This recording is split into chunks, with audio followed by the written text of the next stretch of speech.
Imagine world suddenly plunged into an ice age. Outside, temperatures have dropped to a steady minus 60 degrees C. In such conditions, heat and food have become the most valuable resources in the frozen concrete jungle of South Korea. The survivors initially tried to survive together, but quickly realized that there weren't enough resources for everyone. And then a real war broke out in the cold corridors of apartment buildings. But amid all this chaos, there is one guy, Hangfong, who is fearless in his fortified base with heat, girls, and plenty of food. He is a regressor who not only went back in time before the apocalypse began and prepared himself properly, but also gained superpowers that allow him to clone and increase the size of food. He didn't stop there and later built himself a real fortified base with heat, greenhouses, and even a sauna. So, how did it all begin? Let's find out. The transmission cuts off into silence and is replaced by the roaring voice of someone calling out Hanfong. The guy is making his way to open the door while quivering in the cold. Peeping through the hole, he discovers that it's actually his crush, Hyona, who can't stand being in the cold and can barely talk. He opens the door without hesitation to see if she's doing all right and quickly invites her inside. In an unexpected turn of events, Hyona leaps up to kiss him, much to Hanfong's shock and amazement. She's out here putting an effort in the kiss because by the end of it, bro is at a loss for words and can't describe what's gotten into her all of a sudden. Keep in mind, she was supposed to be his crush, so the dude is probably feeling like a gigahat on the inside for finally scoring a win. It's at this moment Hona confesses her feelings, stating how she's always loved him. After descending balls deep into a terrifying apocalypse, she has begun to understand that someone like him truly cares about others. To sell her point even more, Hona makes him touch her body so that he can sense her racing heartbeat, stating that she's ready to do anything with him. And yes, that's the honey trap that our guy ends up falling for. Because while he's busy out here imagining the birds and the bees, Kiona doubles down on rubbing her thigh between his legs, causing him to get even more lost and careless in his feelings. He also shares his feelings right back, stating that while she truly means the world to him, it doesn't make sense for them to behave this way right now. Hyona is an excellent manipulator because she tells our boy to close his eyes so that he can enjoy the process. Full of joy, he closes his eyes, questioning what's going to happen next. He's probably got the excitement of a child while this is happening. But then, well, dude's first kiss with his crush is followed up by his skull getting bashed by her bastard boyfriend. A heavy smash against his head leaves his body in a puddle of blood. Poor guy is quivering in pain while Hyona expresses her terror. She wasn't expecting them to actually murder someone in cold blood. But her boyfriend reminds the __ that she can't play innocent when from the beginning they both understood this guy had to go. They weren't going to spare Hanfong. Not when everyone in this world is out for themselves in the apocalypse. Instead of caring about him, they express their happiness having discovered Hanfong's resources and loot. As for the nice guy who tried to show someone kindness, well, he's eating _ right now, drenched in his own blood and unable to move. The clinging of death succumbs to him, and the last thing he sees is Hyona getting excited with her man. His demise happened all because of one ruthless woman's planning. So, in his final moment, he makes a vow. If he's given a second chance, he's going to stop being someone else's toy to be used and discarded. As his consciousness fades to black, the terrifying feeling is replaced by a warm light, drawing him near and near. At first, he thinks it's a way for him to get into heaven.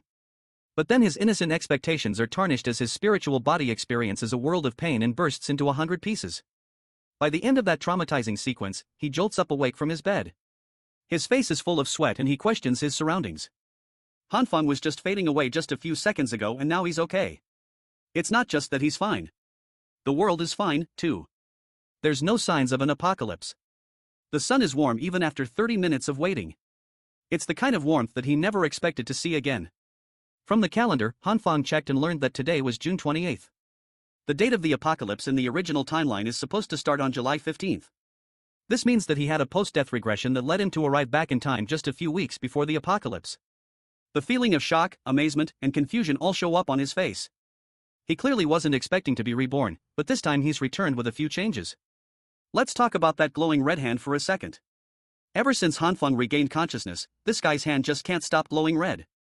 He tries waving it off and yet nothing happens. To describe the sensation, the glow feels warm and it doesn't hurt or anything. At first, he thought that his mind was playing tricks on the guy, but then Hanfong sneezed out of nowhere, leading to yet another intriguing development. The same hand that was red a second ago is now glowing a bright green, adding even more to his confusion. But there's a difference this time because Hanfong actually loses control of the magnitude of his glowing power, causing it to get even bigger. In a state of hurry and panic, he stands there looking lost at his newfound problem. The radiating glow out of nowhere starts shrinking in his hand. The behavior of the glowing effect is odd and different from the red one. Taking a seat, he expresses his sudden drop in energy. Yeah, ever since the green one activated, his body has been more drained than ever. Frustratingly waving his hand in anger, Hanfang comes to a sudden realization. This is exactly happening just like those awesome mana stories he likes to read. In the same fashion, the main character is reborn and this time with overpowered abilities. So, in order to test his own, bro pulls out a damn knife, hoping for some miracle to happen. But funnily, nothing goes his way as the blade doesn't react and he's standing there looking like a clown. Not to mention, his tummy is grumbling because of the energy loss he experienced. Checking his fridge turns out to be a waste of time because there's just nothing in there. The situation is growing more troublesome for him than he thought. He has to eat at least something or he's going to risk going unconscious again. An idea comes to mind when he spots a jar of roasted soybeans. The only snacks that could be feasibly used in the apocalypse. Even though it's not a proper meal, it's filling enough for now. Reaching for one of the beans, he pops one in his mouth. But the moment he does that, the soybean explodes into a fully grown bean plant. His radiating glowing green hand is gone, and so is his exhaustion. Hanfang doesn't get if it had something to do with the soybeans or if it's something he did. He grabs and pops open one of the bean sprouts, amazed to discover that this is his new power. Hanfang is impressed and wants to study it intensely. But with his current state, he has a couple of issues to take care of firsthand. First up is stocking up on supplies so he doesn't go short during the apocalypse. To the supermarket he goes. In the next scene, he's navigating through a busy crowd. All of them lost in their thoughts and chattering about. Hanfang is confused and collects his thoughts. So far, he's got two types of radiating hands, and the green one is known to be more unstable, causing him added effects of exhaustion. Then there's the last part, perhaps the most interesting of the bunch. The moment he touched the soybeans with his glowing hand, they became proper bean sprouts. He still can't figure out the specifics of his power, causing his frustration. While he's lost in thought, a familiar voice graces his ears.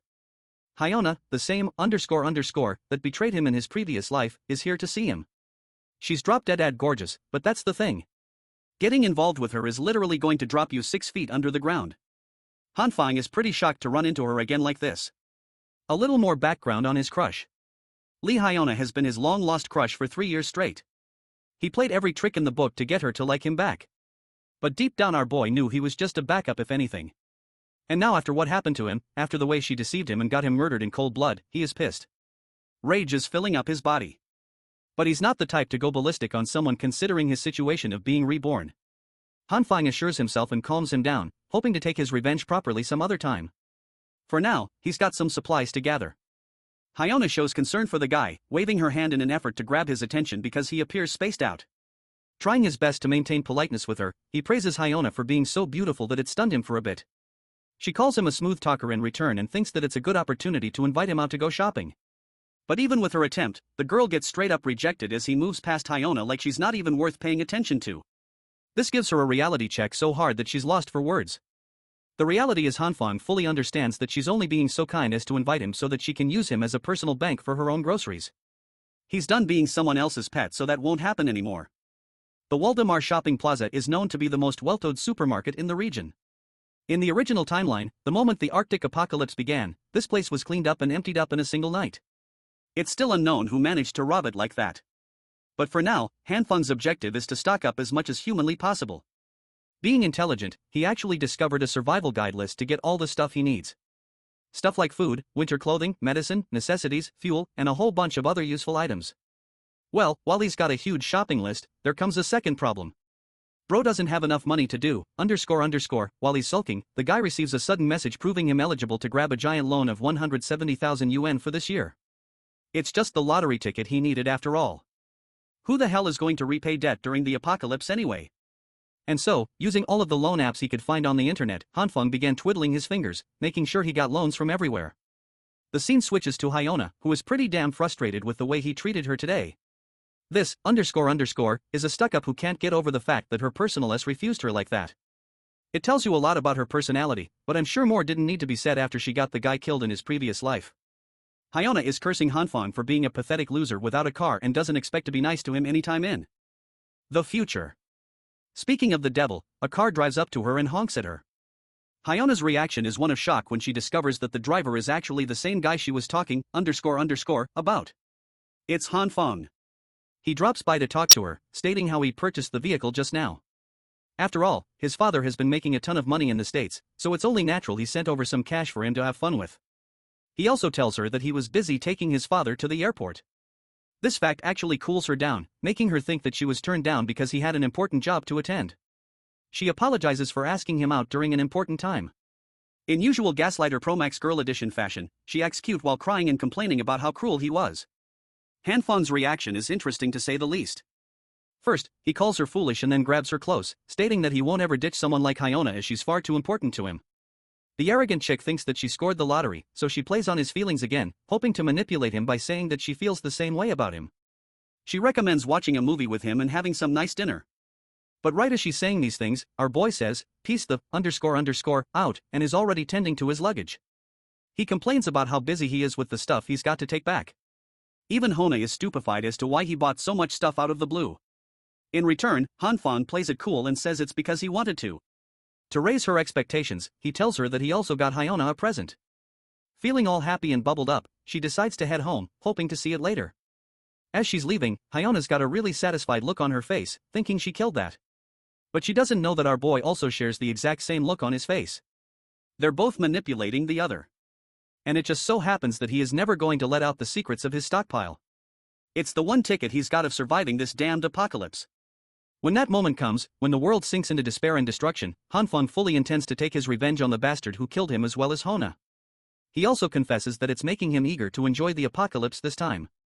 Yeah, something tells me Hona is about to eat, and it's going to be really damn satisfying when that happens. The day of the apocalypse is only 2 weeks far. That day, immense heavy snow will cover the planet and the temperatures will drop close to -20 degrees Celsius. Over the course of the next month, all temperatures will experience a gradual drop, reaching the likes of -70 degrees and the world will be fully covered in snow. Going outside will become physically impossible. And that's the reason food is so important.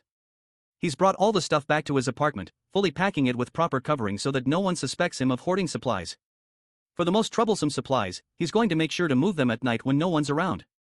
Speaking of the apocalypse, a secondary issue will come in the form of power supply.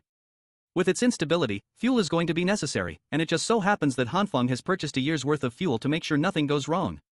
To combat his next problem, he knows that the heating systems cannot function anymore. So, he brought a construction crew to alter his house properly, adjusting it so that everything is reinforced and resistant against the apocalypse to come. Finally, he's made up a dedicated room for supplies and inventory so that nobody suspects him and that he can access anything whenever he wants. By the time he wrapped up all of his preparations, July 14th was already upon him. Now, there was only 1 day left before the temperature annihilated itself to an uncontrollable degree. With all of his preparations finished, the final item on his checklist is to study his superpower. In order to get out of this winter apocalypse without freezing to death. Even Hanfang knows that relying on his supplies won't be enough for him to survive. And it's here when his plant-based powers will come into play as a beacon of hope. In front of him are the same soybeans that he actually managed to grow using his own powers. And now it's time for the taste test. The issue is he's yet to figure out the main trigger for his ability. But anyway, Hanfang decides to take a spoonful and despite his fears, hopes that this food is edible at the least. After finishing up half the plate, it's safe to conclude that these beans aren't producing any terrible effects. This means that he can safely produce and eat food using this power.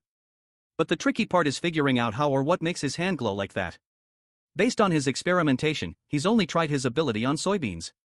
So, he inspects his fridge, hoping to find some other veggies to try it on. Noon is quickly followed by the evening. A drowsy and weak Hanfang opens his eyes, questioning if he ended up passing out just now. He's holding broccoli in his hand and the kitchen is splattered with vegetables. He can't even think properly because of the exhausting effects of his own power. That's the only drawback so far. Eating the same soybeans from earlier, he comments on how this way he successfully managed to learn something new about his ability. Let's talk about what went down right before he went unconscious. He ordered a bunch of stuff down to test his power and used it on a different set of plants. Here's the strange part. Some of the plants were completely non-reactive. But as for others, seeds, for example, grew into proper plants, just like what he experimented with the soybeans. There's also a third category. Some of them detonated right in his hand, which remains to be a mystery as to why. Hanfang also discovered the charred substances that shared the appearance of coal upon their detonation. But it's a good thing because these same substances can be stored and later reused to provide warmth. With this, he successfully found a way to keep himself warm in the harsh apocalypse to come. Excited, he concentrated on honing his powers and experimenting on a few more. While he was failing at first, when Hanfang tries focusing his power, the magical effects are prominent, giving him what he wants. The guy was deprived of energy and went down on the floor. Back to the present, he appears to be really confused about the logic of his own power. Some plants work, others don't. It's hard to find what works and what doesn't. Still, from this experience, he's realized the key part of the trigger. It's actually imbued into his consciousness. So he tries meditating on an ethereal experience where he is one with nature. An experience that connects his mind and body all the same. The fruits of his imagination end up becoming successful. Because right after opening his eyes, Han Fang is satisfied to discover his glowing green hand. This confirms his suspicion that his ability is linked to his consciousness. To test it out even more, he tries his ability on a bunch of meat for good measure. Poor guy finds himself disappointed when it doesn't work on meat because that would mean he's got to live off of plants for the rest of his life. Even after concentrating and begging his powers to work, nothing happens. This makes him question his thoughts again. Remember his meditation technique? When he does that, he experiences two unique colors, one being red and the other green. And so far, he's only experimented with green. So this time, he closes his eyes shut, hoping to connect his mind to his second ability. To his shock, his hand starts glowing red and affects the meat, turning it into a disgusting spiky blob that is barely recognizable anymore. Feeling so disgusted by the effects, he tosses the meat on the ground and approaches it slowly for another inspection. Han Feng pinches the meat and then grabs it again, questioning if the meat reacted to his red radiating light. It also seems like the meat was cooked properly, which begs the question if the red light is only responsible for heating stuff up. Inspecting his hand again, he starts to realize something. It's not that the meat was cooked. No, it's the opposite. This thing is actually reverting back to a process of disintegration. From this revelation, he's found a discovery. The green light speeds up the evolutionary process, and the red light slows it down immensely, reverting it into disintegration. In an effort to combine the two, he clasps his hands together with the meat. A burst of yellow forms, and the same meat turns into a larger slab than ever before. But that makes him question what happened to the soybeans that he also had in his hand. They disappeared, which probably means they merged with the meat in some way. Han Fang is really amazed by the output of his own powers. As after further inspection, he comes to the conclusion that the meat is the freshest he's ever seen. He's excited and wants to try it out one more time.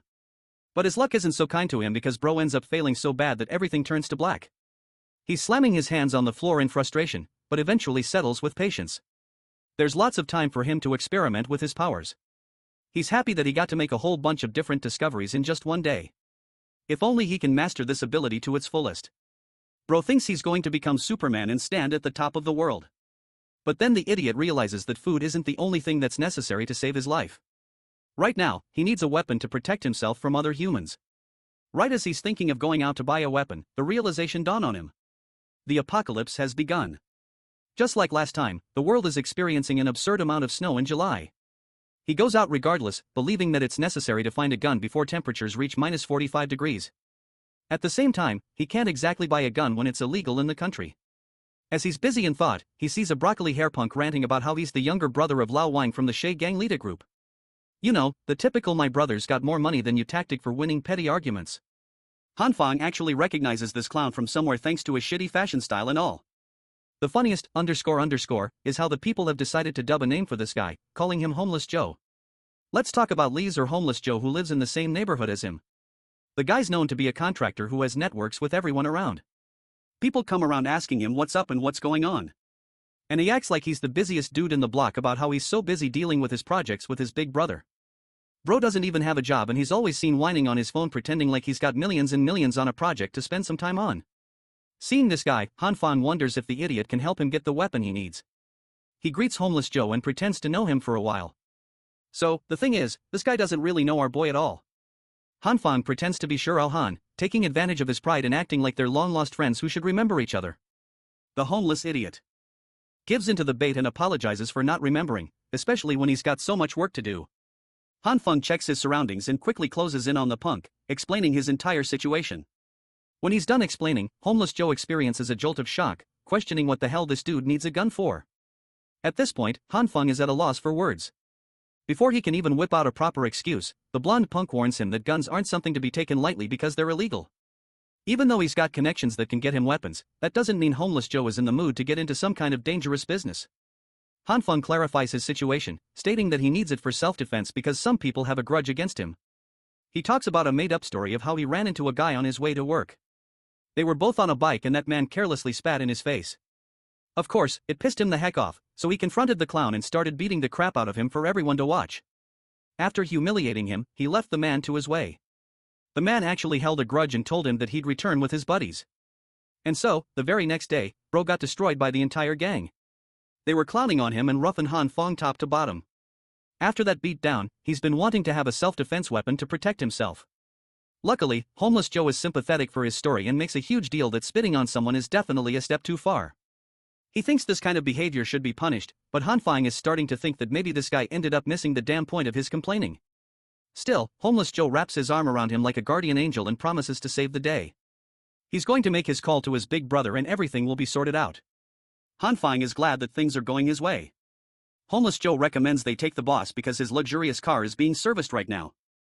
Han Fong is okay with that, showing Homeless Joe that he's got a vehicle for them to work with. As they're driving their way, Homeless Joe is shocked and asks about the price of the car. Our boy reveals that it cost him $700,000, which appears to be a pretty good deal in his eyes. Bro is out here snapping pictures like he's some kind of Instagram heartthrob. The hilarious part is that he captions it as if the SUV is his own. Speaking of the big brother, he talks about his punks are out chilling with a fire, commentating on the absurd weather conditions. Han Fong's car stops by and Homeless Joe pops right out. The guy is out here acting smug and, __, the rest of his boys can't believe that Homeless Joe's got his own SUV now. And this guy is such a slimeball that he even tells them he bought it for $700,000 of his own pocket. Han Fong is left with the impression that Homeless Joe is seriously quite bold for saying something like that in front of the owner of the vehicle. In the next scene, the punk brings Han Fong to his boss. As you can guess from a gang leader, dude's got tattoos all over his body. He's displeased to see his brother here and immediately shows the blonde punk the door. To that, Homeless Joe puts all the pressure on Han Fong, stating that his friend over here wants to buy a gun. The gang leader is surprised at first and gives our boy a mean-ass look.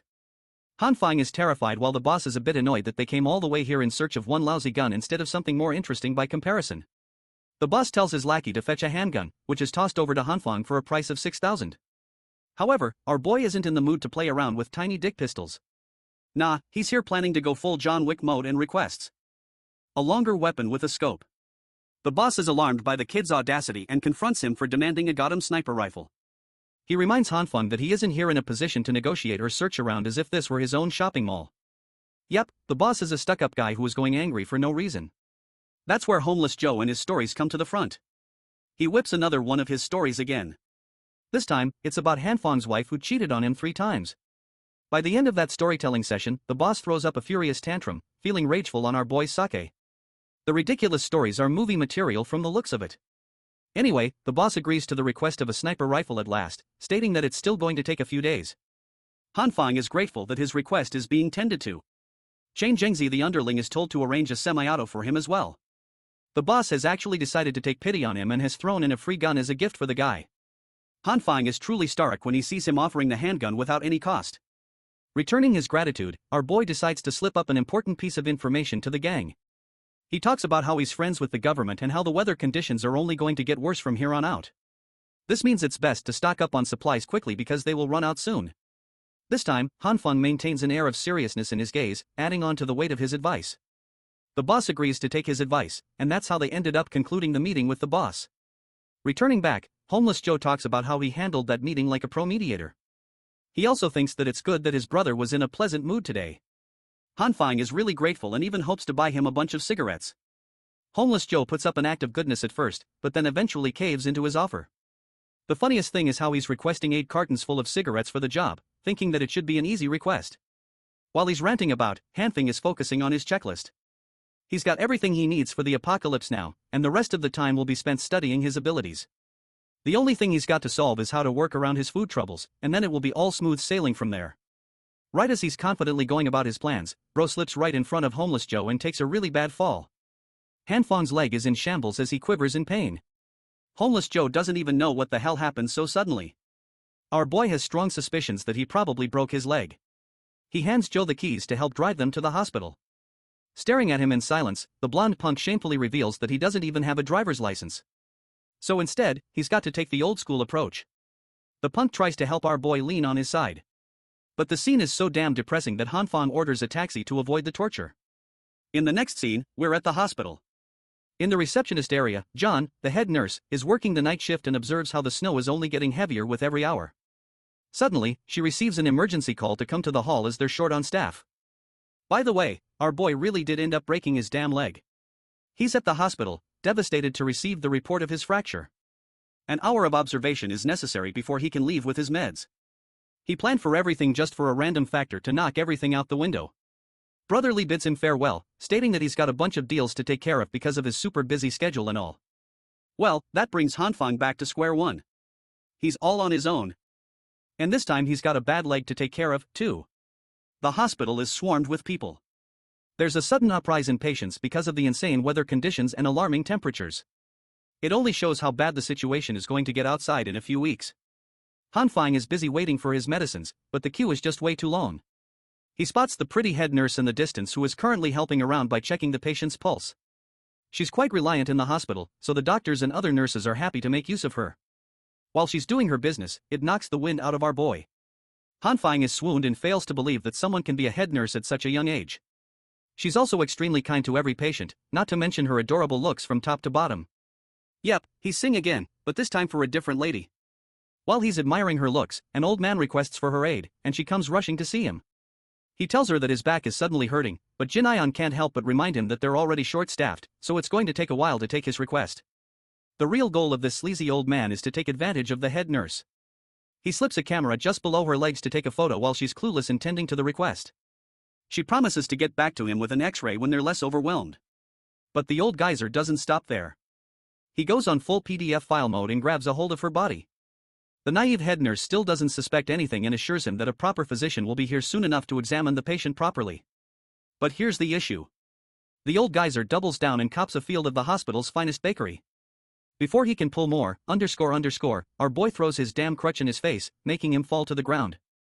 The head nurse is alarmed and questions if the old man is okay, while Hanfeng apologizes for not knowing how to use a crutch. Yes, because when you don't know about something, you throw it right at someone with full speed. Hanfeng acts like he's checking on the old man's phone right as the old geyser shouts at him to stop. Our boy spots the picture in his gallery and gets pissed. He can't believe that this bastard not only snapped a photo of the nurse, but also had the gall to touch her like that.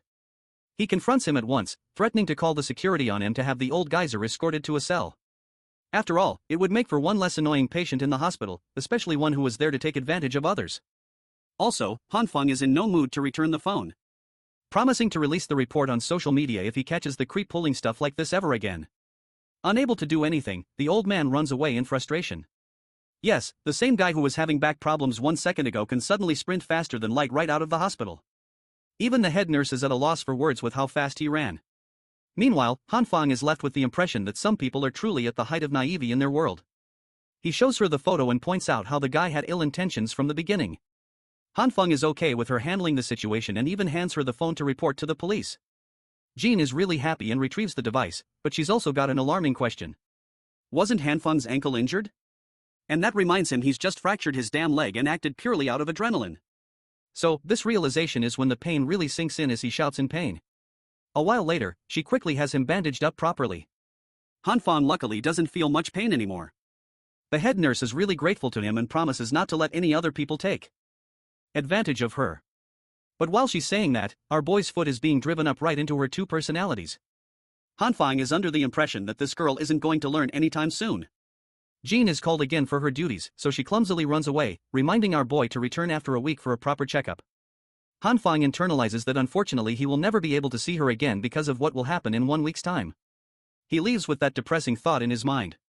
The following day, the weather conditions take a turn for the worse. News reports of heavy drops in temperatures are being sprung all over the world. Even Dubai and Egypt are receiving heavy snowfalls, which is unheard of. The experts ranging from 46 countries have come to rush an immediate meeting to discuss what's truly going on. According to these experts, the severe cold is only temporary and will break after a few days. Still, the people are warned to stay inside and follow proper procedure to stay comfortable. By the way, Hanfeng appears undisturbed in his modified room. He's got a heater with endless warmth, and he's got nothing to fear. Honestly, the news keeps talking about how the disaster will pass, but he knows that it will never happen. It's just a lie to control the reactions of the public. It's pure, and it makes him feel like a clown believing in them the first time around. But this time, things are different. He's ready, really ready. He's fully loaded out with stocks, and his heating system is up and running. For now, there's practically nothing left to bother him.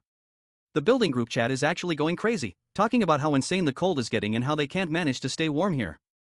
The interesting thing about this group chat is that one anonymous person flat out reveals that the Ice Age apocalypse is about to begin and that the snowstorm is something caused within the Earth itself. The messages shock Hanfang because nobody is supposed to know about this information just yet. Hang's mind instantly registers this random mysterious dude as someone he should definitely be wary of. After all, being the protagonist of the story, Hanfang's supposed to be the only one who knows about the upcoming apocalypse. The once happy housing complex residents now look like a mob on a leash, tagging the property management to step up and fix the mess this snowstorm's been causing them lately. Since reading endless blind text messages is boring as hell, the group chat turns into a metaphorical theme park where all the residents show up as chibi avatars. The angry residents are not thrilled with how things are going. If the snow keeps piling up in front of the exit, they won't even be able to go grocery shopping. They paid a fat chunk of money just to get lousy service. If anything, they want to have a talk with the property agent if management can't make their money worth it. On the other side, the property management team is in a state of panic, too, apologizing non-stop for the inconvenience. But a few half-hearted apologies won't ease the frustration weighing on the residents because of the poor management. Honestly, they want refunds. This ain't not worth it. Amid all this chaos is our guy, Hangfun, who's clearly annoyed watching these residents drain their energy arguing over nonsense. It's not like the complex owner has some magic powers to undo the snowstorm. But not everyone in the complex has given up hope. One resident, Jinyu, is mature enough to admit they can't fight a blizzard. His better idea? They should help each other instead of making things harder. Natural disasters are totally out of the property management's control, so blowing off steam on them is pointless. Well, not everyone in the lobby agrees with John's chill attitude. These people are so untamed and short-sighted that instead of working together, they start trashing John for dick-riding the property management. Sheen tries to explain he's not taking anyone's sides. He's just being realistic and objective. It's completely pointless to back property management into a corner when arguing won't get them anywhere. But once again, the crowd refuses to calm down unless the snow outside is cleared so they can shop for groceries. Starving to death isn't exactly their vibe. Sheen does his best to talk sense into this dullard mob. He points out that even if the snow is cleared outside, that doesn't guarantee the roads will be clear, too. For what it's worth, he suggests walking to the grocery store on foot, especially since clearing footpaths is way more doable than clearing the roads. Meanwhile, Hang Fun is making this sour face after recognizing the dude who's been preaching left and right like a bootleg guru. The way our boy looks at him, it's clear their history isn't exactly pleasant. Suddenly, a BS-repellent guy with an annoyed face jumps into the chat. No formalities. He just lays it out. If anyone wants to eat, they need to head outside and start clearing the roads. Otherwise, all the gossip won't melt the snow. Then he logs off. Another guy steps up, ready to head down and help clean the mess outside. This blunt-tongued thug seems to be another figure Hangfang is familiar with. Slowly but surely, the residents start joining the crew to clear the roads. Even the delicate cuties are willing to get their hands dirty for this noble cause. Then there's the unforgettable Hyona, who's also volunteering to help. Hangfang isn't sure how like her even agreed to join. Turns out her volunteering is just a ploy to attract all the gooners who don't want a beauty like her to drain herself when men are around. As expected, she milked the moment and dumped her responsibilities on others. What else do you expect from an opportunistic like her? As Hangfang logs out of the chat, the frustration on his face is obvious. This woman never disappoints when it comes to ruining his mood. Right now, she's actually texting him. Why, you ask? Well, because she knows this desperate gunner would do anything she asks. So, she wants him to bring her food supplies. She even throws in a bonus pic of her bare legs. Thick thighs, barely any clothes, all aimed right at our boy's soul. Hangfang wants to rate her a solid 10 to 10 for the effort, seducing him with barely their clothes despite the cold. But with his leg broken, even if he wanted to chase the booty, he can't do squat. So, he decides to toss back a teasing remark guaranteed to make her skin crawl.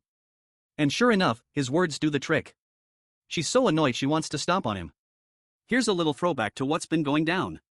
Today marks the third day ever since the blizzard started with temperatures already dropping below 20 degrees. Since this was just the beginning of the destruction about to unfold, the central heating was still running. The internet was still up and running for everyone's daily dose of distraction. So, just like any bored teenager, Hangfun did nothing but scroll through TikTok watching those busty ladies making shorts. Though, honestly, he isn't feeling it. In fact, he is already bored. And it's only the second day of the so-called apocalypse. This got him thinking about what loneliness can really do to a man. His broken leg wasn't helping either. Seriously, cramping his style and trapping him in place. And it's going to be at least a few months before he fully recovers. With no other option, he dives back into video after video. That's when he stumbles on something eye-popping in a news report. Turns out there's a dude with a crazy ability to heal himself. According to the doctors, this guy fell off the 15th floor, wrecking his internal organs and mangling his bones completely. But not long after, the guy started regenerating, like actually healing himself. Thinking about supernatural powers got Hang Fong remembering he had some tricks up his own sleeve. So, he activated the familiar green light glowing over his hand and tried to heal his broken bone. But the green energy fizzled out without doing a damn thing. He tried again, but nope. Only failure awaited him. After admitting defeat, he slumped back on the couch, disappointed that his hopes had been raised for just a moment. After hours of endless scrolling, he finally started drifting into the dream realm. In his dream, he was rocking some primitive garb riding a massive goat. Not just one goat, a whole freaking flock of goats following him with goat heads flapping as they soared. In this zoomed-out shot, you can see this massive horde following him closely behind. But suddenly, the fun ride screeches to a halt when the goat slammed on the brakes, tossing him off its back. He hurt his leg in the fall, and one of the goats starts licking it. He finds this weird act of goat compassion pretty gross, and pushes the creature away, which annoys the goat. Then, the goat whipped out its absurdly long tongue, wrapped it around Hang Fong's leg, and jerks it right into the sky. The part of his leg the tongue is wrapped around starts to heal instantly. Right at that moment, Hang Fong woke up in a cold sweat, totally shocked. For real, that bizarre dream messed him up so bad he is literally sweating down to his balls. Suddenly, he notices his leg is glowing with green energy, showing signs of self-repair. Not long after, he carefully unwraps his bandages and gingerly plants his foot on the floor. Surprisingly, it didn't hurt at all. Looks like that green light did help him recover, but only after he fell asleep. To test this wild theory, he grabs a sharp knife in a morbid attempt to hurt himself, hoping to trigger the healing all over again. His hand trembles as he reluctantly slices a small cut on his index finger. While he is testing his newfound ability, let's cut back outside. There, the angry mob of residents is finally putting their energy to good use. Thanks to their combined efforts, they cleared the path in front of the main gate. All credit goes to Jang for his unity pep talk that got everyone moving. Jang then gives extra props to an old man who had worked the hardest of all. The old man in turn praises the twins who'd been grinding just as hard. Then there is everyone's favorite busted nurse, Jingyan, struggling to walk on the slippery snow. The twins spot the damsel in distress and lend a hand to help her up. After that, the twins decide to get back to work in order to clear the path further, telling her to call if she needs more help. Jenang notices the snowfall is getting heavier, so he urges everyone to make their grocery run a quick dash in order to get back as soon as possible. Speaking of supplies, the old man suddenly remembers something, but he didn't think it's worth bringing up until Jang insisted. The old man reveals a rumor from a few days ago. Apparently, a resident had been spotted bringing supplies on a small truck, acting like he was just moving in. Well, Young doesn't think much of it. It's pretty normal for someone new to haul their stuff when moving into an apartment. But then the old man adds an interesting detail. He had noticed the guy had gas tanks and a fireplace with him. That certainly doesn't sound like normal moving in stuff. It seemed like this person was prepping hardcore to survive the winter. Before they can mull it over any further, the twins return with a progress report. Suddenly, a guy appears out of nowhere, clearly eavesdropping on the old man's story and eager to learn more about this person who was prepping to survive the winter in advance. But this curious guy quickly gets smacked with a snowball from Lu Yen, who wants him to stop slacking and get back to work. Zhang then steps in to stop the arguing and tells everyone to move out since the main path is clear. Nurse Jin is also hyped to go shopping. Meanwhile, the old man asks Zhang for his opinion, wondering if this new resident already knew about the blizzard coming. Zhang thinks for a second, then dodges the question carefully. He claims that the blizzard will blow over soon, so no need to worry. Worst case, if the storm doesn't stop, they're lucky to have a neighbor stocked with supplies to help everyone survive it, so it's actually a good thing. As their journey to the store continues, the snowstorm intensifies, pushing everyone to move faster. Meanwhile, our lazy boy Hangfang is still knocked out in his cozy apartment, but his nap gets interrupted by a knock at the door. There is this familiar voice calling him out. When he opens it, the visitor turns out to be homeless Joe, holding the fine stuff our guy had requested. This was the promised gift from boss Lu. Brother Lee had agreed to bring it because he had stocked up on supplies beforehand and could now afford not to run around the city like crazy looking for supplies like most of the other citizens. But even so, Han Feng was grateful to him for coming in this weather. Brother Lee also had some very interesting information that various rumors had already started to spread about. Last night, some unknown person had cleaned out the shelves of a supermarket in the Eastern District. And when the Boss Lu gang cleared their way out of the snow yesterday, they were met with nothing but emptiness in the supermarket. To Han Feng, something like this seemed unbelievable to completely clean out a huge supermarket in one night. Who could be capable of such a thing? However, there was no doubt in Brother Lee's words, and it had definitely happened. Hanfang was now beginning to realize that something even stranger than in his previous life was happening around him.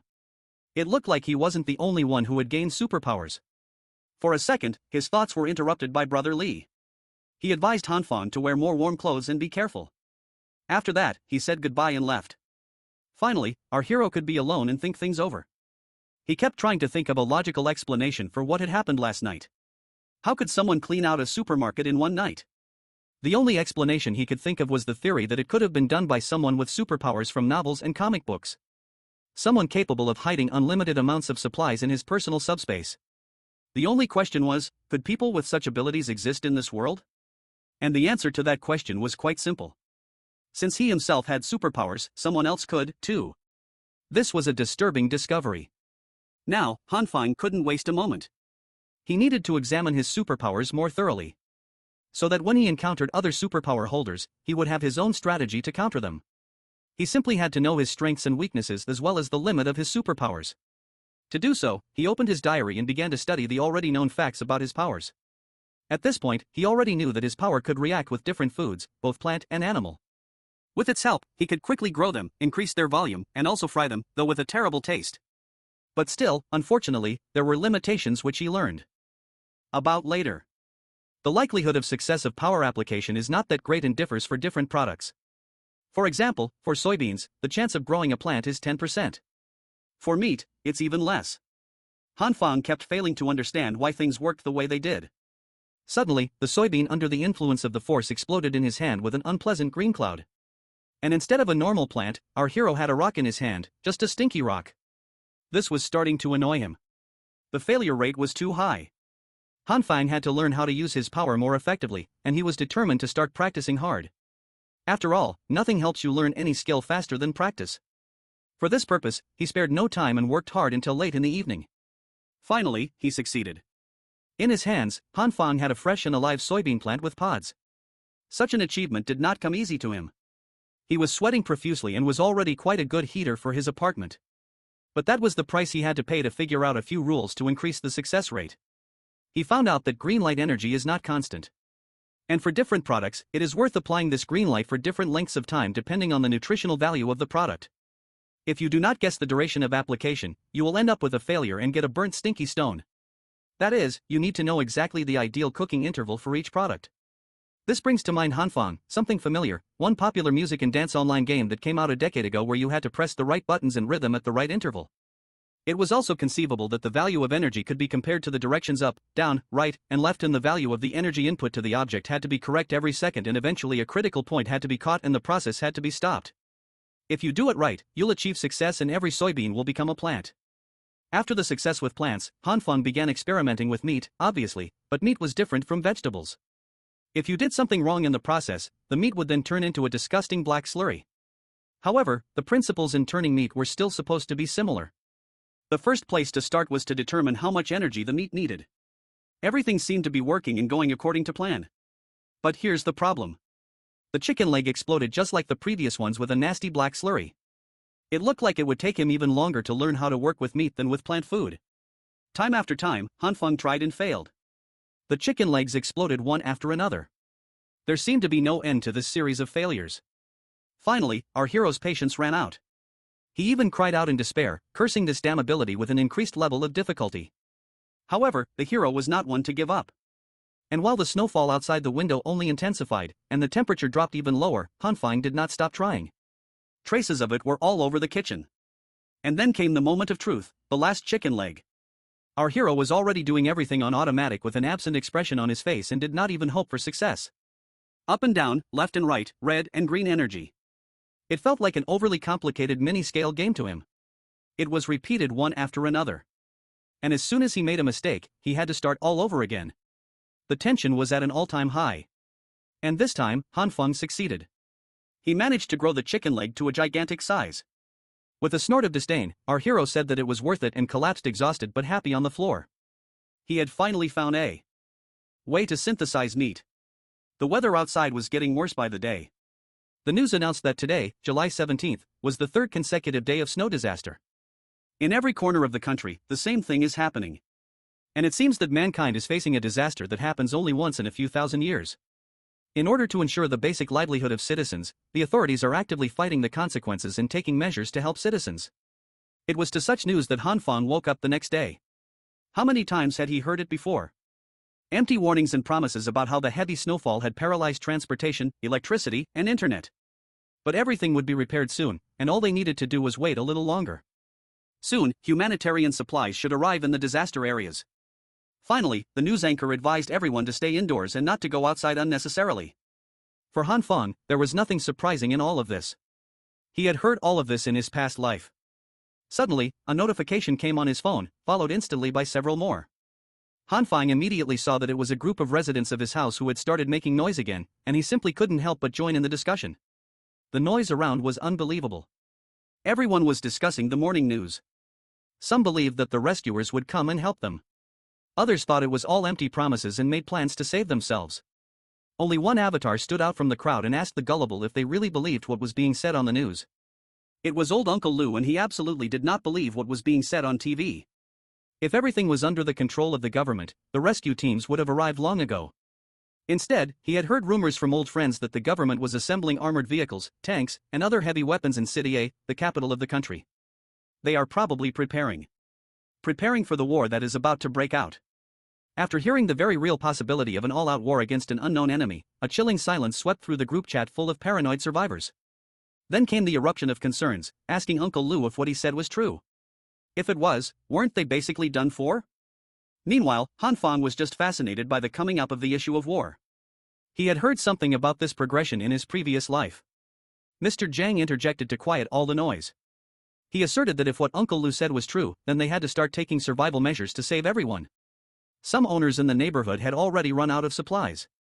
With support resources from the government still uncertain, he proposed organizing for those who were facing difficulties. He passionately suggested that those with ample supplies donate some of their stash.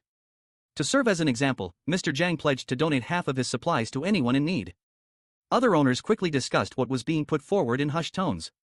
One guy wholeheartedly agreed with Mr. Zhang Unk's proposal, as everyone was just trying to get through the crisis. He pledged to donate what he could and even roped in Lai Hei Iona. She knew this crazy guy Wu Kuan Yu.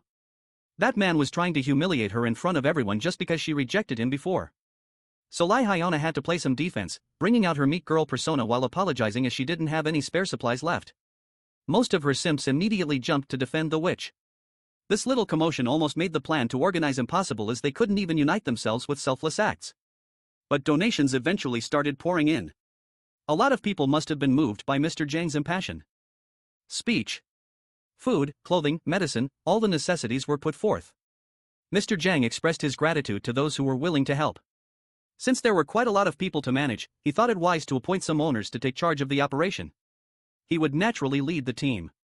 It would be an interim emergency committee responsible for planning and distributing donated supplies. Han Feng smirked as soon as he read the announcement. This interim committee thing happened in his previous life, too. Sometime later, it would be revealed that it was all a scheme to take other people's resources. Today was the 19th of July, the 5th day of the apocalypse. Temperatures outside had already dropped to -40 degrees. Now was finally the day when the building's central heating system was no longer running due to the extreme frost. Everyone was desperately thinking and trying ways to keep their bodies warm without the convenience of heaters. Some managed to make a tiny fire inside their homes. It was the same as the previous timeline. It was terrible now, but the situation would only continue to get worse. The exception to this was our MC, of course. Han Feng was set with all his failed experimental charcoals, perfect for fueling his fireplace. On the table was a fizzy iced cola and a scrumptious slice of strawberry cake. As for Han Feng himself, he was doing what most of us would do in his situation, playing single-player video games while not giving a damn about the outside world, but his peace would be interrupted by a sudden phone call. Taking a break from gaming, he picked up the call while sipping on Coke. On the line was the person in charge of Block 8. They planned to clear the roads in 20 minutes and were in need of manpower in the basement car park. Han Feng resisted cursing this random guy out. These people still didn't get it yet. The snow wouldn't stop piling up. Against his will, Han Feng still chooses to leave the comfort of his home and go down to the main lobby. He reckoned falling out with the neighbors would be troublesome now. He must lower the possibility of his secret being discovered after all. From the first look at the gate, everyone could see the snow had already trapped them in the building. Other volunteers were pissed that the paths they had cleared before had been erased with the highest snow pile they'd ever seen. Deciding to at least get the door open, the volunteers saw Hanfeng and called him over to help with opening the entrance. They placed their whole body weights into the door and pushed at the count of 3. Much to everyone's surprise, opening the entrance let in copious amounts of snow and opened the lobby up to the frigidity of a raging snowstorm. The storm was too extreme, and none of them could take the cold. When you get close enough to the storm, even opening your eyes could become a possible injury. Hanfeng regretted leaving his cozy couch to subject himself to manual labor and frostbite. If people went out in that weather, death wouldn't be far-fetched. Thankfully, the rest of the volunteers also came to the same realization. Only an idiot would try to go out in that temperature. Speaking of idiots, he was finally here. A voice that sounded all too familiar in Hanfeng's ear. It was none other than Homeless Joe, also known as Brother Lee. He was roasting everyone for acting like cowards when they needed to be imposing at tough times like this.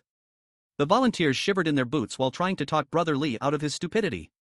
No one should go out in the harshness of that snowstorm. Brother Lee was built different, though. First, he finished the cigarette he was smoking in one puff. Pumped to go in like the madman that he was, Brother Lee plowed through the snow, trapping everyone in with his hands.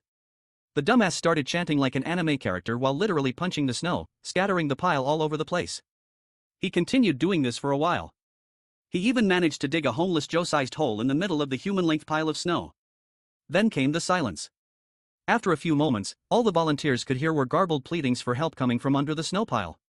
The others had to drag Homeless Joe out of the snow. His face looked purple from the cold and being trapped under the heavy snow. Volunteers finally decided that venturing outside was impossible and closed the gate. Hanfeng ran up to Brother Lee, trying to make sure that the stupid gangster was all right. He asked everyone to go to the car park first so they could look for the person in charge of attendance. They could always decide what to do next when the snow stopped. With such a severe blizzard rampaging throughout the world, people were no longer in a situation where the problem could be solved with manpower. In the building's car park, it seemed like the atmosphere was a little more comfortable on account of it being underground. Mr. Zhang, the Diacto leader, was surrounded by the owners as always. Upon receiving reports from the lobby, he concurred that the clearing operation should take a pause. Also, from now on, the basement car park will be the designated donation and collection point. Hanfeng stayed low-key in the background. This was the first time he had met that guy with the surname Zhang from the group chat. This meant that this was the guy who had spearheaded the establishment of that eventual scam committee. With his kind and well-spoken demeanor, Mr. Zhang would manipulate everyone with politeness and the illusion of support and unity. Mr. Zhang commented about the overwhelming downpour of donations from so many owners. These generous donations would help those who were struggling, and for that he was grateful. The general vibe in the car park was quite positive. People were feeling good about their selfless acts. It gave them a false sense of unity as they worked on the same goal of survival. Hanfeng knew something they didn't though. They just had to wait and see. As the disaster continued to go on for an eternity, they would soon regret giving up their resources. Brother Lee, still shivering from the stunt he tried to pull earlier, decided to head up first and say goodbye to Hanfeng. Looking around the car park, Hanfeng noticed someone eye-catching. It was that airhead nurse that he had met in the hospital when he broke his leg. She was wearing some type of cute winter onesie while clumsily carrying a stack of boxes. She was clearly struggling to navigate her way through the crowd of people standing around the committee. Given her awkwardness, she eventually bumped into some of the guys standing around. She would have slipped straight to the floor if it hadn't been for Hanfeng swooping in to save the day once again. While holding her in her box, he asked if the blushing nurse was okay. When she finally opened her eyes, she expressed her thanks for the save and eventually recognized Hanfeng from the hospital. Then she remembered that his leg was supposed to be severely injured. He shouldn't be in the condition to catch falling maidens. Realizing that he acted before thinking about the current situation, Hanfeng struggled to think of a way out. He stumbled over his words before getting out that his speed of recovery had always been great since he was young. It was very unconvincing with all the nervous gestures. Fortunately, the nurse was too dense to gather any kind of untruthfulness from his words and actions. She just found his recovery speed to be fantastic. Hanfeng offered to help lift her boxes. She declined at first, saying that they were heavy, but our boy insisted. It took a little bit of convincing, but she eventually entrusted the boxes to him. As soon as he got both hands on the supplies, he was flabbergasted by how heavy they actually were. They were unnaturally weighty. Curious, he asked her what was inside. She explained that these were mainly medical supplies that she was donating to those in need. She also acknowledged that it might be a little too heavy and that she would be fine carrying them to the donation point. Entranced by her beauty and kindness, you could give Hanfeng a few more pounds to carry, and he would never complain. Since she claimed to be stronger than most guys, the nurse kept reminding him not to push too hard. When asked if she'd always been strong since she was young, she became a little guarded while answering that there was a reason behind it all. Hearing those cryptic words made Hanfeng naturally curious, but she looked uncomfortable telling the story and apologized for bringing it up. It's just that something happened recently that she can't quite explain. Also, they'd been talking and walking for a while now, and she still didn't know his name. Hanfeng politely introduced himself in turn. The angelic nurse also dropped her name, Jean Shu. Based on her big smile, it seemed like she really appreciated this unexpected meeting. He was speechless whenever he saw that smile. He would have been in, but Nurse Jin asked what he does, and he truthfully answered that he was unemployed. Talk about fumbling, a bat is so close to the finish line, my boy. But thanks to manual logic, an impatient man just happened to pass by, knocking Nurse Jin off balance. Struggling to maintain her balance, she eventually fell on Hanfeng. He was the only one she could grab to stabilize. This also led to her soft breasts pressing into Hanfeng's arm all of a sudden. Having zero riz, Hanfeng just stood there and savored the moment.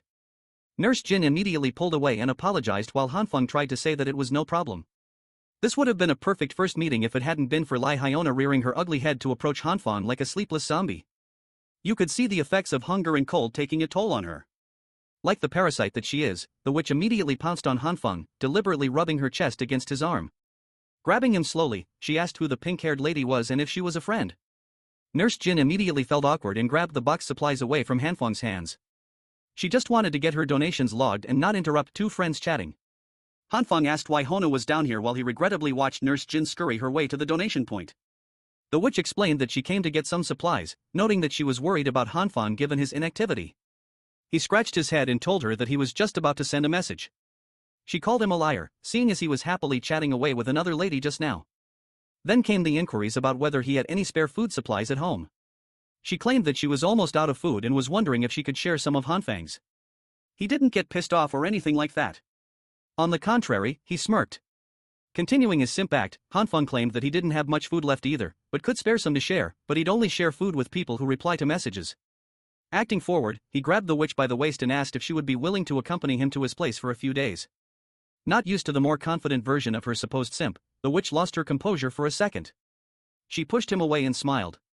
Lai Hyona insisted that if Hanfeng wanted to chat, they could just do so online. Taking that as a flat-out rejection, Hanfeng turned back to head up to his place. Being in a very desperate situation, the witch grabbed him before he could get far, telling him to wait up. She asserted that he had changed quite a bit recently. Hyona also claimed that she had always been very serious about her feelings. With the most convincing puppy eyes imaginable, Hyona professed that she didn't want people to think that she was just with Hanfeng for his money. So, she's going to need a little more time for something more serious. Hanfeng looked at her act with a blush on his face. Thankfully, he checked himself immediately.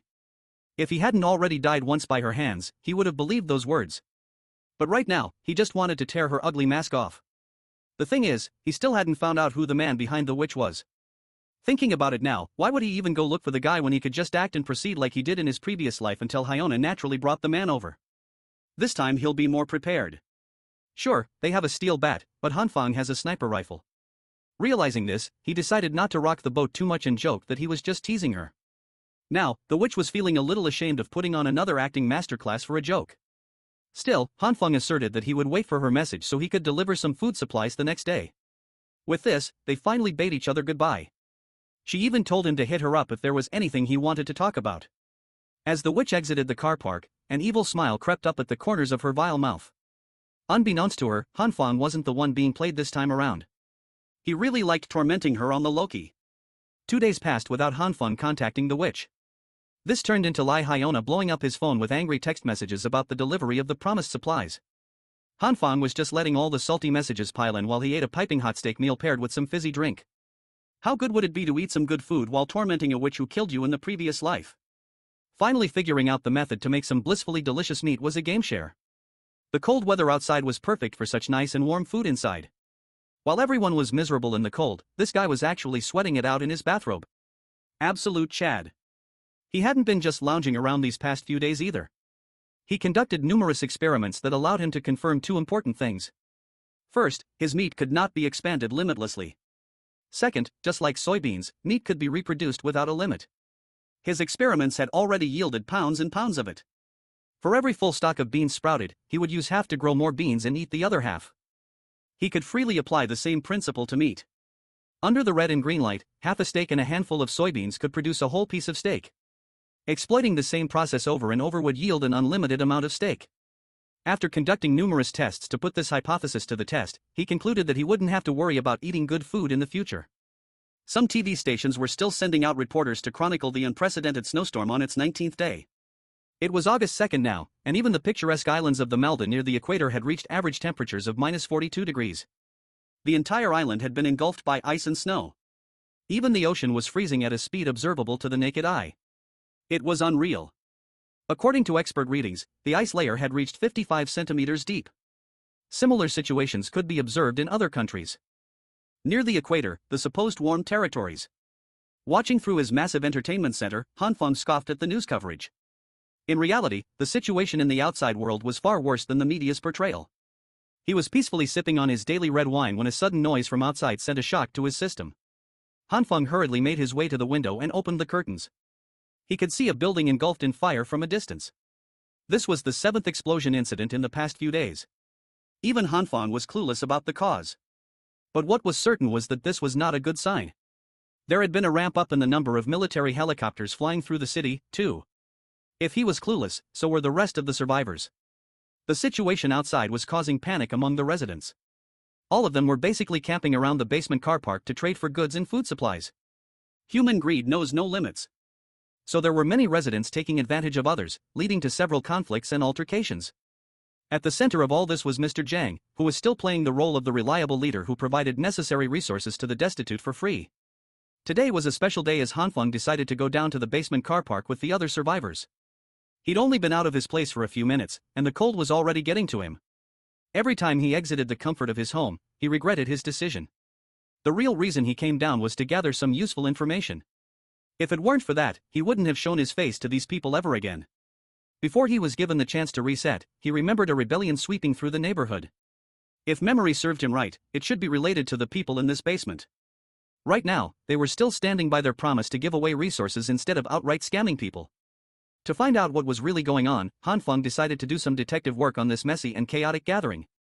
Based on the long lines in the collection area, it looked like the number of households facing shortages was relatively high. At the front of the line, a man was complaining about how few resources he was getting when he had donated several large boxes of supplies. While Mr. Jiang insisted that everyone was given an equal slice. With a single canned good and one sausage in hand, the man demanded his donated resources back. But the committee couldn't really do that. Since the disaster was ongoing, Mr. Jiang urged the man to look at the bigger picture and promised to pay back the man in cash several times over once things settled down. But a promise of money for an uncertain tomorrow wasn't worth anything right now. Finally, other people in the line started speaking up against the whiny man. They bashed the guy, telling him to stop being so shameless and move along. It didn't take too long for a mob to form around the idea of hating this shameless man who just wanted a few more supplies for his family. They were thoroughly under the influence of the interim committee. Han Feng knew all too well that there was no way for the people in charge to concede their resources in this current situation. But placing yourself on higher moral ground against those who donated more resources at the start of the crisis was equally shameless. Speaking of shameless, the man, the myth, the legend finally made another appearance in the basement. It was none other than Homeless Joe. I mean Brother Lee. He looked a lot worse than a few days ago. He looked frail, sickly, and thin. It had been a while since the Gun brothers had seen each other.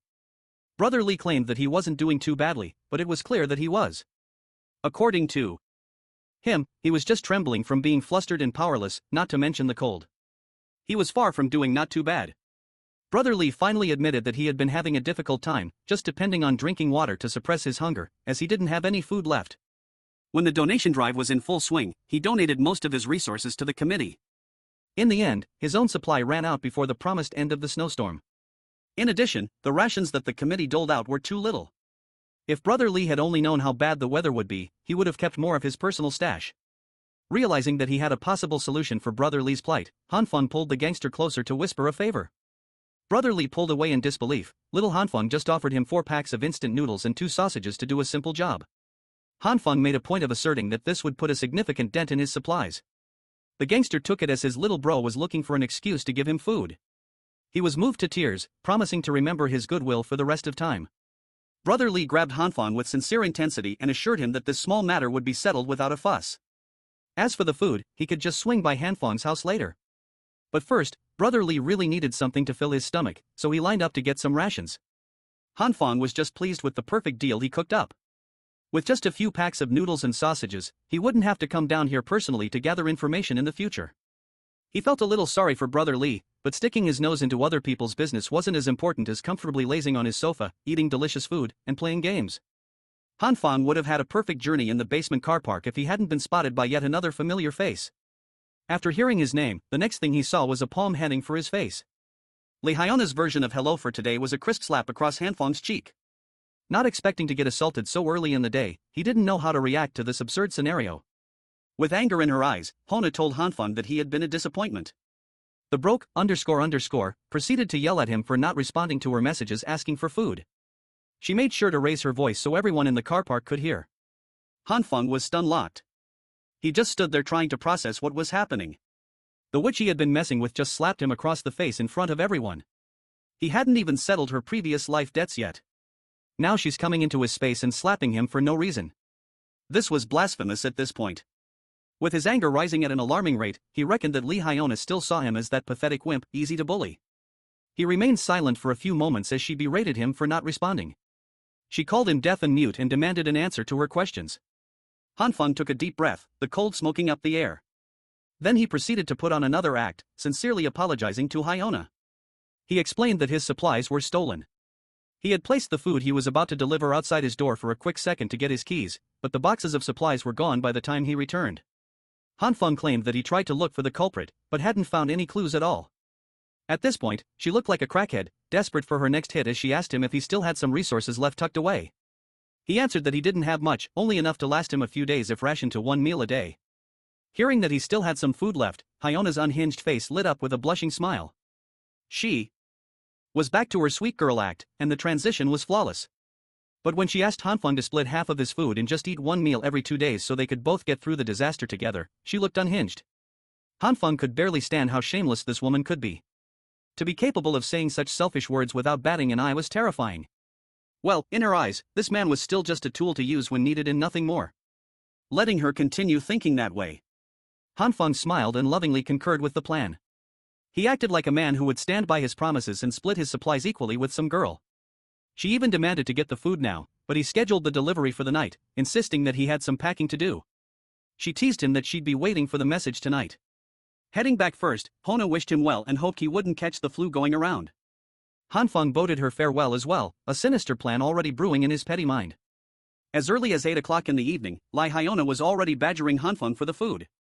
She grew so impatient that she even went to the lobby near his room at around 9:30. She was shivering in the halls, alone, cold, and miserable. Han Fong was back to his favorite hobby, hooking Hyona with bait, then completely ghosting her with texts and calls. The elevator was busted after weeks of cold without maintenance. So, if she really wanted to cause a scene, she'd have to take the stairs up to Han Fang's unit. Seeing no other choice, Lee Hyona swallowed her pride and took the creepy staircase. Halfway through the climb, she was already exhausted with the cold making her shiver. It was a hellish ordeal.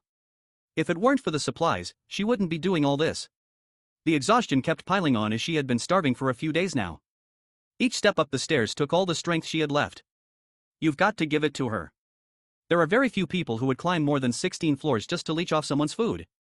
Coincidentally, even the emergency lights on the higher floors were also busted. This just made her climb darker and spookier.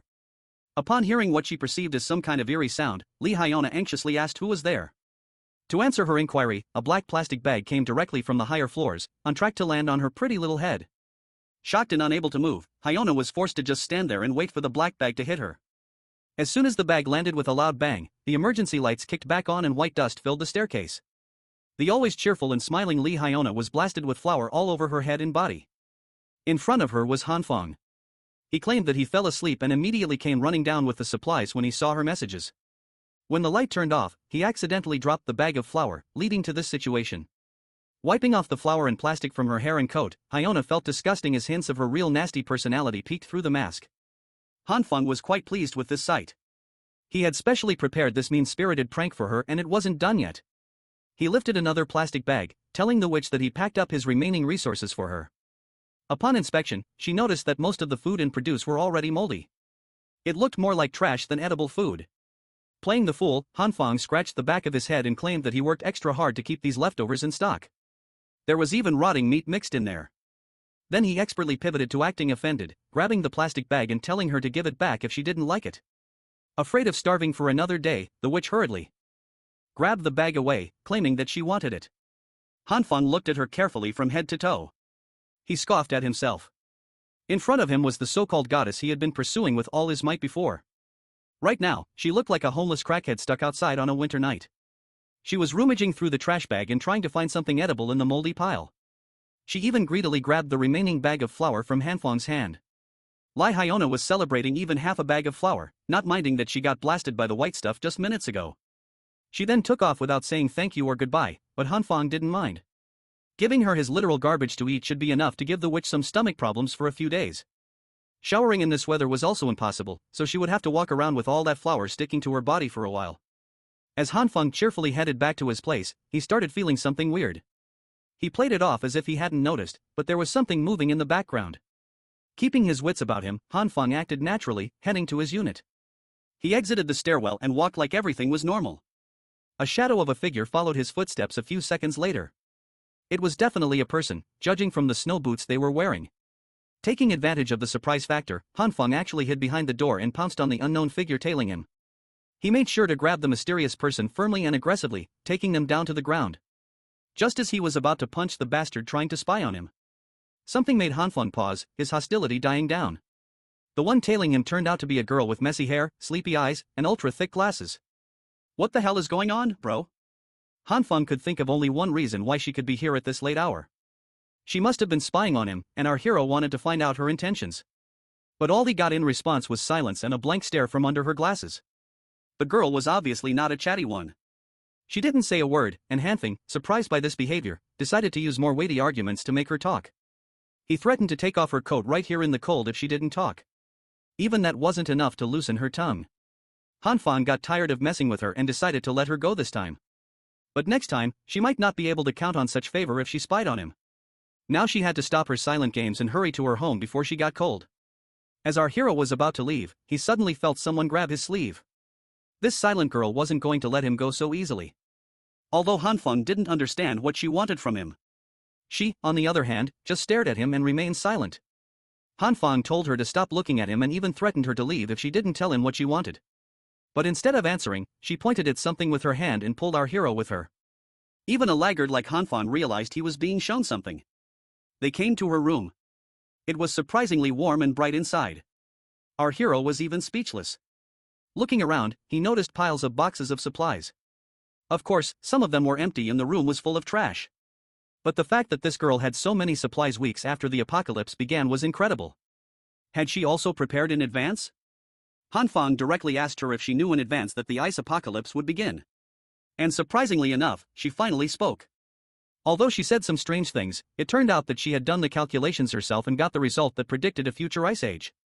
She turned out to be the strange person who had been posting in the community chat about the coming of the ice age apocalypse before it happened. Hanfang, of course, didn't understand what she was talking about. It was hard for such a dumbass to realize that by doing research and calculations, one could sometimes know the future without even being a reborn regressor. But Hanfang knew that she probably didn't bring him here to talk about her research. And he was right. She had clearly shown him the real reason. The girl had a lot of screens in her room with CCTV footage on them. And on all of them was our hero. On the first footage, he was picking his nose while carrying a pile of boxes in an elevator. On the second, a delivery service was bringing a dozen gas cans into his room. On the third, Brother Lee brought him a gun case and so on. It turns out that Hanfang's first guess about this girl upon meeting her turned out to be correct. She had indeed been spying on him and for a long time. She was now more comfortable than ever and didn't hesitate to change her clothes right in front of our hero. Her room was too warm to wear warm winter clothes. Hanfang still managed to blunder and misunderstood and asked why she suddenly decided to undress here. She simply replied that it was hot in here, but of course, he meant something else. Why was she doing it here in front of him? He demanded that she should stop immediately and put her pants back on. Eventually, after a while, as much as he was against it, he had to take off his coat, too. This girl had dangerous information, and until he resolved this issue, he just couldn't leave. So, summarizing what he understood, Hanfang realized that she was spying on him due to being suspicious of his behavior when he started stocking up on supplies before it even snowed. Fortunately, this monitoring wasn't for the purpose of gathering information on our hero for blackmail, but to find out if Hanfang was smart and capable enough to cooperate. Now, it was just a matter of figuring out what she meant by cooperation. Talking was difficult for her, so the girl decided it was better to show along the way. Of course, making our hero understand everything in his own way. Hanfeng couldn't even imagine what she was going to do by making such movements. Of course, pulling out the generator from behind the bed. Instead of what you think she was going to do, she just wanted Hanfeng to teach her how to use the generator. She was a master of all things computers and books, but the everyday skills necessary for survival were critically lacking. After a while, the generator was up and running steadily. We'll leave out the fact that running a generator in a room is a very bad idea. Let's assume that this generator was hydrogen-powered and was fairly quiet. Hanfeng hoped that this would be the end of her requests, but that wasn't the case. Her blue eyes were asking for help again. This time with the hot water boiler. Our hero quickly set it up and now she should have hot water around the clock thanks to the generator's power. But still, Hanfeng advised her to save water and remember to close the tap. Next, she asked for help with the refrigerator. It was an unimaginable mess, and our hero had to teach her that raw meat should be put in the freezer, not in the refrigerator, otherwise it will quickly spoil. Also, she had to keep everything clean or she would soon get sick. And he wasn't going to do all this for her. She had to do it herself. Hanfeng couldn't understand how she had lived to this point without knowing such basic things. He even had to show her how to change and connect the gas cans to the stove. She had to remember the safety precautions and clearly repeat all his actions. It only got more complicated from there. Hanfeng had to teach her how to cook and roast food on the fire. Finally, when our hero was completely exhausted, a delicious dinner was ready, and he advised her to eat while the food was still hot. He himself couldn't understand how he'd gotten to this life. He had to spend all day babysitting an adult child. His new friend's ability to take care of herself was too low. Although she didn't seem to be embarrassed at all, the dinner was just too delicious.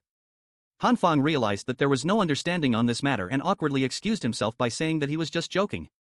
He was incredibly tired for the day and couldn't dream of anything else but his warm bed. Turns out he wasn't the only one tired during the day. When he turned his attention to the girl, she was already asleep on the table with food as a bed suited her just fine. This was the first time Hanfeng had ever seen someone fall asleep while eating. But still, he decided to carry her to the bed. Who would have thought that he would spend the day teaching a child? During the night, the snowfall only intensified and the temperature dropped even lower. Hanfeng had just woken up and he already had guests demanding his attention. It was the same girl again. She had brought gifts to thank him for his help.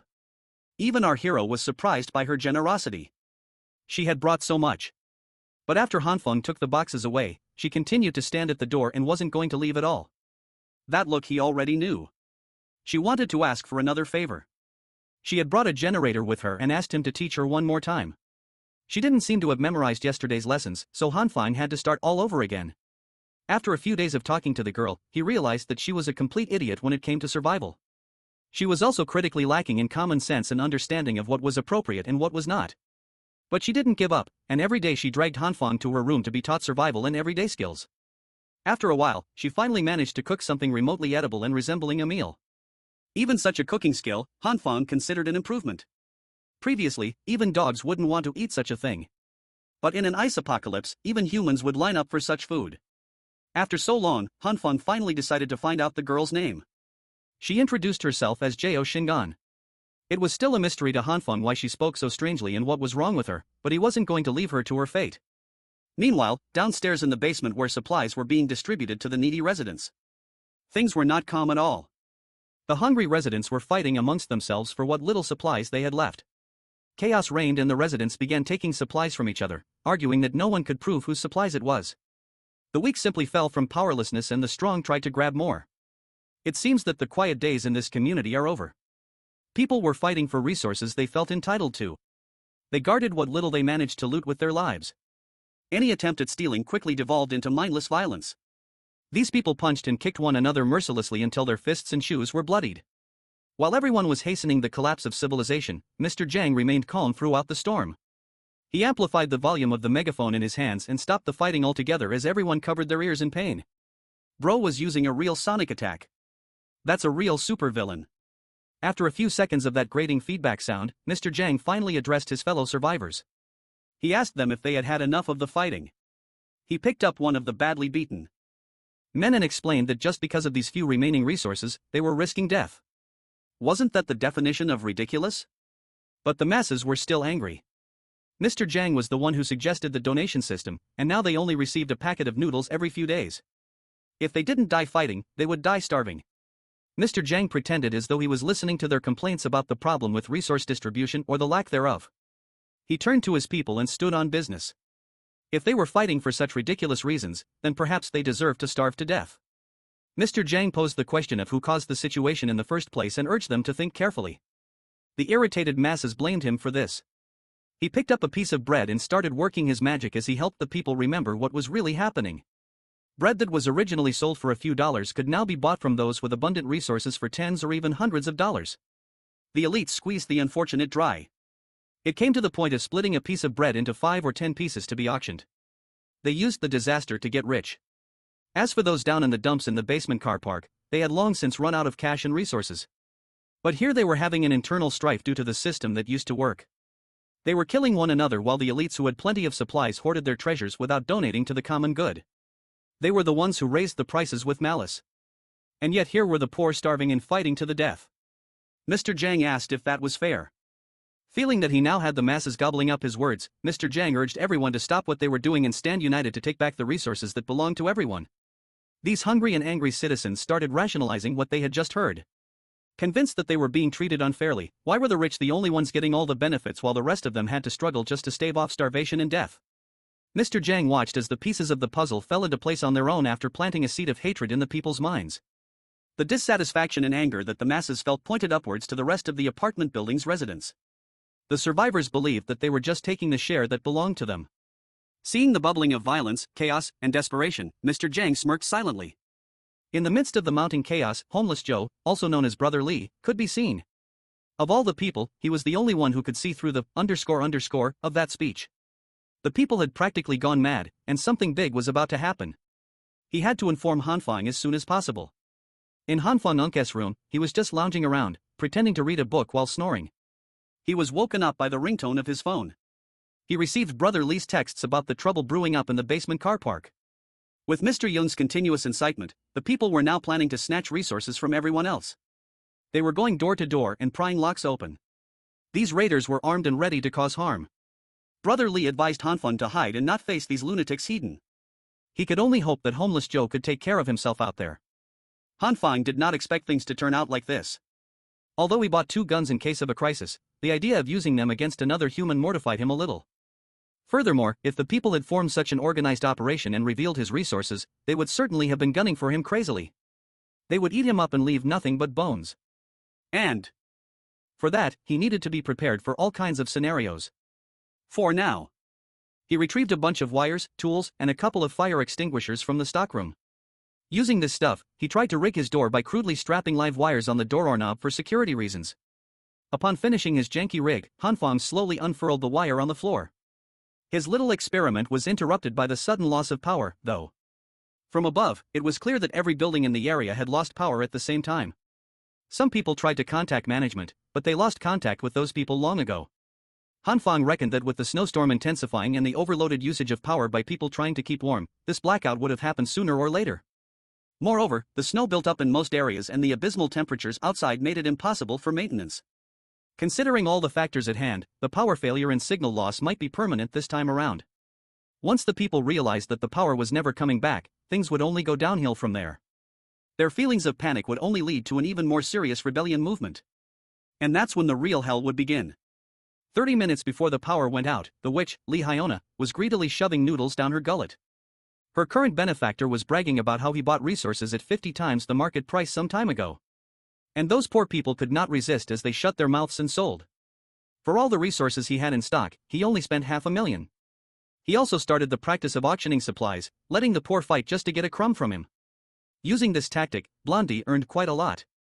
He ran his hand alongside Lee Hyona's face and asked if she thought she had made the right decision to follow him. The witch smiled and cheerfully nodded. The rich prick was already thinking of doing anything he wanted with this pretty girl as long as he had the resources to buy her obedience. Their moment was interrupted by the sound of hurried footsteps pouring into the hallway. It was the car park people and they brought tools to break doors open in the middle of the night. Blondie overheard that he was being specifically targeted for spearheading the rise of prices in the group chat. The raiders started banging and kicking his door, trying to force it open. Blondie might be rich, but could all that cash save him from what was coming? He stood there, unsure of what to do as the people continuously tried to break in. Finally, the crazed cult of Mr. Jiang's hungry soldiers had gone full tilt. The snowstorm continued to rage on, not showing any signs of stopping anytime soon. Inside Hanfang's stronghold, the mess had accumulated as wires and supplies littered the ground. He was still working on his Home Alone-style trap on the door, causing a lot of mess. Hanfang did everything he was supposed to do to rig the door, but the energy reading indicated that there was no power going through. Just as he was wondering what went wrong, the hurriedly tied-together bunch of wires exploded and burned. The line must have become live right then and there. Caught in the blast, Hanfang coughed and tried to recover. He extinguished the fire on the wire. He still could not figure out what he was doing wrong and what was making the process so difficult. If the internet were still working, this would not be a problem at all. Unfortunately, someone started knocking on his door without him getting his door trap up in time. Hanfang stood up and carefully looked through the peephole to confirm who was on the other side of the door. He could not see a face, but he saw someone with a very short stature and hair sticking out. It was that outcast girl again. This time, she came over with her signature nonchalant face while asking for help. This was not a good time for Hanfang as he was busy trying to improvise some traps inside. But then he remembered the incident that sent him back to the past when he was seduced by a witch and clobbered by a madman. He released his grasp from the door handle. Fearing what might be lurking on the other side, Hanfang warned the girl that people were breaking down doors and robbing supplies. Instead of letting her in, he just told her to return home quickly as he wouldn't open the door for her. Outcast girl stood in the gloomy, cold hallway. Silence filled the air. Then she started banging on the door even harder and louder. When Hanfang still refused to let her in, she chose to sit and shiver at the entryway's floor. The cold was getting to her, and the voices of the raiders were starting to grow louder as they reached Hanfang's floor. They did not care how many residents lived on the 18th floor. They just came here to break every door open.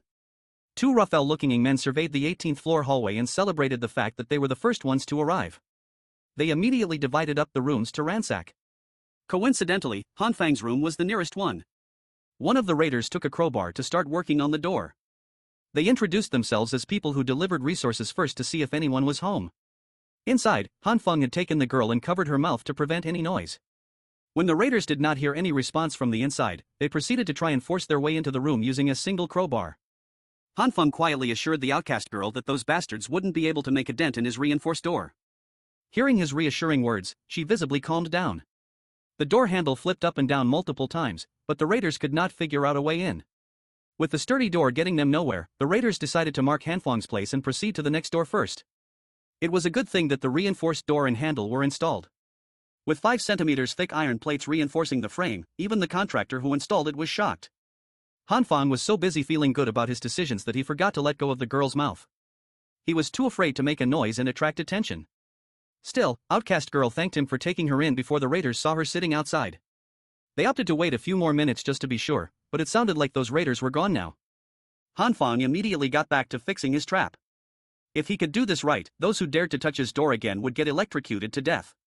The girl curiously asked what he was doing, and he introduced it as his electrocution defense measure. He even condescendingly told her that she wouldn't understand even if he explained. Well, he didn't even understand the thing himself. And installing this electrocution device was proving impossible. Little did he know, she was an expert when it came to anti-theft devices and voltage differences. These were very simple concepts for her. So, outcast girl coached Hanfang from the side, instructing him to cut the power supply while wrapping the bare wire around the door handle carefully. From there, they connected the next wire from the circuit box to the handle and for the finale, turned on the power supply. When he measured the live current in the handle, the tester indicated a high level of electricity. When asked how she knew about this complicated stuff, she answered that the true eye of the evil king possessed the ability to see the truth of everything in the world. Since his trap was done with the help of outcast girl, he asked what she needed help with. She did not bother telling a story or anything like that. She just emptied out the contents of her backpack on the couch, ignoring Hanfang. Then the girl boldly declared that the true eye of the evil king would be staying in this place from now on. It took Hanfang a second to process what he had just heard. He was obviously very opposed to having this girl living in his private space and desperately urged her to go back to her house quickly. Hanfang was so flustered by the idea that he tripped on the wires coiled around the floor, his body launching forward. After wobbling for a few seconds, he fell on the solid ground, making a mess in the process. On his hands was a bright purple color emanating a bizarre energy. Tripping on his feet and falling on the ground should have hurt quite a lot, but it didn't. That was when he noticed where he fell. His coffee table, which was solid just a second ago, had turned into some sort of moldable and clay-like form. Could it be that he unconsciously made the coffee table turn soft? Hanfeng finally noticed the purple light dancing around his hands and immediately connected it to the bizarre soft property of the table. Even the toolbox and the tools nearby had turned wonky upon being touched by the light. He grabbed a hammer and the metal head bent on itself. Hanfeng waved the hammer around and it started losing its shape. In simple terms, the purple light could cause items to turn soft.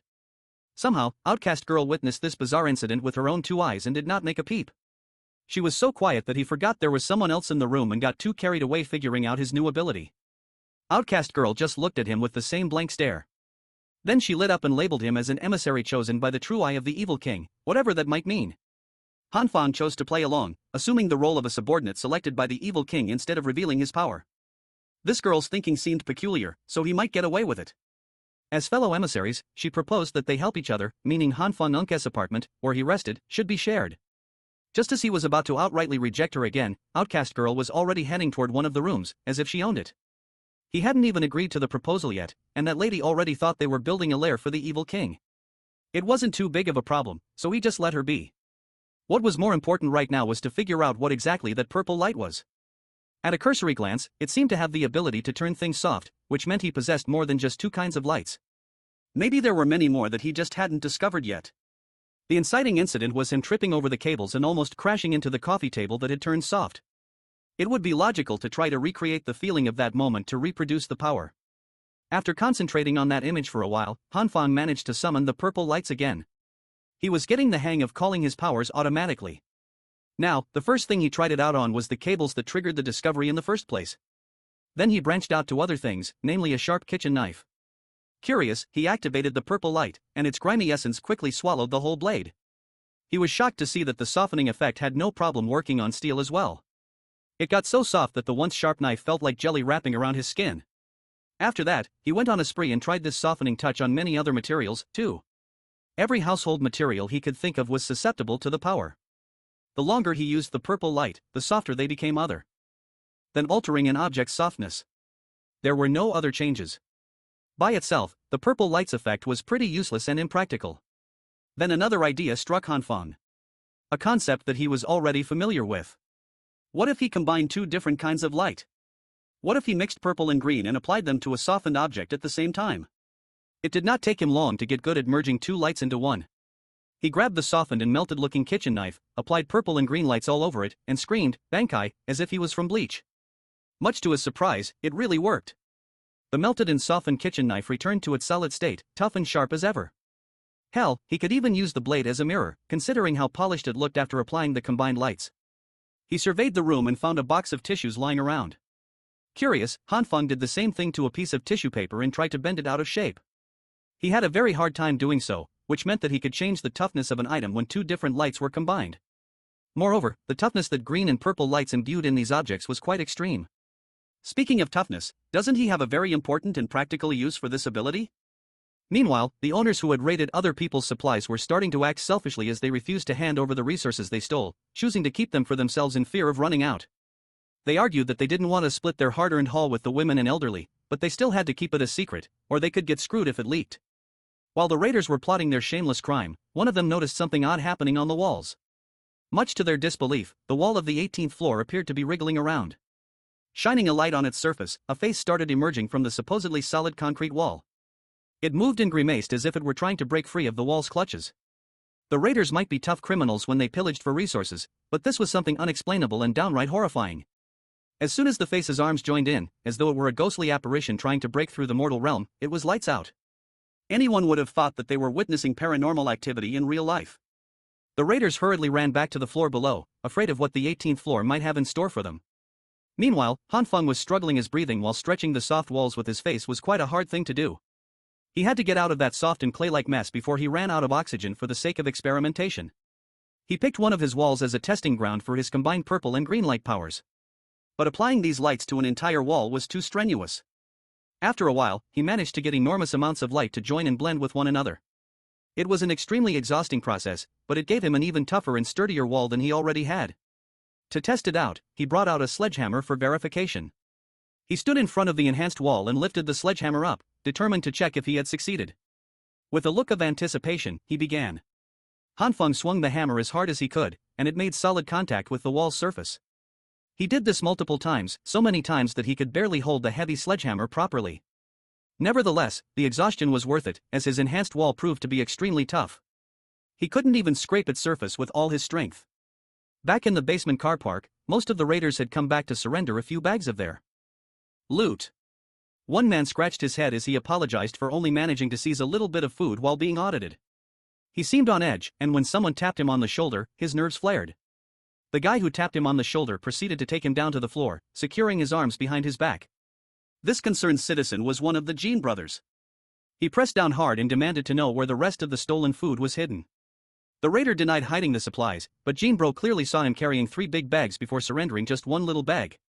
Even with his arms getting twisted up, he continued to vehemently deny hiding resources. Since it looked like he was not willing to speak with just a little arm twist, perhaps a good beating would squeeze some honesty out of the man. Just as Jean Bro was about to wail at the dishonest raider, someone calmly stopped him with a simple shoulder tap. Much to everyone's surprise, it was the man of the people, Mr. Jiang. Mr. Jiang urged the young man to let the raider go first so they could talk things out if there really was a problem. He heard the case of secretly hiding food that was supposed to be for everyone and wanted to deal with the matter in his own way.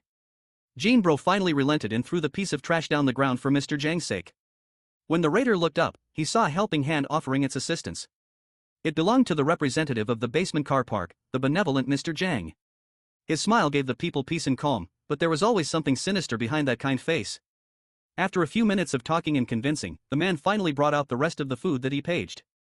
Just as previously said, there were 2 more big bags unaccounted for. The man shamefully apologized for being greedy, as he had 5 mouths to feed at home, and the food that was distributed was not nearly enough. Hearing this, Mr. Jiang took his share of today's ration and selflessly handed it over to the man. He respected the rules. People must hand over the things collected to receive rations according to the number of people in a household. But he could sympathize and understand those who were having a hard time living like that. The kind gesture almost made the dishonest raider cry right then and there as he thanked Mr. Jiang from the bottom of his heart. The lying thief Lao Wang swore that if Mr. Jiang needed anything in the future, he would be at his service. Turning to the masses lined up in a single file, Mr. Jiang urged them to quickly receive their rations and go back home quickly. The Jean brothers were curious as to how Mr. Jiang got the thief to hand over everything so willingly and why he gave the guy extra rations from his own share. He insisted that he did not do much and just helped the guy understand a certain principle. Of course, the Jin brothers were curious about this principle. Mr. Jiang explained that in the history of the country, there were multiple times when riots and rebellions occurred due to the clash of benefits between different social classes. However, the nature of these riots was defined as a collective social behavior. If you were not arrested on the spot, you wouldn't be convicted in a court of law.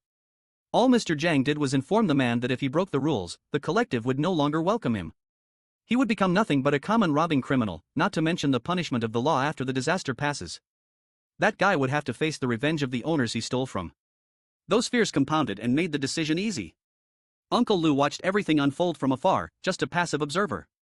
He knew that Mr. Jiang deliberately left the fact that within those groups of rioters, there would always be a leader leading the collective's actions. Heroes and even villains will always emerge in troubled times, and he could see that potential in this Zhang kid. As for our MC, he was still busy swinging his sledgehammer on different parts of his house to make sure that they were virtually indestructible. This activity was draining him quite a lot, but at least he has invincible windows now.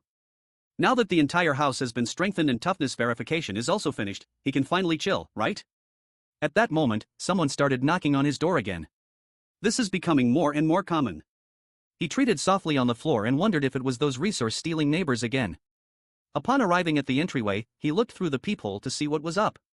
Much to his surprise, it was none other than Li Hyona calling out his name with tears in her eyes while shivering in the cold. This was an extremely familiar scene.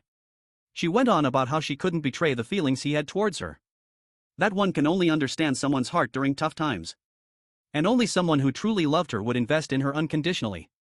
If he just opened the door, she would gladly open her heart. Han Feng's mind replayed the night he died after being ambushed in his own room. He recalled how this witch and his partner made a dead fool of him. Today, this girl was repeating the exact same words she said to him before he died. This means that outside that door, there's a man lying in wait to bash his head in if he fell for the act.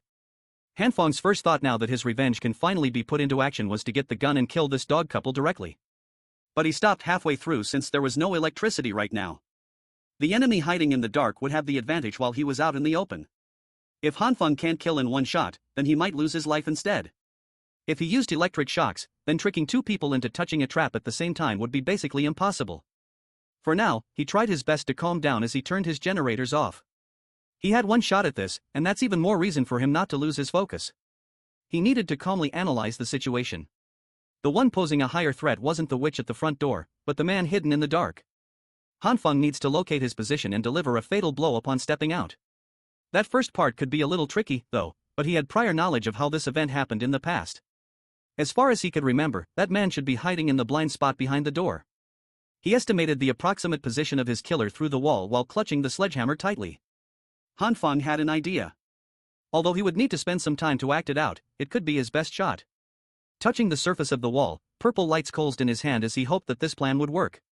Lai Hyona continued acting like a damsel in distress as she desperately called Hanfeng's name to be saved. The man she brought to kill and rob Hanfeng was already beginning to change his mind. But she insisted that this loser, Hanfeng, had a ton of resources. Truckloads of supplies delivered a day before the disaster. Anyone would jump on the chance to plunder enough resources to feed themselves for quite a few days, but they made the mistake of choosing the wrong superpowered target. The wall behind the killer morphed and moved like clay. A sledgehammer-shaped protrusion came out, seemingly trying to break through the soft wall. The killer was starting to hear some weird noises nearby, but Lee Hyona was too focused on performing the scam. When the killer identified that the noise was coming from behind, he was too late to turn around. A freaking sledgehammer coated with a softened cement wall collided with his jaw, undoubtedly breaking the whole thing with destructive force. The witch stood back in shock as she watched her partner in crime fly like a rag doll. She asked what happened, but he was in no shape to talk. His body was shivering with agony and cold. It was right then that the seemingly unopenable door slowly creaked open. Hanfeng burst out of his room with a fire extinguisher in his hand and a sly little smile on his face. The haggard witch looked at the supposed loser in fear. Before she could even speak another word, Hanfeng let that fire extinguisher rip, covering the thought with that white stuff as she screamed in pain. Lee Hyona was a good actress. She managed to keep her soft cadence as she begged Hanfeng to stop spraying her with the white substance. She even ingested some of it, which you weren't supposed to do. The witch coughed and coughed as her body began breaking down from the cold brought on by the extinguishing agent. When she opened her eyes, she saw the rich blonde prick she had brought his muscle to rob Hanfeng lying on the floor, convulsing uncontrollably and desperately asking for help. Unfortunately for him, Lai Hyona wasn't in the best position to provide assistance either. Hanfeng's hand emerged from the extinguishing agent fog as he reached for the witch. She reacted quickly, but he managed to grab her hair and scarf simultaneously. It must have been the adrenaline pumping through her system, but Lee Hyona managed to break free, though she lost a handful of hair in the process. She was one slippery son of a gun. She managed to stand and run out of the way while screaming for help. Hanfeng clicked his tongue as the witch escaped far too quickly. The same couldn't be said for the man he had clocked with a sledgehammer, though. He was still struggling to even stand. Fueled by anger and frustration, Hanfeng kicked the rich prick in the stomach just as he was about to stomp on the man who had killed him in his past life. The blonde prick pleaded for him to wait just a second. This fool started bringing up his dad's name and all that nonsense. He promised that if Hanfeng touched him again, bad things would happen. Hanfeng responded by delivering another solid punch to the face, goading the spoiled brat about what he was going to do next. Hanfeng didn't give a damn who this prick's daddy was. He intended to inflict as much pain as possible and beat the hell out of this brat to his heart's content. Seeing that threats wouldn't work, Blondie tried a more respectful approach. He called Hanfeng a brother, asserting that they didn't even have beef with each other, so the beating was totally unjustified. Infuriated by memories of his past life, Hanfeng punched the bastard's head to the ground once more. Hanfeng mounted his chest and continued raining blows while voicing everything in his heart. This man had treated his life as if it were worthless. He was killed when he was just minding his own business. With his gloves painted with blood and his eyes filled with malice, Hanfeng urged the prick to say something. Blondie might have wanted to, but his jaws and mouth were too messed up to form another sentence. Hanfeng stood up and grabbed the modified baseball bat lying on the floor. Holding the weapon that had ended his life and started a new one, he looked at the defenseless culprit lying helpless on the ground.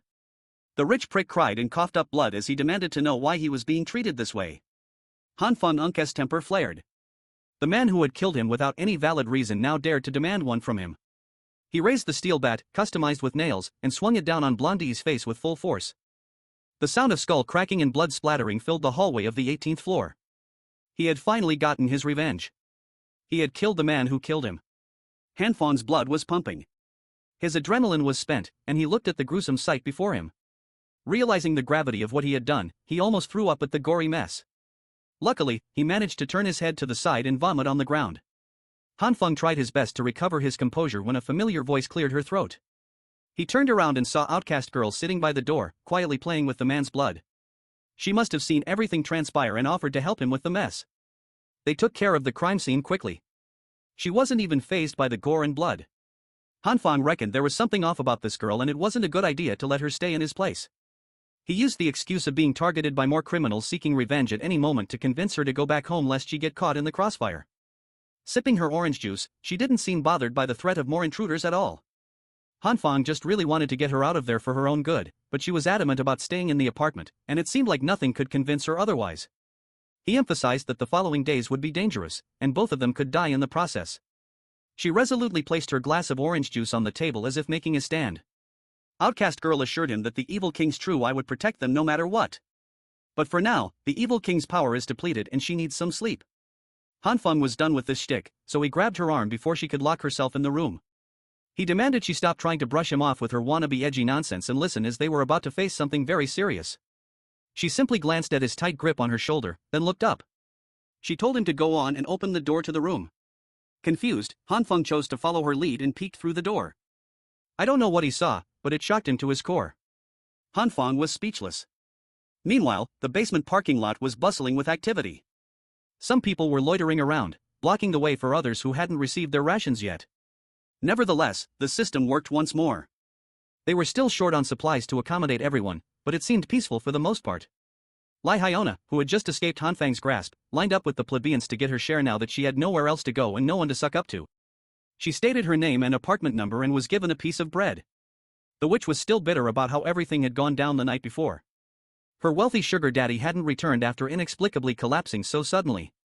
The only logical explanation was that Hanfeng had set a trap in advance, but that only made her more curious about what he had hidden behind that door. Before the commotion, she had seen a light flicker and felt a warm breeze coming from inside. That meant he had some kind of power source. Maybe he hadn't just stockpiled supplies. Maybe he had been prepared for the whole snowstorm in advance. All she felt was bitterness. The sneaky bastard hadn't said a word to her about this impending disaster. He enjoyed the good stuff while she accepted his trash.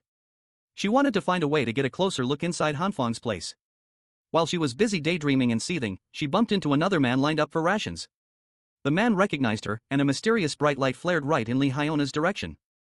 The man with the flashlight cheerfully invited Lee Hyona to Block 5's lobby where some survivors lit a brazier for warmth. Not interested, she insisted on keeping herself warm at home, but the man was being way too pushy. He bragged about how much food he had, alleging that he had enough food for a few days if shared by two at his house. The creep had always liked girls with her style, so this was his chance to score. Lai Hyona might be an insufferable witch, but even she felt her skin crawl at the creep's proposal. Seeing as his attempts to lure her with supplies failed, the creep started making a scene, accusing her of falsely claiming resources for other households, which was true. Hearing the commotion, the other survivors were starting to pay attention. Lee Hyona shoved the creep out of the way, slapping him with the food she had just scammed. Humiliated in front of everyone, the creep raised his hand, motioning to bash her with his flashlight.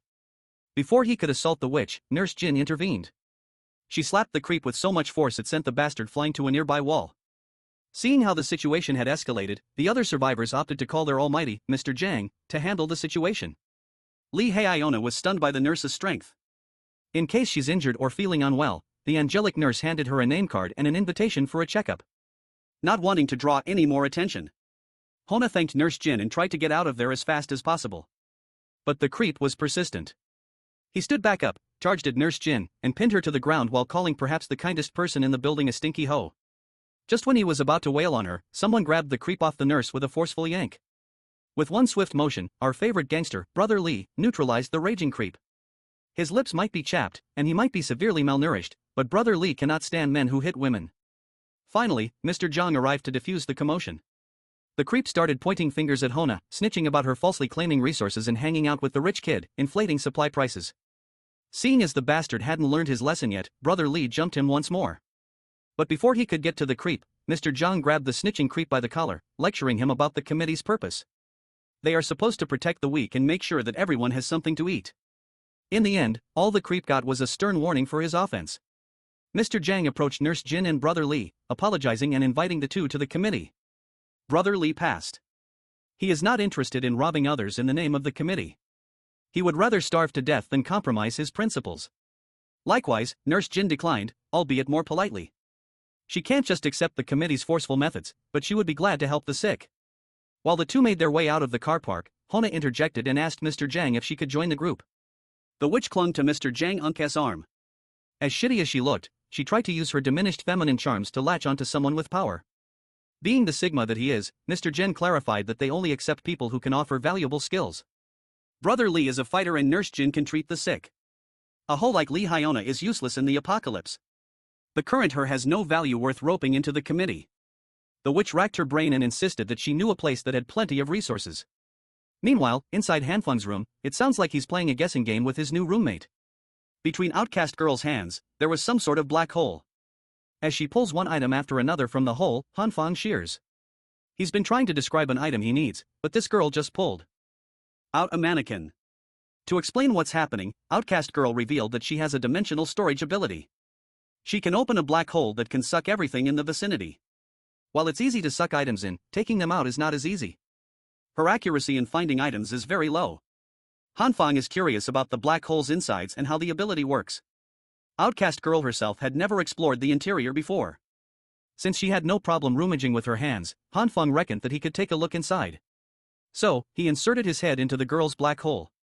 Don't call the cops. It's not how it sounds like. With half of his body inside the subspace, he opened his eyes to a vast dimension filled with endless supplies. The scale was unbelievably massive. Supplies and random floated around in chaos, as expected of the superhuman who emptied the supermarkets in the East region overnight. Suddenly, Hanfeng started tearing up as he realized something. The space inside the black hole is devoid of oxygen. He forcefully pulled his head out of the gasless subspace and gobbled air like a madman. Just a few seconds inside that accursed subspace was traumatizing enough. He complained to Outcast Girl. She did not even warn him that there was no air inside. It felt like all the moisture in his body was nearly sucked dry. Not minding his complaints, she continued to rummage through her infinite stash and finally found what they were looking for. As it turned out, Hanfeng was looking for Remotech-controlled toys. Boxes of drones and RC cars poured out of the black hole. Hanfeng was so hyped that he forgot about his near-death experience in an instant. On the cold, icy stairs of floor 18, some raiders try their luck to rob some poor souls again. By now, this floor has garnered infamy with rumors of a monster roaming the halls. Blass's raider doesn't believe such supernatural rumors. Besides, Mr. Jang personally sent them here to scout the floor. They cannot afford to let their boss down. Some of them are skeptical of the info they got from that girl Lee Hyona. Still, workers must work and earn their keep. Unbeknownst to the raiders, they are being watched by Hanfeng and his new toys. Fortunately, they managed to get the monitoring system in place just in time to anticipate the uninvited guests. They've devised a plan to deal with situations like this one. Hanfeng will light the fire, and Plan 2 can commence. Setting a 2-minute timer on his stopwatch, he exited the room. On the stairs, the raiders stopped in their tracks upon hearing a faint and creepy sound up ahead. What followed the sound was a cacophony of lights. The source of those lights was none other than the Remotech-controlled cars Hanfeng had set in advance. The raiders calmed down upon seeing the toys. What they did not see were the explosives strapped on those toys. When the fuse burned out, small explosions filled the stairs, swallowing the raiders. Don't worry, it's not lethal. It was just some lime explosives to blind the intruders. While incapacitated, a drone flew over their heads. On the drone's tail, they saw yet another explosive that made the raiders scatter and retreat to where they had come from. They tried to outrun the flying drone, but Outcast Girl is an adept pilot. Hanfeng insisted that they must really teach these bastards a lesson this time around, but in his desire to toy with the raiders, the drone got way too low and too close to one of them, leaving it vulnerable to an attack. In a desperate attempt to get out of Glass Raider's swings, one of the drone's propellers got clipped by the crowbar.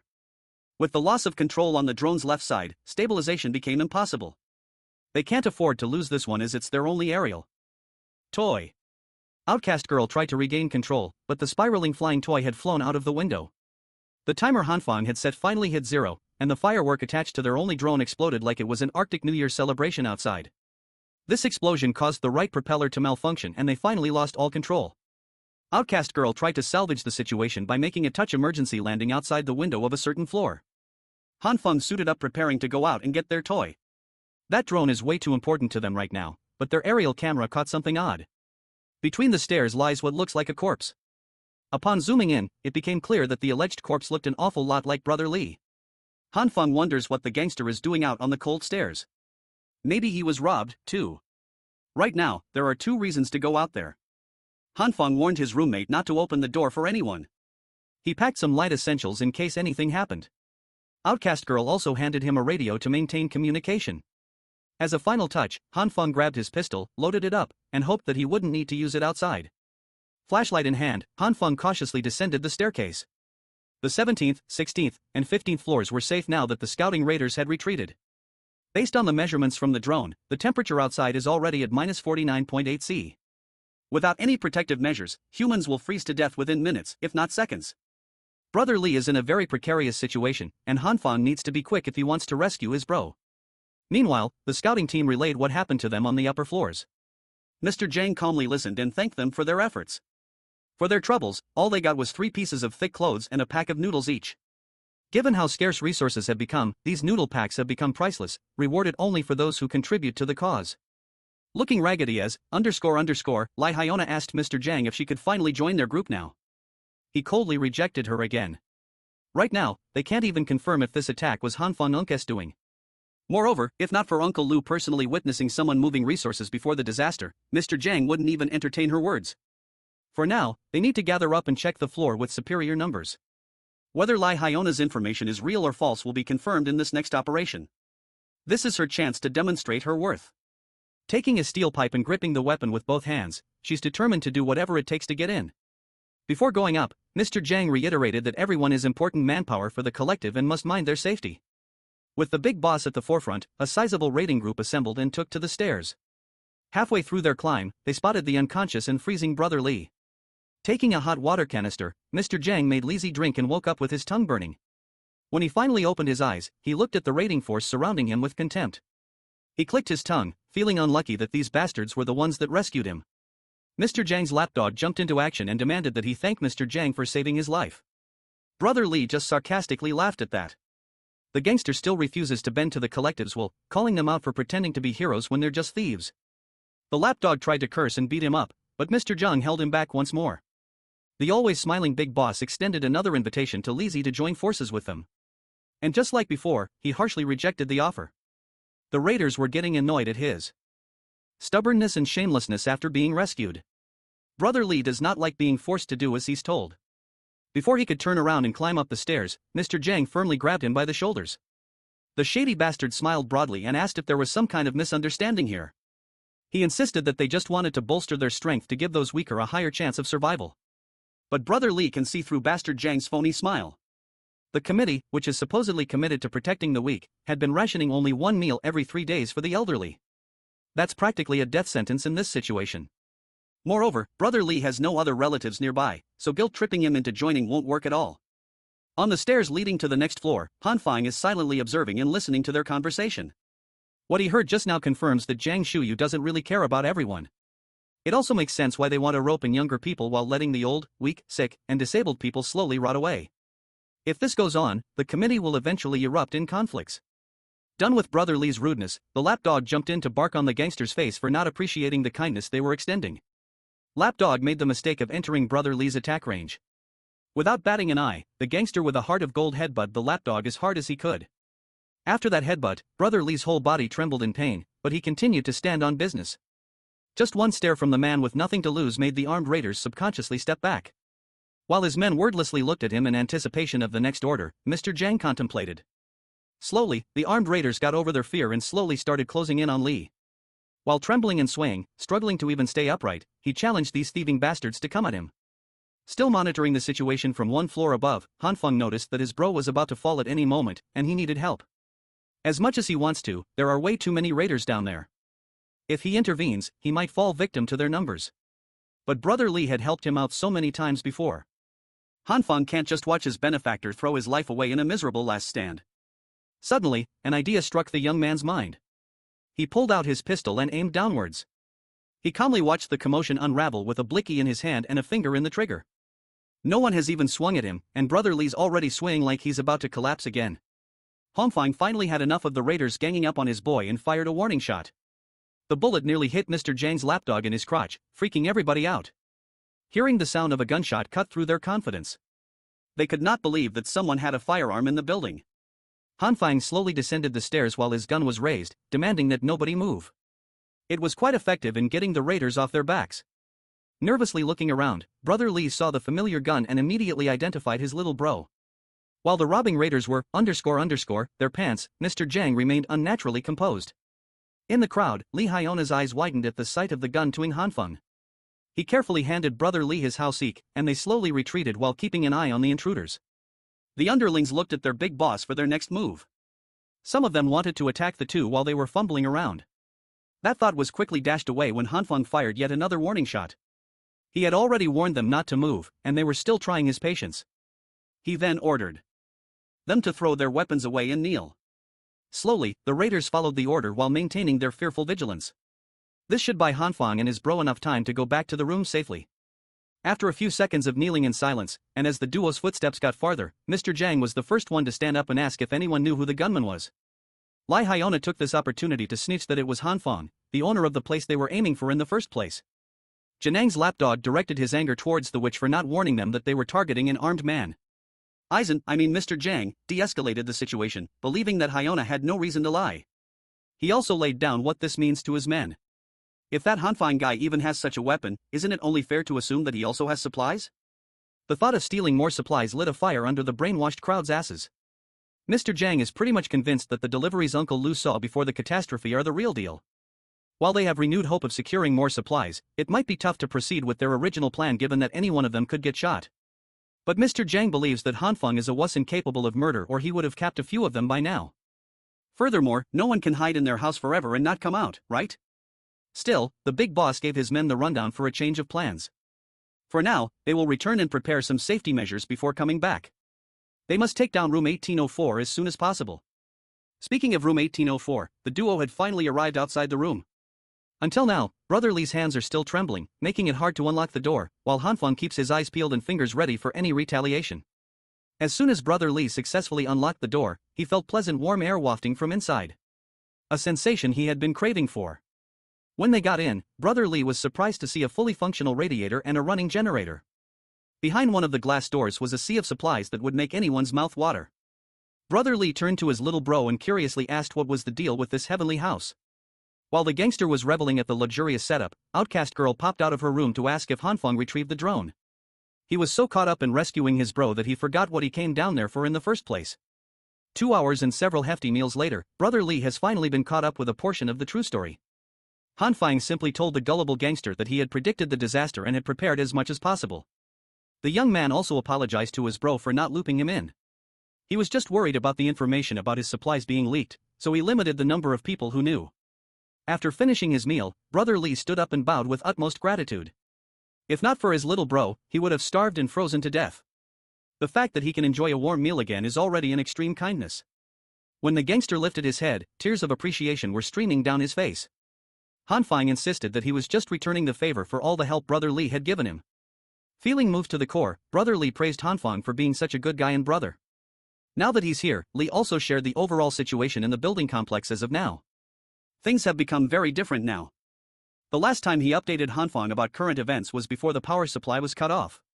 Since that day, that Zhang bastard has been going around stealing supplies from everyone in the name of collectivism. He amassed a lot of followers, but also made some formidable enemies who disapproved of his methods. Some people could not live off the minuscule rations and left the group. But the big boss seemed not too concerned about the dwindling of their numbers. He might look unbothered, but behind everyone's back, he regularly sends Jin Xinwu, his lapdog, to take care of deserters under the guise of reducing the threat against the collective. Hanfeng was surprised. Jin Xinwu and Jin Xinwen used to be a sweet, smart, and caring pair of twins. Basically, this collective committee expanded its influence and size quickly through underhanded tricks. But, Brother Li firmly believes in the saying that evil has its retribution. Zhenang and his goons made their biggest mistake when they tried to rob a man named Li Yunghao. You see, that guy was a boxer who was once the country's middleweight champion. If that was the case, it is natural that the twerps in the committee got beaten up badly, but that Zhang bastards refused to admit defeat, lose face, and lose the respect of his cult. Under his direct orders, raiders kept going to Li Yunghao to fight. Of course, all of them got pummeled to a bloody pulp. Because of this incident, the boxer amassed a following of his own. Among them, there are two standouts who are starting to make a name for themselves. One is Yang Yangyu, a boxing fan. He used to participate in underground boxing matches for a few years. He is notorious for his speed. The other is called Jin Zhangzai, another diehard fan of Yang Hao. He is blessed with overwhelming strength and he is built like a monster. With these two on the boxer's corner, the birth of a new faction in the neighborhood was imminent. And they hate the hypocrisy of Zhang Shuyu with passion. Brother Lee added that Bastard Zhang was desperate to resolve this conflict and finally decided to target Hanfang's supplies. He tried to warn his little bro, but he passed out on the stairs. This is good as it means that Mr. Zhang's empire is slowly crumbling from the inside. While the trio were discussing their next move, skittering noises could be heard from outside. Outcast Girl pulled out the live camera feed outside the door and saw the raiders gathering right outside. Hanfang stood up to set up his electric door handle trap. Outcast Girl stopped him from rushing and warned him about the smell of sulfur coming from the hallway. Without warning, the whole room shook. Something just exploded outside. Mr. Zhang and the raiders are actually crazy enough to use bombs. By the sound of it, they should be using localized demolition explosives, and they shouldn't be too powerful. Looking at the live feed, it finally makes sense why they're lugging heavy riot shields. It's also apparent that Li Haiona was the one who tipped off these bastards. While the raiders set up their next load, Hanfang hurriedly plugged in his electric trap. A second later, an anguished scream can be heard outside. It looks like the trap worked and it took down some poor schmuck. The raiders stepped back in fear, but Mr. Zhang ordered them to continue placing explosives. This time, they need to target the borders of the door and double the packets. Blindly following his orders, the raiders armed the walls and blew it up once more. The boom cracked the walls but failed to blow open the entrance. Mr. Zhang is certain that their explosives are not the problem. The doors are just equipped with ample defensive measures. Refusing to give up, Mr. Zhang upped the packets to 3 this time around. If nothing happens, then they'll just continue increasing the load. He is determined to take this house down today. Inside, Hanfang and Brother Lee barricaded the entrance as best as they could. The third explosion shook the barricade out of place and nearly shattered their eardrums. After that loud-ass explosion, an odd cracking sound can be heard. It seems like the demolition explosives are doing their job and weakening the walls. If this goes on, the cracks will only get bigger and bigger until they give in. Blocking and barricading the entrance is useless, but Hanfang has another idea he wants to try out. They just need to remove the random stuff they lifted and crammed in the entrance. Outcast Girl stepped in to help. Brother Lee was skeptical that the little doll could help much until she raised her hands and produced her black hole. Brother Lee stepped back in shock and confusion. When she started sucking in the heavy stuff, barricading the entrance, Brother Lee nearly passed out at the incredulous sight. The work that should have taken them minutes was done in just a second. Brother Lee felt a newfound fear for the little girl and her ability. Without any time to explain, Hanfang activated his purple light, coated his hands, and ran for the walls. He spread the purple light all over its surface, softening it like last time to see if he could reshape the cracks on the spot. He has to stay focused and in control or the hardening process would take a long time. After making sure that all the cracks were accounted for, he activated the green light for the next part. Thankfully, his idea worked. Combining purple and green lights can repair and strengthen the targeted area. Brother Lee just saw his 2 new roommates perform tricks outside the realm of possibility. He is tweaking right now. Outcast Girl popped out and nonchalantly warned them to get down. Just in time for the third explosion, the trio squatted down and covered their ears. Hanfang had just finished strengthening his walls, but new cracks were quickly forming again. This time, the raiders have switched their focus and are now bombing the floor. If that's the case, then it will be useless no matter how much Hanfang repairs the affected area. He had to devise yet another plan. But what he came up with might be a bit dangerous and require absolute trust between the 3 of them. Outcast Girl is down with whatever, and Brother Lee is a real ride or die. No matter what the move is, all they have to do is proceed according to what Hanfang says down to the letter. After a few more rounds of bombing, the door to room 1804 finally gave in. Those demolition explosives finally did their job and blew the entrance wide open. The raiders remained vigilant as they slowly crept inside with their shields up. They are set on clearing up all the supplies they can find. Mr. Zhang also warned his men of any possible angles for ambush. They swarmed Hanfang's house, sweeping the kitchen and the living room for supplies, and mysteriously they came up empty. All they could find was some rubbish and a box of seeds in the kitchen. Seeing as they wasted so many explosives for trash and seeds, the raiders turned to Li Haiona for answers. She insisted that she did not lie and directed the raiders to the bedroom. As soon as they tried opening the door to the last unchecked room, Brother Lee came out, kicking the shield into the raiders' faces. Behind him was Hanfang, who had his pistol in his hand. He raised the gun and pointed it at Mr. Zhang.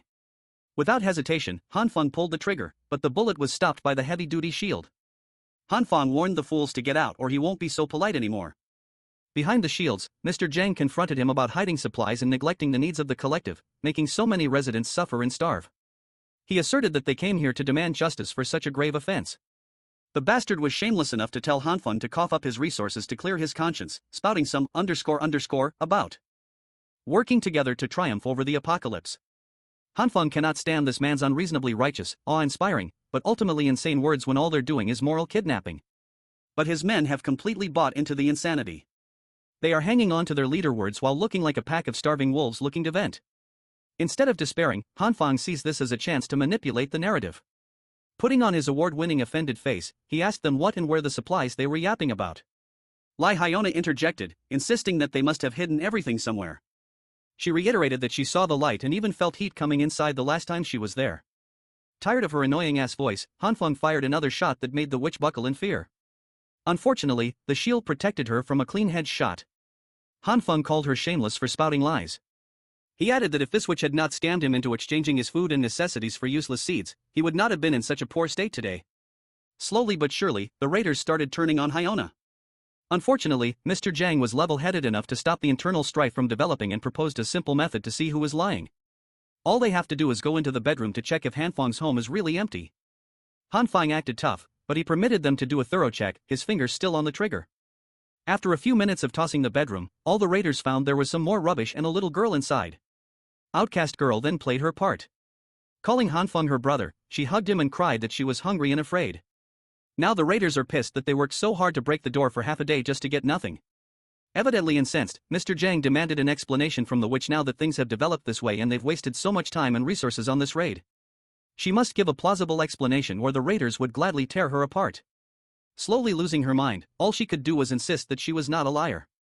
While that may be true, no one's buying her words anymore. The only logical explanation she can think of is that Hanfeng is playing tricks on everyone. As always, she blamed Hanfeng for putting her in a tough spot. Lai Hyona finally snapped and ran out of the shield's cover, charging at Hanfeng. He was blinded by her flashlight and got his gun taken away. In a careless twist of fate, the witch managed to grab the pistol. She aimed it at Hanfeng's chest and demanded to know where the supplies were hidden. The raiders looked at her like she was utterly insane while she threatened to shoot Hanfeng. Egging her on to shoot, the young man continued to insist that she already scammed all his resources long ago. Just as when she was about to pull the trigger, the raiders surprisingly stepped in and knocked the gun out of her hand before she could harm anyone. Mr. Zhang's lapdogs restrained the insane witch while she continuously claimed that she was not a liar. Before Hanfeng could grab hold of his gun, Mr. Zhang's hand extended and picked up the blicky. He slowly raised the pistol while staring Hanfeng directly in the eyes. His lapdogs continued berating the witch for leading them on a wild goose chase. Before they could start beating her up with metal pipes, Mr. Zhang intervened and stopped any more unnecessary bloodshed. Seeing as their plan failed, he's in damage control mode now. He hypocritically reminded his men that the committee was not a violent group and Hanfeng's house was not an execution ground. Scaring her with the gun, Mr. Zhang is willing to give her a chance to turn over a new leaf. He even apologized to Hanfeng for causing distress and for everything that happened today. Surprisingly, he willingly handed the gun back to its owner and promised to give a proper explanation and apology soon. Hanfeng cautiously took his weapon back, and the shameless Mr. Zhang extended an invitation for him to join the committee. He insisted that Hanfeng should mull it over for a bit and get back to him with an answer. As he and his goons retreated, he urged Hanfeng to answer at the supply collection spot tomorrow. And so the trio were left in the mysteriously empty and depressing home by themselves. Hanfeng's head hung low, concerned with Brother Li. With a sigh of relief, he lifted his head in reprieve now that this farce was finally over. With the performance done, they can finally go back to chilling with the comfort of electricity and warmth. Now that his place is compromised, they transferred over to Outcast Girl's surprisingly cozy and spacious house right above Hanfeng's. It's all thanks to her that they can put on such a convincing performance so quickly. You see, before the raiders got in, Hanfeng coordinated the plan flawlessly. First, they stored all valuables and resources inside Outcast Girl's subspace. They made sure to leave some rubbish and wrappers in random places to really sell the performance. They even opened the windows to quickly lower the temperature inside. They had to make it seem like they had run out of supplies a while ago. Those committee bastards can just waste their energy tearing down a door holding nothing inside. While sharing a lavish meal, the trio celebrated the fact that Zhang Shuyuenke's failed mission, which yielded nothing, would surely stir up anger within the group. In that situation, those greedy raiders will start pointing fingers at the weak links. Since Hanfeng has a gun, the unarmed and hateful Li Hyona will definitely get the worst of it. The plan worked wonderfully, but it did not go down without a hitch. Hanfeng's gun was even taken. But the young man had already accounted for that as the worst-case scenario. He was mostly certain that when Zhang Shuyu gets his hands on the gun, he will most likely opt to resolve the situation peacefully to maintain his righteous image. If it did not go down that way and the madman decided to pull the trigger instead, Hanfeng had already emptied the mag with the 2 shots he fired. That way, letting the raiders take the gun on purpose only enhanced the reality of the performance. Brother Lee finally relaxed. He thinks that from now on, they just need to pretend to be suffering while secretly enjoying a luxurious life. But Han Feng corrected him. Their main mission from now on is to bring the committee down. Back in the car park, the distribution of poultry supplies continued. Even though they're getting less and less food, the people's gratitude for Mr. Zhang is still there. While everyone is busy with the distribution, two sneaky figures are moving in the background. They quickly entered the off-limits area where only a few were permitted entry. The committee members in charge of securing the supplies are just getting back to the car park. Those two sneaky figures, Han Feng and Brother Lee, tried their best to blend into the background to remain undetected. Surprisingly, it worked. According to Brother Lee's prior investigations, the first 4 floors of the building have been cleared out. The 5th and 6th floors house the logistics workers and their family members. Mr. Zhang and his inner circle reside on the 9th to 12th floor, and the warehouse is likely to be on the 7th and 8th floors. There will be guards posted up from the 5th floor onwards. The duo has to be sneaky, avoid firing the gun, and get by with metal rods as much as possible. As the two ascended to the higher floors, there was an odd absence of security without even needing to use their weapons. The two reached the 7th floor without a fuss. Brother Lee is starting to doubt if they're on the right path at all. While it's understandable that the committee is understaffed, having no guards at all is a bit much. Splitting up, Han Feng and Brother Lee decided to search the entire floor for the warehouse. Han Feng was expecting some action, but was pleasantly surprised with how smoothly they infiltrated this far. Since the committee still boasts superior numbers, the trio has to work smart and start from the inside to bring the whole thing down. As far as Han Feng can see, that thieving organization is only held together by the promise of supplies. If they can find that stash, outcast girl, or the evil king, as she likes to be called, they can go in and empty their coffers. Still, finding the exact room where they hide the supplies within an entire floor will take quite a bit of time, and they must watch their steps along the way. Eventually, Han Feng heard Brother Lee giving him the signal. When he saw what Brother Lee was clamoring about, Han Feng was flabbergasted. One of the rooms had the word warehouse blatantly stuck to it. This was such an obvious trap. Even the key was left in the keyhole. But if Brother Lee was alone, he would have fallen for it already. Look, this dumbass blondie might be a good homie, but he is not the sharpest tool in the shed. There are thin wires wrapped around the key and handle, indicative of the simplest trap there is. If these raiders can afford to bomb Han Feng's door, who knows what kind of trap they have set up. Han Feng had to direct Brother Lee not to touch anything and all willy-nilly. For now, they just need to scout and know the key locations for their attack. While the duo was quietly discussing their plan to continue searching the higher floors, the door next to them creaked open. 2 guards came out just as the dumbass duo were discussing their plan to clear the supplies out. They all stared at each other, taking a second to process what the hell was happening. Han Feng regained composure and bolted out as fast as he could with Brother Lee in tow. They eventually reached the stairs, but the guards quickly caught up. Han Feng had to step in, save his bro from a nasty concussion, and block a metal rod strike with one of his own. Retaliating, Brother Lee landed a painful kick on the guard's groin. That bought them enough time to get back to the staircase and lock the door behind. Unfortunately, the commotion attracted other guards coming from the lower floors. With no other choice, they have to hurry and proceed upwards with hopes of not encountering any more enemies. When they reached the 8th floor, Brother Lee noticed Han Feng clutching his right arm. It was probably fractured from blocking that strike earlier. For now, they must find a place to hide in quickly. Just as they were about to look for a hiding spot, Brother Lee saw something that made him stop in his tracks.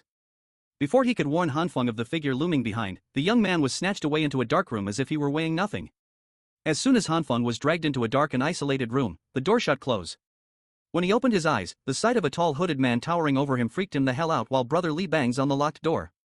The hooded man sternly asked what they were doing on these floors.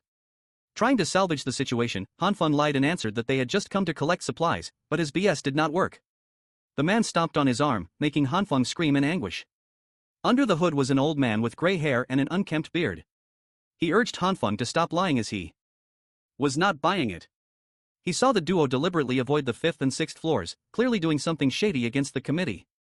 When asked if he was tailing them, the old man simply asked Han Feng why he thinks there are no guards around the higher floors. In the corner of the room, the guards who were supposed to watch and roam around the warehouse were unconscious and stacked on top of one another. Before they could talk a little more in depth, the sound of more committee guards flooding into the floor sounded outside. That must mean Brother Lee has been caught. The old man clicked his tongue in annoyance and slowly walked over to the nearest window. He turned the freezing handle, letting the cold, frigid air into the dark room. Han Feng asked the old man what he was doing opening the 8th floor window. He argued that the height is just equivalent to 4 stories. The piled-up snow has already reached between the 3rd and 4th floors. With all that snow cushion, jumping from such height should not be that big of a deal. With the battalion of raiders hot on their heels, they can either jump down or wait to get beaten to death. Speaking of the raiders, they're already working on busting the locked door open. Han Fang is starting to consider the old man's words. The mad lad had already jumped down without hesitation. As soon as the door busted open, Han Fang chose to risk it all and follow in the old man's footsteps. As scary as it was, he jumped from the 8th floor, hoping that the snow would be enough to soften his fall. For added insurance, Han Fang positioned himself to fall hand first so he could use the purple light to cushion his landing spot. While he lands, the old man digs himself out of the snow, completely fine and intact. Han Fang might have landed awkwardly, but he's alive, albeit a little winded. The raiders up in the window looked at the two like they were absolutely insane. Moving quickly, the old man ran for the nearest window and elbowed the brittle glass open. Even Han Fang was impressed with the old man's relentless survival skills. He followed him into the room, successfully escaping the clutches of angry committee raiders. Mr. Zhang's men did not have the balls to jump and make chase. They had to take the stairs like normies. Eventually, the old man led Han Fang to one of the rooms and lit a fire for a little bit of warmth. Han Fang admitted that he would have been caught if it hadn't been for this bearded old man. He practically dragged him back up to the 5th floor instead of settling for the 3rd. Those goons chasing them would naturally think they'd hide out in the lower levels and are now swarming the place and placing traps. Seeing the uneasy look on the young man's face, Beardy asked if he was scared, which was only natural considering they were chilling on a bonfire next to a dead man. When asked why he saved Han Fang, the old man corrected him immediately. Given the chance, he'd like to off Han Fang himself. He then praised the young man for at least having enough brain cells to not fall for the lame trap in that fake warehouse. For now, he wants Han Fang to spill the beans on anything he knows about the committee. If he clams up or lies, Beardy would gladly beat the truth out of him. Considering that he had taken all those guards down, Han Fang reckoned that the old man was lurking on the higher floors, either to steal supplies or to settle some enmity against the committee. Either way, Han Fang and Brother Li's appearance must have disrupted his plans. When asked if he has some sort of vendetta against Mr. Zhang and his goons, the old man admitted that he did. He's also aware of a secret that Zhang Shuyu is hiding. Han Fang perked up and asked what sort of secret that was. The old man stood up, confirming that this kid must be connected to Zhang Shuyu somehow. Prodding further, Beardy demanded that Han Fang spit out everything he knew about the committee unless he wanted to be the second corpse in this room. The choice is solely up to him. Afraid of being beaten to death, Han Fang started trauma dumping about his unpleasant encounters with that Aizen-looking bastard. To summarize, Young blew up his house, stole his girl, and ransacked his supplies. He even pulled out all the stops, and threatened them with a gun for the sake of revenge. But a poultry pistol wouldn't cut it. Han Fang mixed in a little bit of truth with a few lies and threw in the pistol bit, hoping that the old man would buy his story. It looks like Beardy did. He sighed and confirmed that a junkie pistol is nothing for those big shots in the committee to worry about. The fact that Zhang set Han Fang free without taking the gun proves that. When asked why, the old man presented two theories. First, the bastard is just putting on a show to maintain his position as the righteous leader. The second and the more terrifying theory is that he has an arsenal of even more powerful weapons stashed away. Han Fang added that he brought his brother with him to finish Zhang Shu off, hoping that the committee would slowly die without the head of the snake. While the original intention of the committee was good, they managed to help some people survive. Zheng Yuang's increasingly pragmatic philosophy got everyone thinking that doing bad is the only way to live comfortably. Even if the apocalypse subsides, the people who've lost their conscience and fall into depravity won't ever fit back into society. That's precisely why they must put a stop to the corrupt committee. The old man is on board, but he's worried about what would happen if they do succeed. In this world, the strong have always preyed on the weak. Killing Zhang Shuyu would only plunge the whole neighborhood into lawless plunder and slaughter for the little resources available. If that's the case, they might as well ask for a third opinion. It just so happens that another person has been listening in on their conversation from the other side of the door. Whoever it was, they tried to throw a water canister at the old man's face and missed.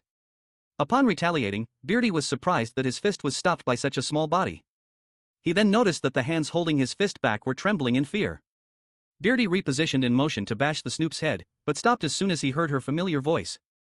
With pink hair and an adorable coat, it was none other than the charming Nurse Jin. Seeing the man inside the room, she recognized him as Mr. Han from the hospital. When things calmed down, Nurse Jin treated Han Fang's fractured arm while she profusely apologized for eavesdropping on their private conversation. She just came by after receiving Grandpa Li's supplies and for the re-examination. She came in and discovered the poor old man dead, and then she heard the door open. She got frightened and subconsciously hid in the other room. Beardy suspects that the little nurse must have been involved in the old man's death. He sees her selfless dedication as nothing but a joke. While he might be right in some respects, Nurse Jin does not regret her actions. People can say she's cruel or heartless, but only by surviving can she save more people in dire need. Furthermore, Django gave her a pass so she could freely walk anywhere she needed. She also benefits from the committee's supplies, even if she doesn't directly work for them. But Mr. Jang has been chasing out a lot of sick and old people recently. Grandpa Lee is one of them. It makes sense. With one less mouth to feed, the committee can hold on to their authority for longer. However, according to Brother Lee, a new faction has been rising in the neighborhood. With those boxers at odds with the committee, Jiang Shuyu must be eager to eliminate the competition. That must be why he's ramping up the abandonment of the old and sick. He wants to keep the young and healthy, fed, and happy. With increasingly desperate measures, there's a good chance that a faction war will erupt sooner rather than later. If that's the case, it would be wise to try and find Zhang's alleged weapon arsenal. Beardy asked the young man what he could even do by himself if he did find the stash. Han Feng asserted that he'll figure something out when he gets there, but he refuses to sit around and die with everyone else. Beardy thinks they're either way, so he won't stop Han Feng from digging his own grave. He then warned the youngins that Jiang Shuyu and the committee were just small fish in a big pond. There will be more bloodshed and slaughter for survival down the road. In a dog-eat-dog world, the one that survives till the end wins. With that being said, Beardy opened the window and made his exit. This dude is actually allergic to using doors normally. With only Han Feng and Nurse Jin left in the room, the nurse with super strength eagerly asked if there was anything she could do to help. Han Feng politely declined her offer to help as he did not want to drag another person down with him. But Nurse Jin is persistent. She heard the whole story and she can't just stand by while the neighborhood is in danger. She even got furious at that Jiang bastard for everything he did to Han Feng. Seeing the determined and genuine look in her eyes, Han Feng could not reject her. Now that she's on board, there is actually something that Han Feng needs help with. Back in the car park, the guards were reporting their encounter with Han Feng and the old man. Speaking of the devil, the man who they thought would hide like a rat appeared before everyone out in the open. Outing himself in the open got him dragged into the lion's den. In an isolated room away from everyone else, Han Feng got beaten until he was coughing and throwing up. Mr. Jen's lapdog tied him up, kicked him repeatedly, and warned him of the dangers of stealing supplies from the committee. The brainwashed twin threatened to his other arm if he ever dared to step foot in their territory again. He would have wailed at Han Feng even more if Mr. Jiang hadn't needed all hands on deck to deal with some sort of emergency that had just cropped up. After making sure that the goons had left, Han Feng's body emanated a green light, healing his injuries. He paid the price in the form of bruises and wounds, but he finally made his way back to the committee's area. Han Feng intends to look for the armory once he finishes healing his injuries. He can't afford to waste any more time. Every second counts. After bathing his body with the green light, he softened the rope using his purple light. He even fixed his fractured arm, but using the green light drains way too much energy that he almost fainted in the middle of doing so. He really needs to figure out how to heal specific parts instead of blindly coating his whole body. Right after recovering and freeing himself, Han Feng heard footsteps coming from outside. The door creaked open and the goons tossed the tied-up Brother Lee in. Fortunately, Han Feng moved fast enough to wrap the rope back onto his body. Seemingly in a hurry, the goons exited soon after, giving Han Feng a chance to check on his bro. Brother Lee's face was unrecognizable. Look, he's not the best-looking guy in his normal state, but his bruised-up mug is even worse. Han Feng added even more injury by slapping Brother Lee awake. At least it was an effective way to wake him up. Brother Lee just wished that little bro slapped the less swollen side. Now he can't even feel anything on the left side of his face. He then recounted how he was dragged through a different room. Before he got caught, he managed to get into the power distribution room and hid inside. In there, he found a big out-of-place hole connected downwards to an unnaturally deep location. Thinking that they would eventually check on the power distribution room, Brother Lee risked it for the biscuit, grabbed the wires, and climbed down to the unknown. He initially thought he would come out of the basement car park 1, but the line extended all the way to basement 2. Oddly enough, there wasn't even a single person in there. All he saw was a lot of boxes neatly arranged, lying on the ground. All of them were sealed tightly. Curiosity got the best of him, and he opened up a few boxes. Imagine his surprise when he saw the boxes were filled with sausages, each one as thick as his arm. He was about to investigate and take a closer look when he heard something or someone come up behind him. The next thing he remembers is Han Feng's wake-up slap. Now it makes sense why the committee and that Jiang bastard are so arrogant. They actually have heaps of supplies down on the lower floors. Han Feng skeptically asked if the contents of those boxes were really just sausages.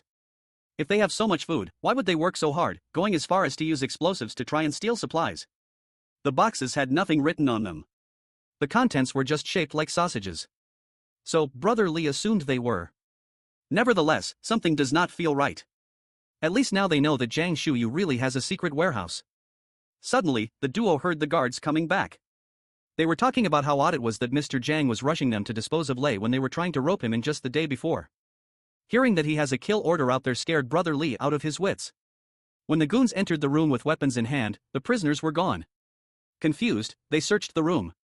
Unbeknownst to the poor goons, the duo had already set up a vengeful ambush. And so they turned the tables, jumped their captors, knocked them out, and tied them up. Since Django is going as far as to issue a kill order with his secret stash discovered, whatever's down there is definitely worth investigating. Still, there are tens of boxes in there. Brother Li wonders what they can even do once they manage to get back into the second basement. Han Feng assured him that it wouldn't be a problem once they got together with the evil king. Retrieving and reactivating his earpiece, Han Feng contacted the evil king and asked if the big sister he had sent had arrived. Oddly enough, the little girl asked if it would really be okay to let the girl who snatched Han Feng's gun inside the house. This is bad. Instead of Nurse Jin knocking on the door, it is that witch Li Hyona. Han Feng hurriedly warned the evil king to keep the door shut and avoid the crazy witch at all costs, but it might just be too late. The transmission was cut and Han Feng is in the dark about what's happening upstairs. They have to go back up and check on the evil king's status first. For the second time today, the duo sneakily traversed the frigid halls of the lower floors, making sure that they didn't get caught once more. While they were mindful of not making any noticeable noise, loud crashes could be heard from up ahead. The survivors reliant on the committee are evacuating to the higher floors. The injured, elderly, and women, or at least what's left of them, must proceed up the stairs, while the able-bodied are ordered to bring their weapons and gather in the basement. It was pandemonium. They are panicking and trying their hardest to prevent the enemies from coming up and reaching their supply stash. The only logical explanation for the chaos Han Feng can think of is that the war with Li Jingge's faction has finally started. Whatever the case may be, this hectic situation is beneficial for them. All they have to do is cover up, wear their masks, and try to blend into the crowd until they reach the evil king. The stairs were crowded with distressed survivors, and the duo fit right in. Unfortunately, their plan to stay low-key might not be feasible anymore. Mr. Zhen's lapdog coordinating the evacuation just fell on his ass. Lai Zhenha's number 1 and number 2 had intercepted the evacuees and were hungry for violence. Brother Li subconsciously pulled his little bro aside, protecting him from the show that was about to unfold. Meanwhile, on the upper floors, the evil king is observing Li Hyona through the door's peephole.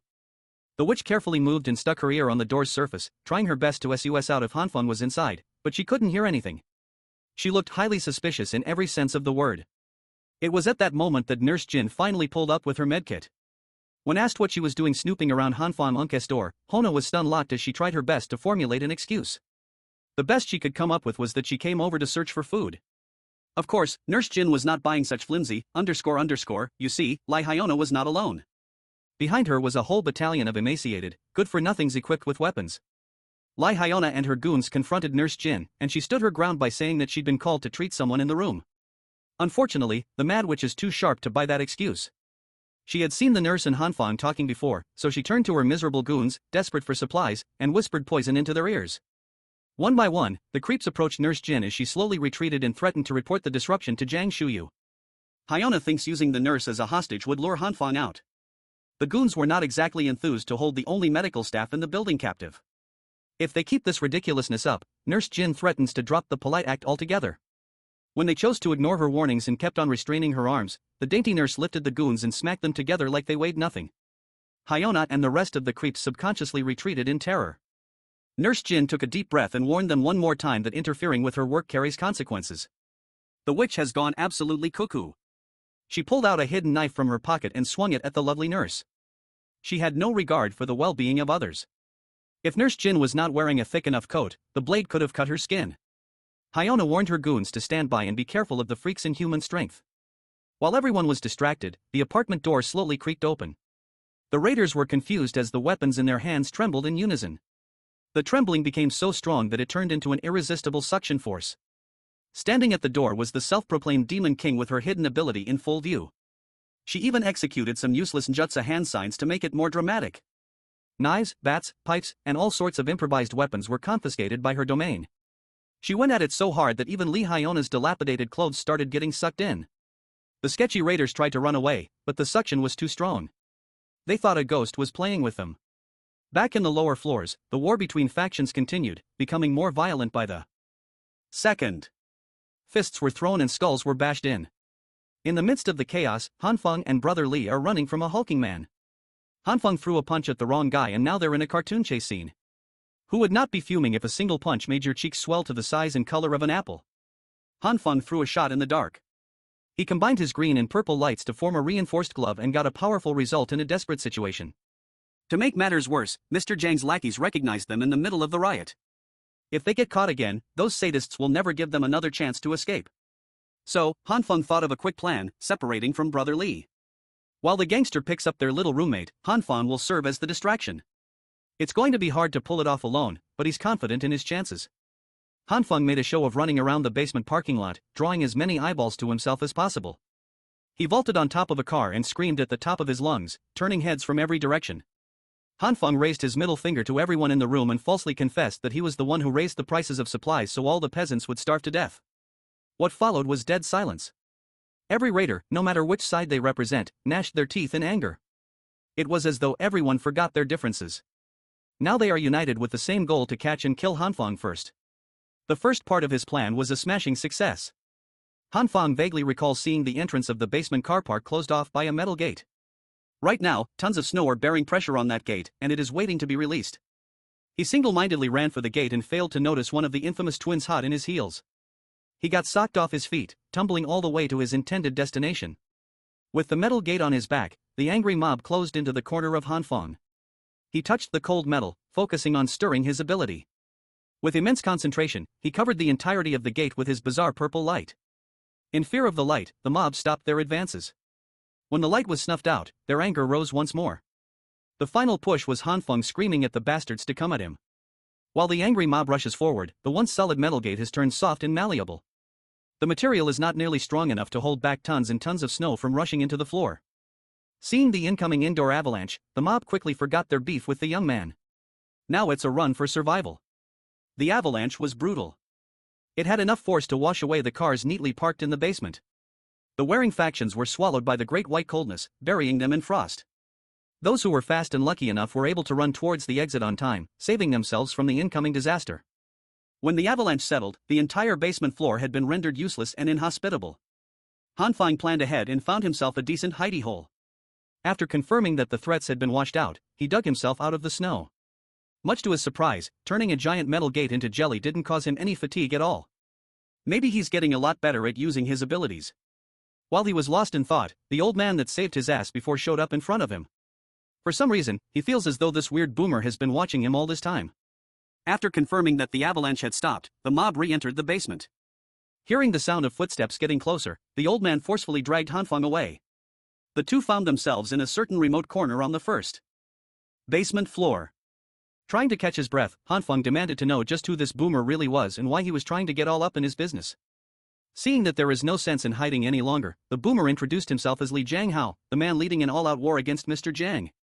He offered a handshake to the young man, but Hanfeng felt hesitant about his reasons. Well, Young Hao wants cooperation. He might have rejected teaming up with Hanfeng before, but minds can change. Hanfeng was reasonably skeptical. He doesn't want to get scammed into something horrible. The way Young Hao sees things, they are just two parties trying to accomplish a common goal. Upon thinking about it, teaming up with someone capable like Li Jianghao would drastically increase the chances of successfully dealing with Mr. Jiang. Although he doesn't fully trust the graying boomer, Hanfeng is willing to enter into a temporary alliance. The two shook hands as their collaboration was officialized. On a lower floor, Mr. Jiang is doing final checks on all the vehicles he had stashed in the second basement car park. He's only now receiving news about the avalanche that swept through the floor above. The building's temperature is dropping fast, and their people have been scattered all over the place. In addition, their prisoners are nowhere to be found. Mr. Jiang remained calm. He believes that all of these side incidents won't mess with the bigger picture. Within earshot, Li Jianghao and Hanfeng were sneaking around. Jianghao found this place filled with military jeeps a while ago. He also overheard plans about relocating some of the residents elsewhere. It's a mystery as to where anyone could relocate in the frozen wasteland outside. To find answers, Young Hao wasted no time and charged in with just his trusty fists. Completely unaware of what was about to happen, Mr. Jiang continued ordering his men around. Their tight-knit operation was interrupted by the unmistakable sound of gunshots coming from nearby. Before they could calm down and assess the situation, the sneaky enemy had already infiltrated behind enemy lines. Jianhao used his strength and technique to take down Mr. Jiang's inner circle one by one. Trembling in fear and caught off guard, Mr. Jiang's guards started firing everywhere. Jiang Hao was not fazed by the sound of gunshots and the smell of gunpowder. The only weapon he trusts is his battle-worn hands. Of course, Mr. Jiang Unk's best guards are stuck close to the boss. They did not account for multiple assailants. It was a big mistake. Han Fang managed to bypass the spotty defense. Now he has a gun aimed at the back of the boss's head. Instead of panicking, Mr. Jiang smiled and thanked Han Fang for finally showing up. He claimed to know that this confrontation would come. It was only a matter of time. One of the twins turned around to see his boss in a checkmate, and Mr. Jiang urged his boys to stand down. He knows Han Fang is the man who stockpiled mountains of supplies before everything went to .. He thought Han Fang was in contact with certain people, but that doesn't seem to be the case. When urged to look at his pistol's magazine, Han Fang found a recording device attached. Mr. Jiang secretly stuck that in when the apartment incident happened. Otherwise, he wouldn't have freely given a perfectly good weapon to the enemy. He knew every bit of the plan Han Fang had. If he wanted to end the young man, it would have been done already. In truth, Mr. Jiang still wants Han Fang to join his faction. That way, they can keep sending people to a certain group so the majority can survive. Being a pawn is not really Han Fang's thing anymore, so he passed. With that being said, Mr. Jiang gave a hidden signal, and a bunch of soldiers clad in complete gear entered the scene. Looking at the expert and precise movements, they must be special forces. There were 3 gunmen, each of them aiming to riddle Han Fang's body with bullet holes. He would have kept running like a headless chicken, hoping that he could dodge all the bullets if Young Hao didn't grab him to take cover. Absolutely mortified, he turned to the old man for an escape plan. Jiang Hao urged him to chill out. They're just against 3 special ops soldiers. It's no big deal. Li Jiang Hao will play the part of decoy, and Han Fang must find and exploit an opening. The plan was ridiculous. How can you even play decoy when the enemies are equipped with automatic rifles? To prove that it was feasible, Young Hao left the cover, kept his center of gravity lowered, and charged head first. He was moving so fast that it looked like he was dodging bullets without so much as getting grazed. When he finally enters his effective range, the guns in his fists are equally lethal. His close combat skills and reaction time cannot be those of a human. While the old man is dancing with bullets, Mr. Jiang is getting ready to board one of the vehicles to make his next delivery. Han Fang won't let him get away without interruptions, though. With his purple light, he coated the ground, turning the surface into mush. As the concrete softened, the tires sunk into the floor. This was enough to stop Mr. Jiang's vehicle from exiting the car park. Looking at the side mirror and seeing the soft ground eating up the tire, he thought his eyes were playing tricks on him. Han Fang was glad that he could mess with them from a safe distance. Just when he was about to do the next tire, a frag grenade flew in his direction. A hooded stranger found him messing with the jeep, skipped every weapon there was, and jumped straight into throwing a grenade. While Han Fang's life flashed before his eyes, the hood smiled and saluted. The grenade bounced on the jeep. The explosion is imminent. Han Fang ate the blast at point-blank range. A normal human cannot possibly survive being in that radius. His body was torn apart. The grenade did its job well. The next thing you know, Han Fang is opening his eyes to the feeling of being tickled. Those goats that he used to dream about are back. They are flocking all over him and licking his entire body. He closed his eyes and just enjoyed the ticklish process wholeheartedly until he felt an oversized tongue joining in on the fun. Of course, the giant tongue belonged to a giant goat. The enormous and slimy appendage wrapped around his naked body, traces of green light flickering. The tiny flickers continued to grow until his body melted and reformed around the green brilliance. In the real world, his body rapidly repaired itself as the green light chose and healed the damaged parts in the blink of an eye. Han Fang died and was resurrected when his power kicked in automatically. His body might have been restored, but his mind seemed absent. The Gene twin in the driver's seat managed to get the tire out of the sunken concrete and is now ready to drive away.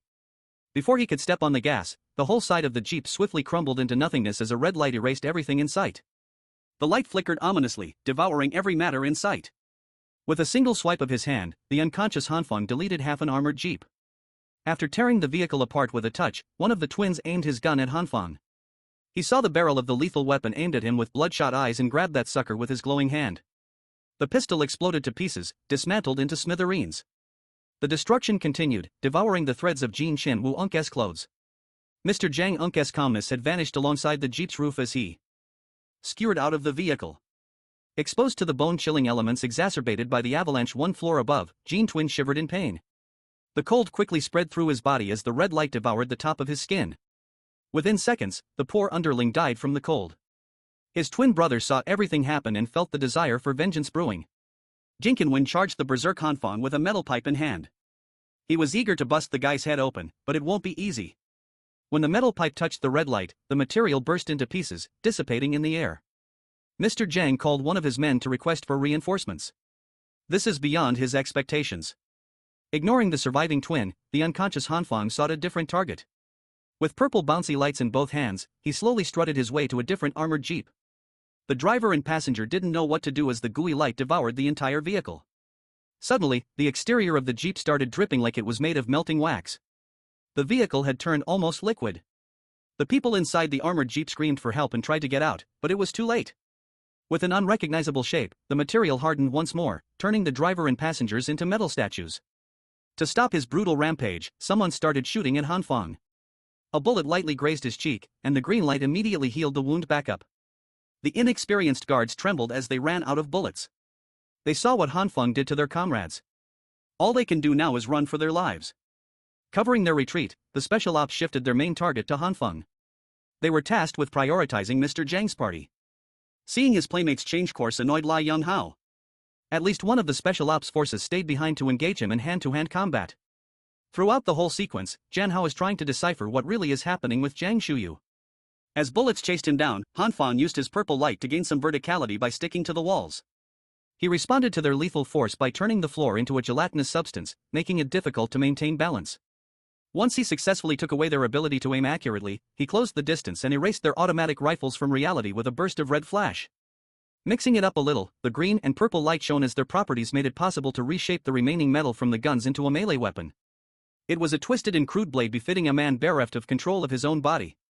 With one clean swing, Hanfang slit the throats of the special ops agents hounding him.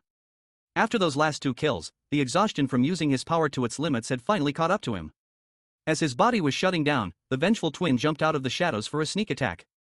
Before Jin Xinwen's metal pipe could crack his skull open, Hanfang collapsed on the cold, dark ground.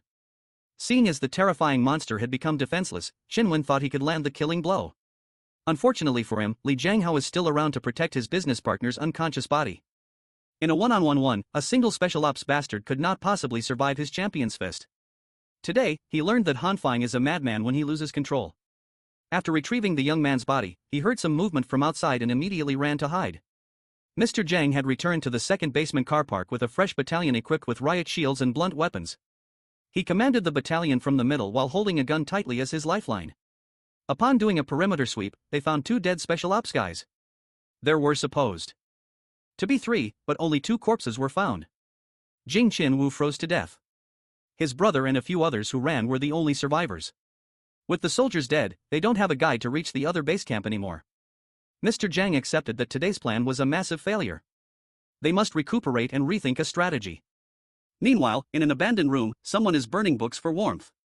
Hanfang woke up screaming about a grenade. It seemed like that was the last thing he remembered. If that's the case, then why is he still alive?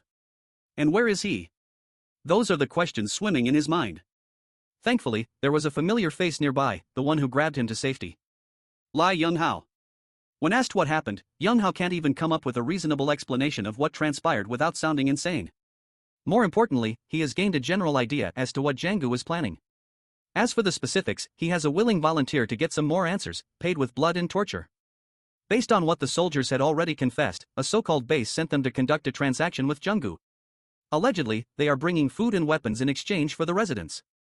When asked why, the soldier awkwardly mumbled that they simply needed manpower for construction. Anyone with a brain could tell that that's a load of bull. In this situation, no one is trying to take on more mouths to feed. The soldiers insisted that they were just trying to rebuild civilization while saving as many people as possible. To prevent any more lies from being spewed out, Lai Yonghao continued with the torture by breaking one of the soldiers' fingers. It made him confess that the failure of today's mission would just lead to the base sending more people over. When asked if any superhumans would be involved, the soldier averted his gaze and tried to pretend that he didn't know what Yunga was talking about. Well, that basically confirms that the base has mutated people. Making an enemy out of them would prove troublesome. Hanfang had just woken up and now he's getting a close look at Li Yongha-Unke's cold cruelty. Seeing as they won't be able to extract more information, Youngho slayed the soldier in the most gruesome way possible. In his eyes, this new base is just another faction with unknown and possibly nefarious goals. They can either get rid of that group or they can leave and find a new place to settle down away from chaos. For now, Hanfang would like to get back to his crew and discuss. On the way up to the apartment, the young man mulled over the choices they had given all the information at hand. It sounds like searching for another foothold outside might be the safest choice. Before heading back up, he stopped by the second basement floor to check on the armored jeeps and heavy machinery. He tried his best to sneak around until he heard some light footsteps heading in his direction. When he tried to get the jump on the person in front, he quickly realized that he had fallen for a well-placed bait. A familiar figure snuck up from his flank, her fist homing in on his head. Hanfang raised his arm, enhanced by the green and purple light in time to block. He did it so fluidly without much thought. Much to his surprise, he didn't feel any pain at all. It seems like the earlier incident unlocked some pretty good combos that he can access. As he was about to retaliate, a flashlight revealed that the assailant was Nurse Jin. The allies almost threw hands. Once things calmed down, Hanfang gave his crew a rundown of what had happened and told them his plan to search for a path out of the building. Brother Lee was incensed to hear the Jiang bastard was exchanging people for supplies. The naive nurse, on the other hand, thought that sending people to an establishment with a better chance of survival was not a bad thing. Realistically speaking, young Shuyu would have already gone to that base if the promised utopia was real. He wouldn't need military escorts for trades. The bottom line is they don't have all the necessary information as of now. Hell, they don't even know if this so-called base is real or not. There's a strong possibility that more people will storm the building soon. For now, they must secure a transport vehicle in case they need to get out. At least they have plenty of choices among the many heavy-duty vehicles parked in this place. Unfortunately, they don't have the keys for most of the good stuff. Brother Lee snooped around the remaining armored jeeps and found a crate of weapons. They should let the little demon king collect all this valuable loot for future use. The crate was retrieved from the melted jeep. This is Hanfang's first time seeing the aftermath of his unconscious rampage. Meanwhile, the ladies are distracted by something elsewhere. In the corner of the second basement car park, a massive curtain has been placed to cover something up. Nurse Jin swears she could hear noises behind the cover. Demon King retrieved the biggest flashlight in her storage, pointed the intense light forward, and the other three pulled the curtain down together. When the cover was dropped, everybody stared in disbelief and awe. There was a huge tunnel, crudely dug up under a pile of cold snow, leading to somewhere unknown. Whoever dug this tunnel must be extraordinary. It sounds like what the soldier confessed is just the tip of a much bigger iceberg. The neighborhood is no longer a safe place. Brother Lee looked around the sides and found the neighborhood's frozen drain pipes. Before they got carried away, Hanfang called pause and dragged everybody away from the tunnel. This exploration requires better preparation. They should return and plan ahead for now. So, they gathered some convenient survival gear, food supplies, and some explosives just in case. With some handy weapons and a few more foodstuffs, they should have enough to last for a while. Hanfang made it clear that the purpose of this initial expedition was purely just for scouting. If any emergency situation were to arise, they would haul ass and return to camp. Of course, this level of preparation wouldn't be possible without the little Demon King's convenient storage dimension. Hanfang and Brother Lee head out and the girls stay back. Hanfang reinforced the walls and doors of the room they would be staying in so intruders wouldn't pose a problem. The girls sent them off and Hanfang gave them a reassuring glance. Little Demon King professed that her true eyes would bless her adventuring apostles. With what they know now, Jiang Shuyu isn't the only threat anymore. Something worse might come from that tunnel soon. The scouting mission's main goal is to try and find another survival point. The Brother Lee officially entered the tunnel and bravely marched forth. They thought the underground would be warmer, but they were sorely mistaken. Everything is frozen, so it's a miracle that someone managed to dig through. 15 minutes into exploring, they had to traverse some tricky terrain. 30 minutes later, the tunnel revealed branching paths extending in multiple directions. They picked a random path, walked, climbed, and descended for another hour. Whenever they find a manhole cover, Brother Lee would go up to see if they can nudge it open. Everything is blocked by snow above. The duo has been walking around for so long that they can't even remember where they came from or which direction they should go. Thankfully, they saw another batch of distribution drain pipes and a sigh from a nearby residential area. They followed the pipes until they saw some brick and mortar structures. Like a gift from the heavens, they came across a map of the underground sewer. They've been at it for half a day, but they're still just next to the neighborhood where they came from. Shushing out Brother Lee's disappointment, Hanfang whispered to turn their headlights off. He heard the sounds of vehicles speeding nearby. It was a caravan of military trucks and they were heading in the direction of Han City's neighborhood. Hanfang and Brother Lee managed to conceal themselves in time. It's safe to assume that those things are affiliated with the Special Ops soldiers. They must be using those vehicles and the sewage system to ferry people to allegedly construct the utopian base. Brother Lee had the brilliant idea of following the trail to tail the trucks. Funnily enough, he knows the back door to Han City.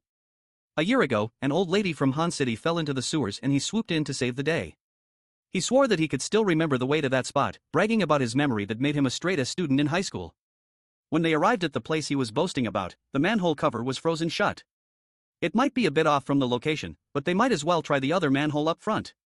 Brother Lee climbed and tried to force his way up 3 more times, but every single one resulted in embarrassment. When they reached the 4th and farthest cover, Brother Lee almost cried tears of joy when it budged. Thankfully, they emerged in Han City's neighborhood basement car park. Man, this series loves parking lots. Han Feng urged Brother Lee to stop bragging about finding a way in and lower his voice now that they're in unfamiliar territory. The duo stayed low and slowly crawled their way around the lot, making use of the cars as cover. Along the way, they saw some frozen corpses and obvious signs of fighting. In the back wall, a few men are slaving away to tear down the concrete with sledgehammers. Supervising them was a pair of special ops soldiers who were dissatisfied with their assignment to guard people in a crappy neighborhood with shitty food. The assault squad has no control over their deployment.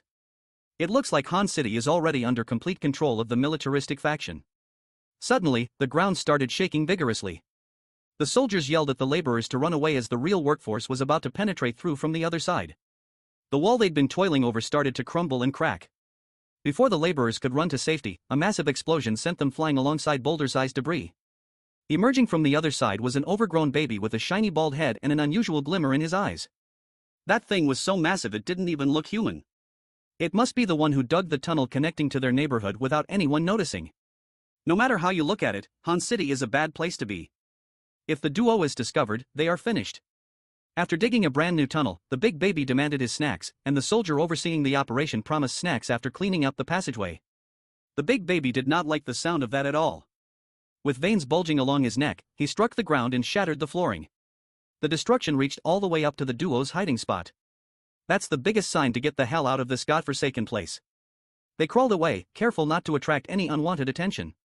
Brother Lee was doing so well, sneaking away until he breathed in the dust particles from the tremor. He could not hold it in and sneezed out loud. Hearing his partner jeopardize their clean escape mortified Han Feng. The soldiers took note of the bastards crawling towards the manhole and ordered the forces to give chase. Now that they're exposed, all they can do is run as fast as possible and not dwell on their mistakes. The big baby was fast. The duo had a decent head start, but the superhuman was hot on their heels. When he entered his effective range, the big baby slammed into the ground and made the sewer system fall apart. The terrain turned jagged, making it borderline impossible to continue running. With no other choice, Han Feng urged Brother Lee to just run while he stalls for time. Now should be a good time to test his abilities against another superhuman. Using the purple light, he blanketed the torn-up floors of the tunnel. The big baby marched forward and felt his boots sink into the jelly floor. He tried to lift himself out of the sinking ground, but his weight made the process super fast. He's now realizing that Han Feng is a superhuman, too. Someone worth capturing alive. That's going to be hard now that the young man is mixing in his green light to harden the floor that he softened. The restoration of the soil's original properties was quick and easy. The big baby was infuriated. Now he just wants to kill the dude, trapping him with weird powers. Han Feng was sweating bullets. Even with his combined power, the big baby is about to break free through sheer strength and frustration. Brother Lee, who was making some decent headway in his escape, saw that his little bro was in danger. He saw some loose metal pipes strewn around the floor and was struck with an idea. With tenacious and consistent power activation, the big baby is slowly drained. Just a bit more, and Han Feng should be able to trap their sole pursuer completely.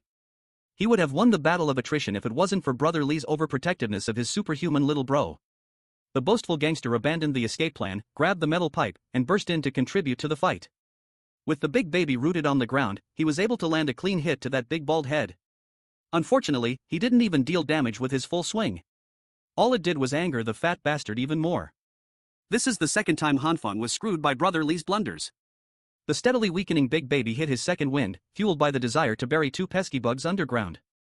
Brother Lee quickly turned around and ran. Han Feng was forced to abandon his trap. The duo is back to square one. Brother Lee had good intentions. He didn't want to leave his little bro alone, but it did more harm than good. After a few more minutes of endless running, they miraculously shook the oversized meatball off their trail.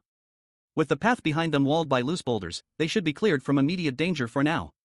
Now they have a different set of problems to worry about. First is finding out exactly where they ended up running. Brother Lee assured Han Feng that the map they had seen earlier had been firmly imprinted in his genius brain, so he'd lead the way to safety.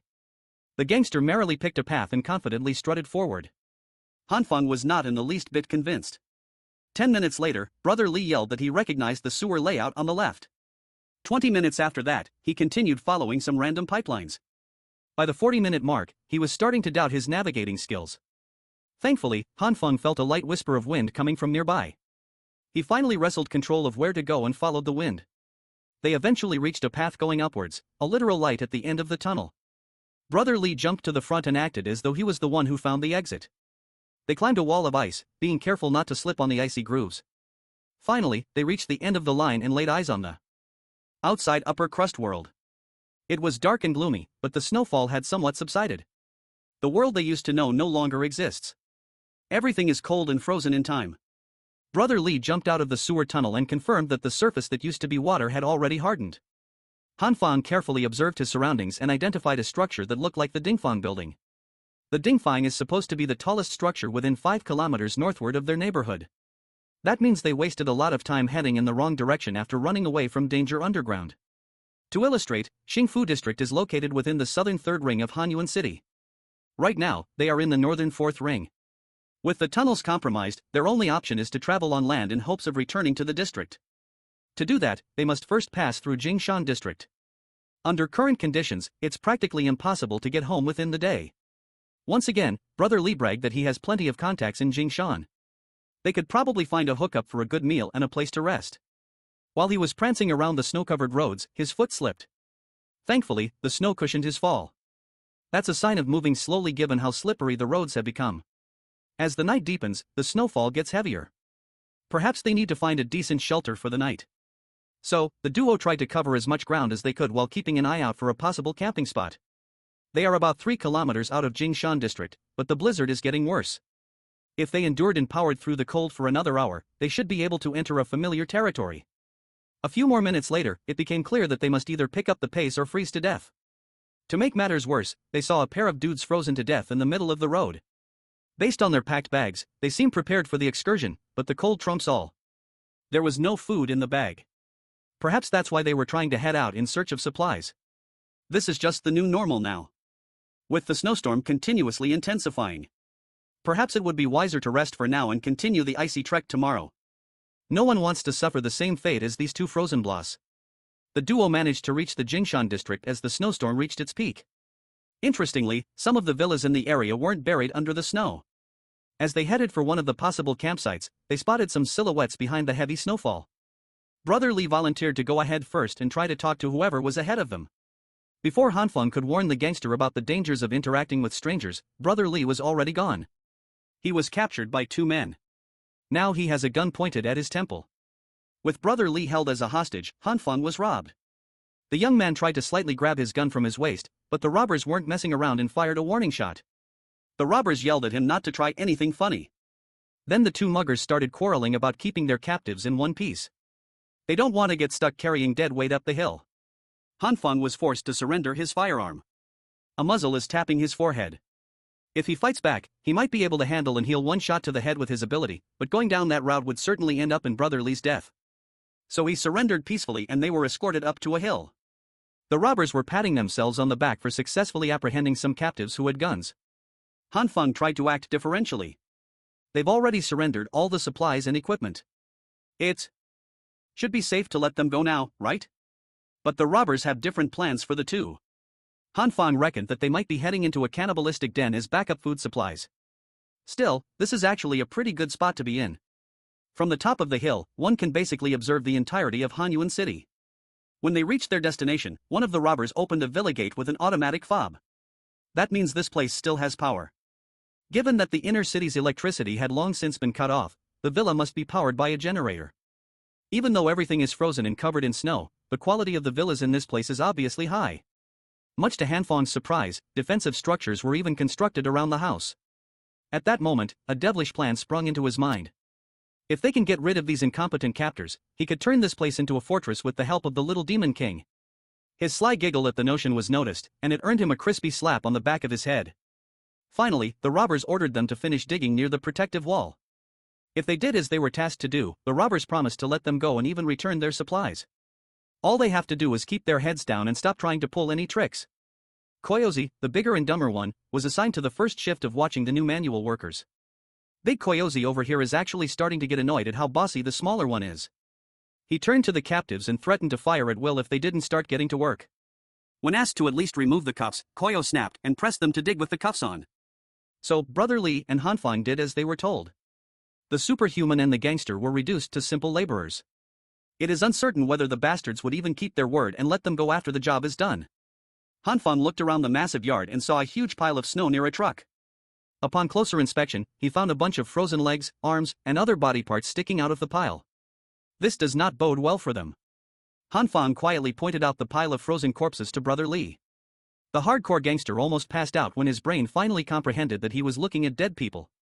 It is possible that their captors were the ones who made that pile of death. One thing's for sure, they can't just sit and wait for their own deaths.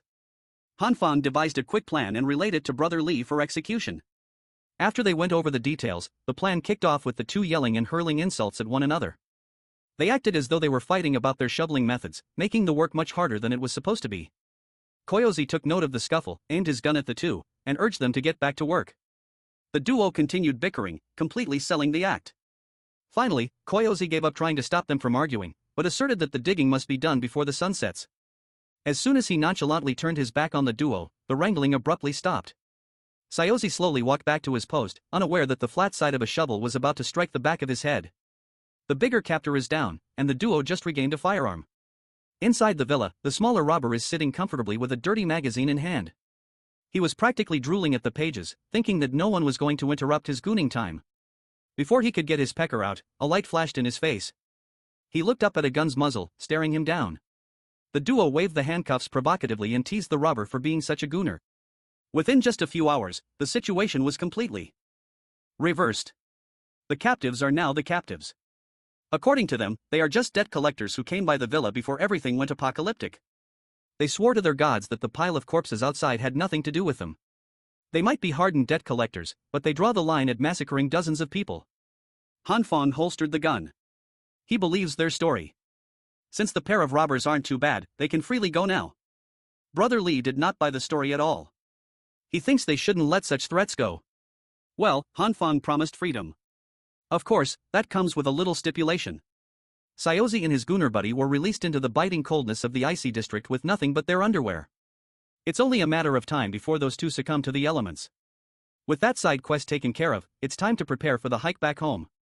This day started with the plan to scout the tunnels for a bit. Due to unforeseen blunders, they have strayed from that mission and from the home base too far. Hanfang can only hope and pray that his allies back in the neighborhood are safe. Speaking of allies, Lai Jiangho has joined Nurse Jin and the little demon king inside the reinforced room. They're still anxiously waiting for the duo's return. The old man asserted that rather than worrying about the two, they should be focusing on their own situation. A few hours after the scouting duo had left, an army emerged from the tunnel. Among them was a baby-faced giant who could control Earth's elements. Zhang Shuyu welcomed the delegation. With the influx of powerful allies, the entire district is officially under Mr. Zhang's command. Naturally, that makes Yongha Unk's faction the public's #1 enemy. Right now, Zhang Shuyu must be turning the entire building upside down, searching for Yongha. The old man can only laugh at the stupidity of the residents. That army didn't come to this place as saviors. They won't even realize that they've been sold out until the day they die. The little demon king spoke like a normal person for once. She believes that the residents are just choosing to obey for a higher chance of survival in this chaotic world. Humans are simple creatures like that. After dropping some philosophical truth, she dozed off and Nurse Jin covered her with a blanket. Somehow, the idea of choosing to be obedient reminded Lai Jianghao of his life. He used to be a formidable boxer. He was a champion celebrated by many. Even so, losses are unavoidable. In the four corners of that ring, he is a warrior, a vulnerable one. In his corner was his trainer, who did nothing but hurl verbal abuse while he was getting pummeled black and blue. All that trainer cares about is getting that coveted victory. He molded Lai Yunghao into the man that he is, and he could easily take everything back just as fast. As an old man, memories of those days still haunt his mind. Zhen Hao turned to the girls and urged them to get ready to move. Zhang's dogs must be going unit by unit in search of people who oppose him. They can't stay in one place for too long. Unfortunately for them, it's a little bit late to transfer locations. The unit's reinforced door was forcefully smashed open.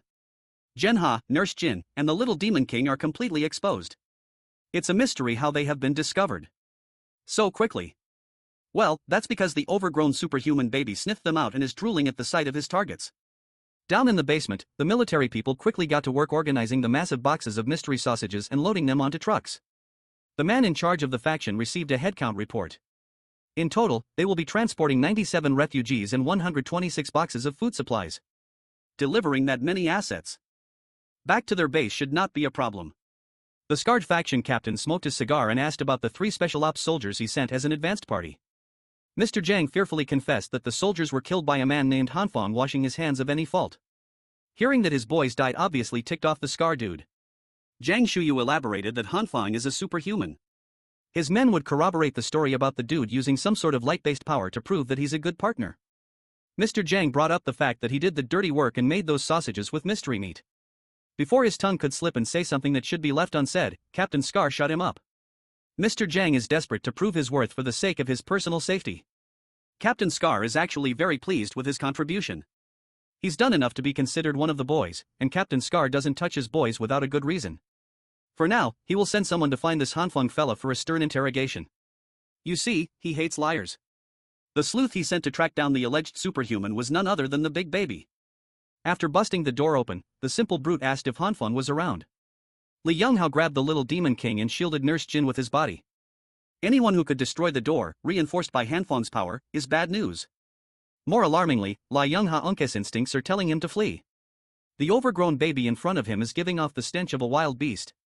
His years of fighting experience is telling him that he won't stand a chance in a brawl. They need to get the hell out of this room. The old man tried to shatter the window using his elbow, but almost shattered his bone upon impact. Unfortunately, the glass was included in Hanfang's strengthening project. Since they can't find a convenient escape route, Yonghao urges the girls to run away while he tries to hold off the beast. Before things get crazy, Nurse Jin calmly approaches the big baby and insists that they don't know anyone called Hanfang. So, there must be some sort of mistake here. Surprisingly, the beast bought her innocent act and even apologized for making a fuss. Nurse Jin breathed in relief while Li Yonghao was speechless. On the way out, the big baby CCH checked the unit number posted outside and read number 1804. He was on the right floor after all. That girl just lied to his face. Big baby slammed his palms into the ground and made the entire floor tremble and shake. Li Jinga grabbed onto the window and found that it could slide open. He hurriedly grabbed the girls and tossed them outside the snowy view. Before falling, Nurse Jin saw the beast inches away from trampling the old man. If there's one thing the big baby hates, it is dishonest people. From the 18th floor, the girls made a free fall down to the snowy ground. While the neighborhood is in chaos, Hanfang and Brother Li have just discovered a fun way to get back home. Freaking snowboards. Every blunder Brother Li had committed since they left had been forgiven because of this sick snowboarding idea. Of course, he couldn't resist bragging about how he used to negotiate billion-dollar deals with clients in ski and snowboarding resorts. The boards made the travel back to Xingqiu district quick, fun, and easy. They finally arrived outside the neighborhood and are now trying to find a window to sneak back into. At that moment, the eruption from the 18th floor and the subsequent fall of the girls happened. Keeping her calm, the little demon king opened her storage in midair and dropped every soft and pillowy mat she had on their landing spot. In addition to the 4-story deep pile of snow below, the girls made quite a bang with their landing. They almost fell on the duo below. Thankfully, the mats and the snow were enough to absorb the shock from their fall. Hanfang jumped into the crater they made to help them up, confused as to what was happening. Nurse Jin detailed how a monster suddenly broke into the unit, muttering Hanfang's name. Speaking of that monster, it looks like he's not patient enough to take the stairs himself. Running purely on adrenaline, Nurse Jin grabbed Hanfang and their chibi mascot out of the snow crater. The beast doesn't like being called a monster. He is a good baby. Just when Hanfang thought he was safe from the tunneling beast, he encountered the same big baby on the surface so soon. Straining over her limit, Nurse Jin yelled at the deadweights to try running by themselves. While the group runs, they all turn to Hanfang for a quick plan to ditch the monstrous pursuer. They are on the brink of a very painful fate. The big baby is hungry and he wants to snack on human flesh. Finally, Hanfang was struck with an idea. He stopped running, urged the other 3 to continue ahead and fished something inside his pocket. He found a bag and wound up before doing a baseball throw enhanced by his green light. He threw the bag for the big baby to snack on. The contents of the bag quickly reacted with the green light, visibly growing at a stupendous rate. The big baby welcomed the bag with his mouth open. He bit down like a starving animal and tasted some delicious soybeans. Hanfang apologized for what was about to happen before his green light was completely triggered. The hundreds of seeds inside the big baby's mouth and throat expanded and grew into full-grown plants. Wild vines and leaves exploded out of the monster's orifices in a vicious fashion. As expected, the big baby started choking on those beanstalks, making it hard to breathe. He had to grab the leafy obstructions and pull them out of his maw. The forceful yanking drew some blood from inside his throat, painting the white snow on his feet. His anger for Hanfang continues to rise. He's been getting outplayed left and right. The big baby barked his threats, but his mortal enemy had already vanished. Like the child that he is, he throws a tantrum on the snow. He looked like a spoiled brat who denied his snacks. Finally, the special forces got their asses out of the basement to line up and lock down the perimeter. Captain Scar gave his men a brief pep talk. In a world filled with deadly ice and nowhere to hide, they should be able to smoke some rats out. He made a beeline to his injured star pupil with curiosity. The big baby recounted what happened and how the beans instantly grew inside his mouth. Captain Scar's interest was piqued. With Hanfeng's ability, the food shortage problem can be easily solved. He radioed his men who had captured the old man from upstairs. His mind working on a plan to lure the superhuman out. The group managed to run away and put some decent distance between them and the pursuers. Nurse Jin recounted everything that happened while Hanfeng and Brother Li were out on their scouting mission. She warned Hanfeng about being specifically targeted by that anomalous monster. Someone who can easily destroy reinforced doors and walls is someone to be wary of. After all, Hanfeng's strengthening managed to endure even against explosives. Nurse Jin's tears almost fell when she recalled how Lai Yonghao sacrificed his safety just to save the girls. Hanfeng coldly accepted that it was highly likely that Yonghao was dead. All they can do is move forward so his sacrifice won't go to waste. Both Nurse Jin and the little Demon King refused to buy into his pessimism. They want to rescue the old man. Even Brother Li agreed that they should repay Lai Zhonghao. Well, it's not that Hanfeng doesn't want to go back. It's just hard to jump in and risk their life with a minimal chance of survival. The girls were right. Li Yonghao is still alive, albeit beaten within an inch of his life. They paraded the injured old man around the snow while Captain Scar spoke through a megaphone. He's certain that Hanfeng and his group are hiding nearby.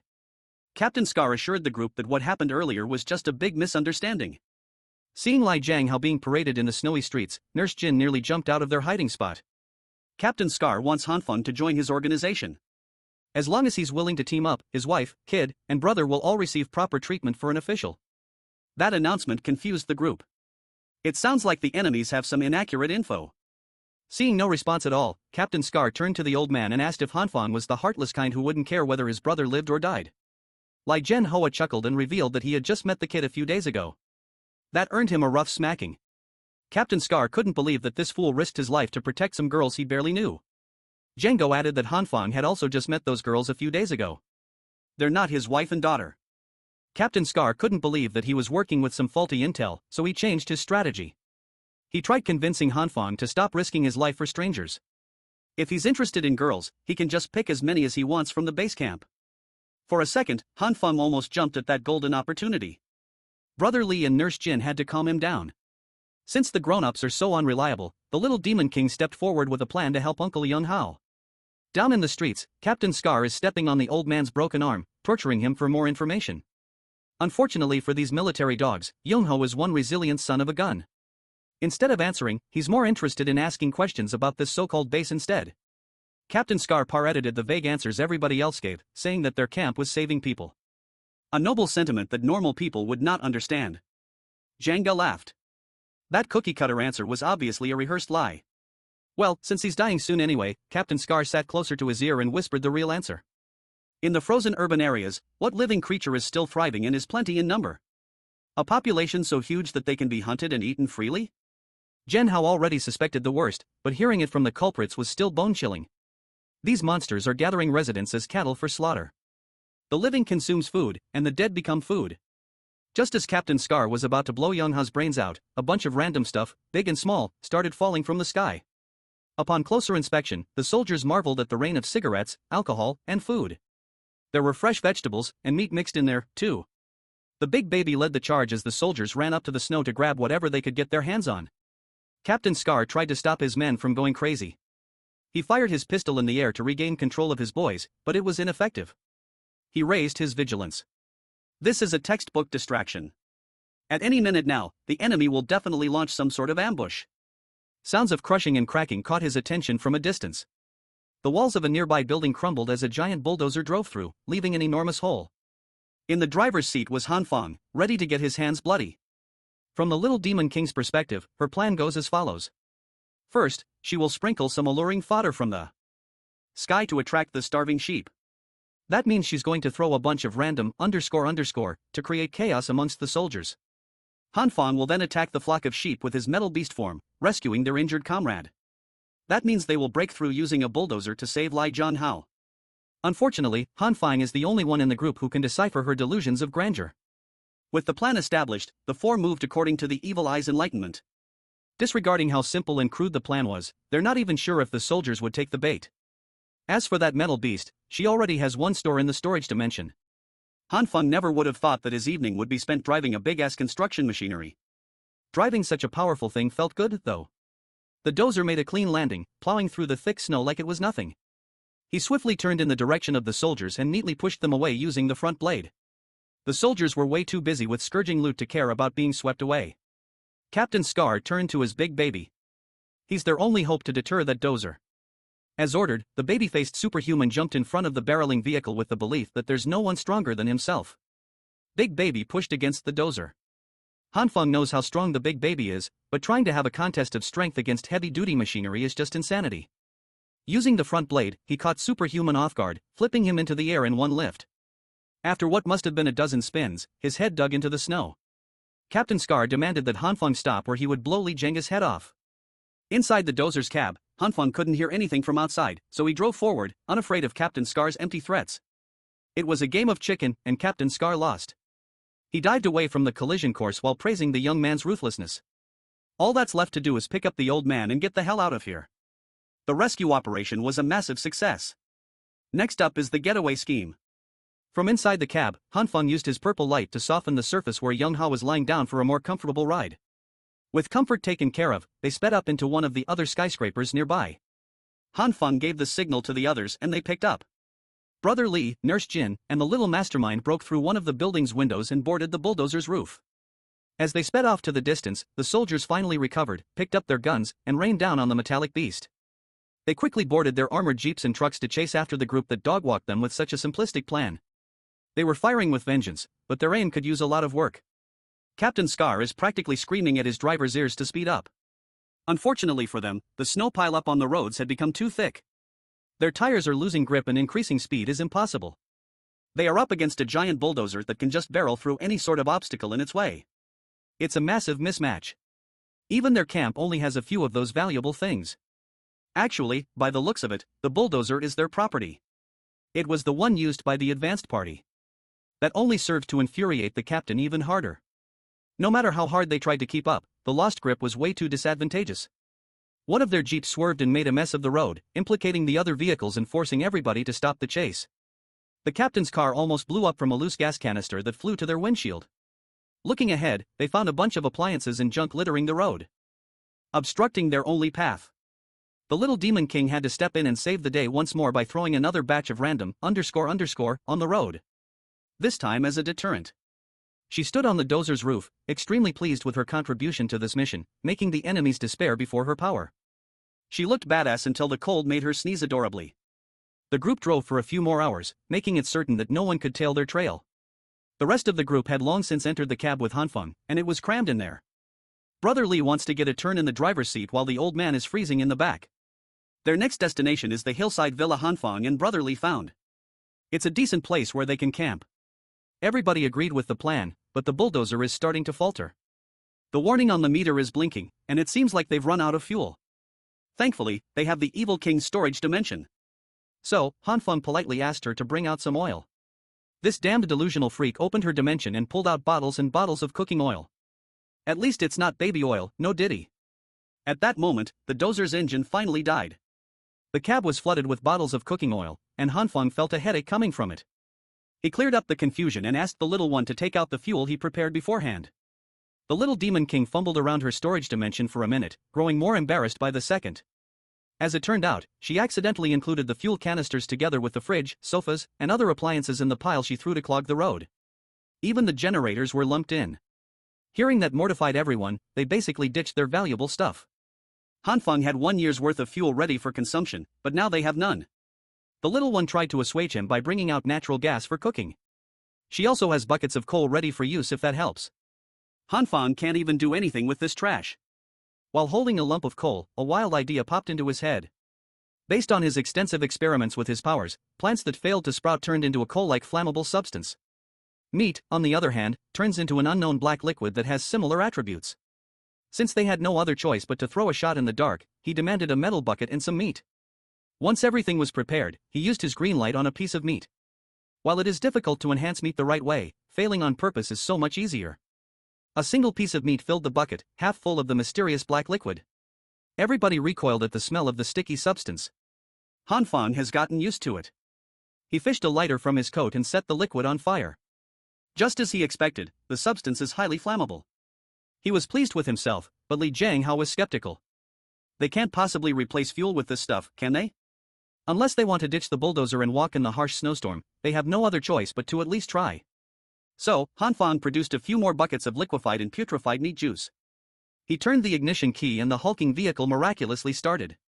It was a revelation. Han Fang truly is a one-man survival kit. Their drive continued, plowing through the cold and dark night. Halfway through the ride, the little demon king started offering snacks to everyone. She brought out an entire rack's worth of assorted goodies for everybody to choose from. Django asked her just how many things she had inside that bizarre storage. Then he recalled hearing the news about a supermarket that got robbed and mysteriously emptied overnight and put two and two together.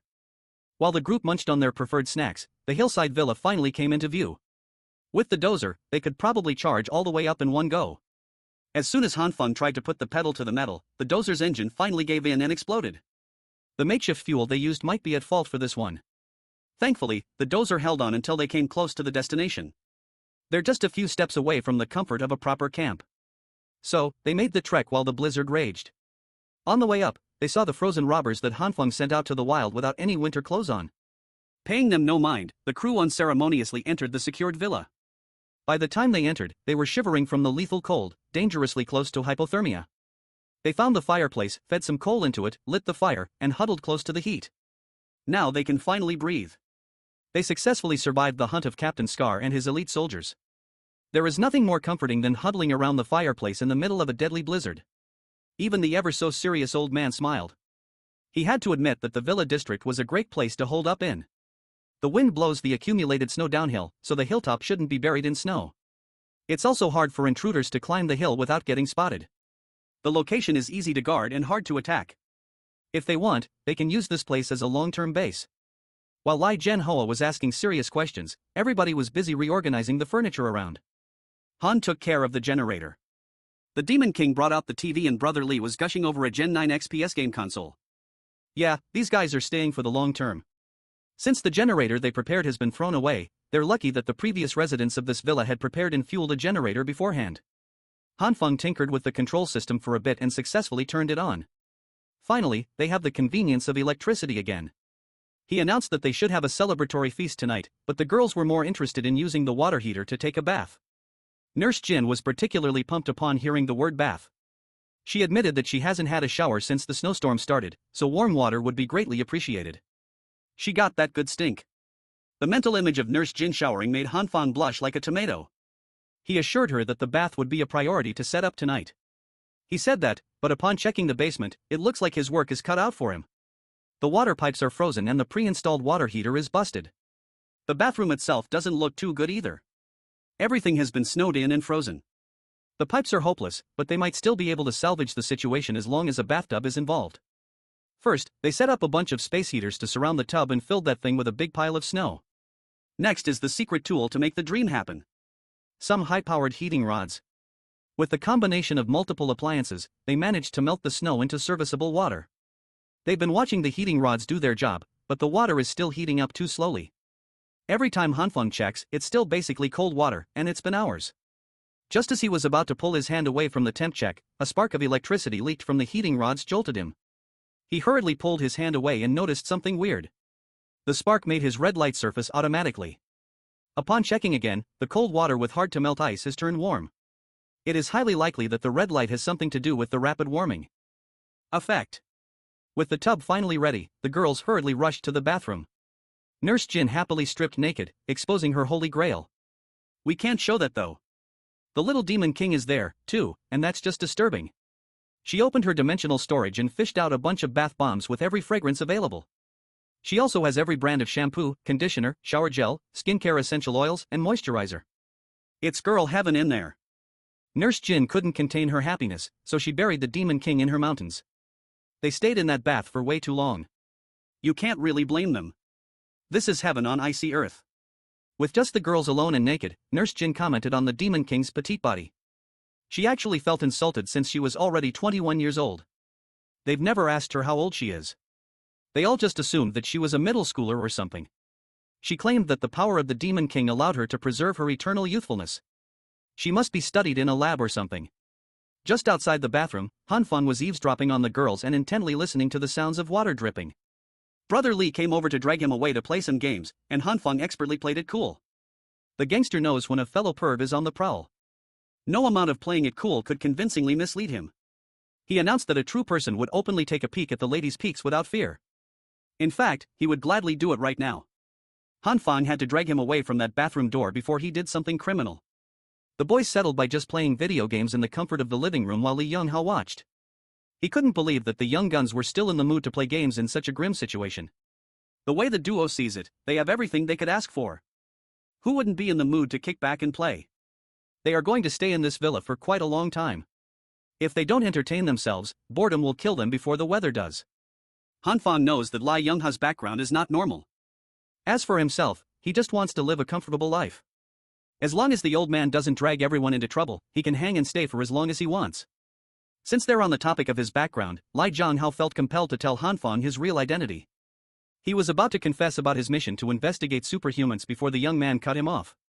Hanfeng doesn't want to be implicated in anything complicated and troublesome, and he'll stand by that.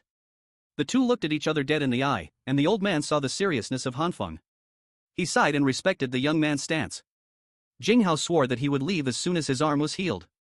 Brother Li and Hanfeng continued gaming and talking trash to each other. At that moment, the girls came out of the bath with new cutesy coats on. Brother Li wrapped his arm around Hanfeng and invited him to bathe together so they could conserve water. After scuffling and struggling, Hanfeng was forced to accept that this bath sharing was happening whether he liked it or not. He was forced into the water, but it admittedly felt nice. Once everyone was nice and clean, the long-awaited feast finally happened.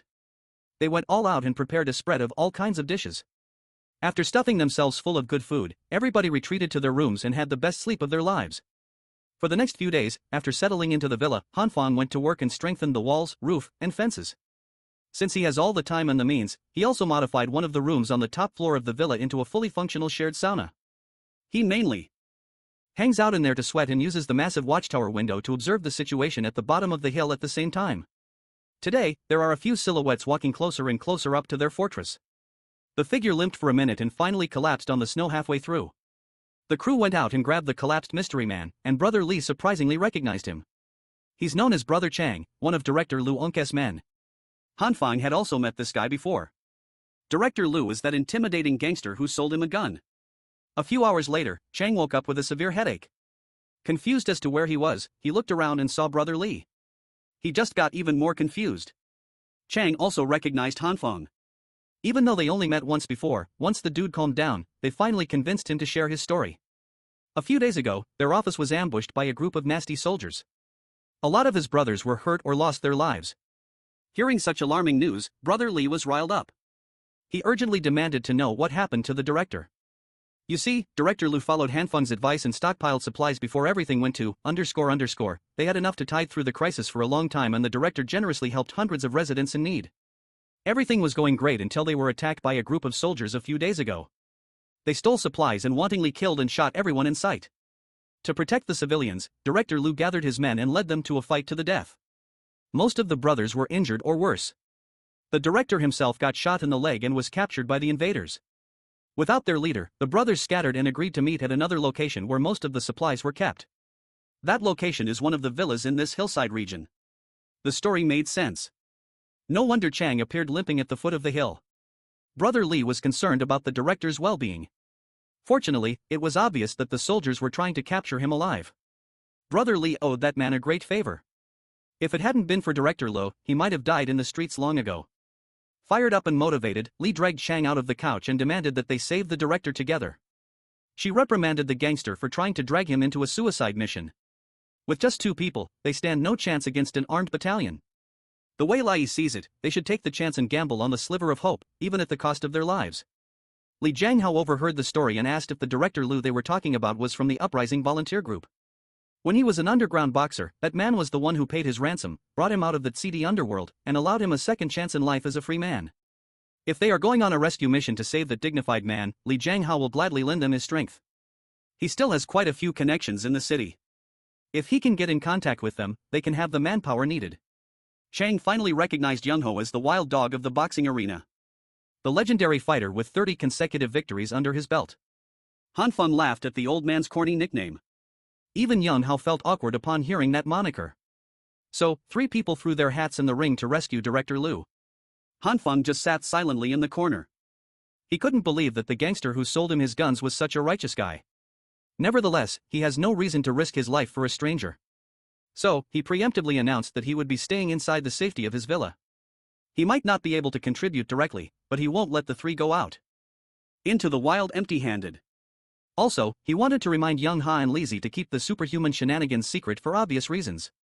While Chang was recuperating, Han Feng took care of the guy within reason. They can't bring out lavish food today or they might incur suspicions. They even prepared the most basic room imaginable for Chang, so as not to look too extravagant. When the day of their departure arrived, each bag was packed with plenty of supplies, guns, and ammo. Han Feng could understand the demand for firearms and ready-to-eat food. What confused him was Chang's request for so many cigarettes. Outside of the world, fiat currency is useless now.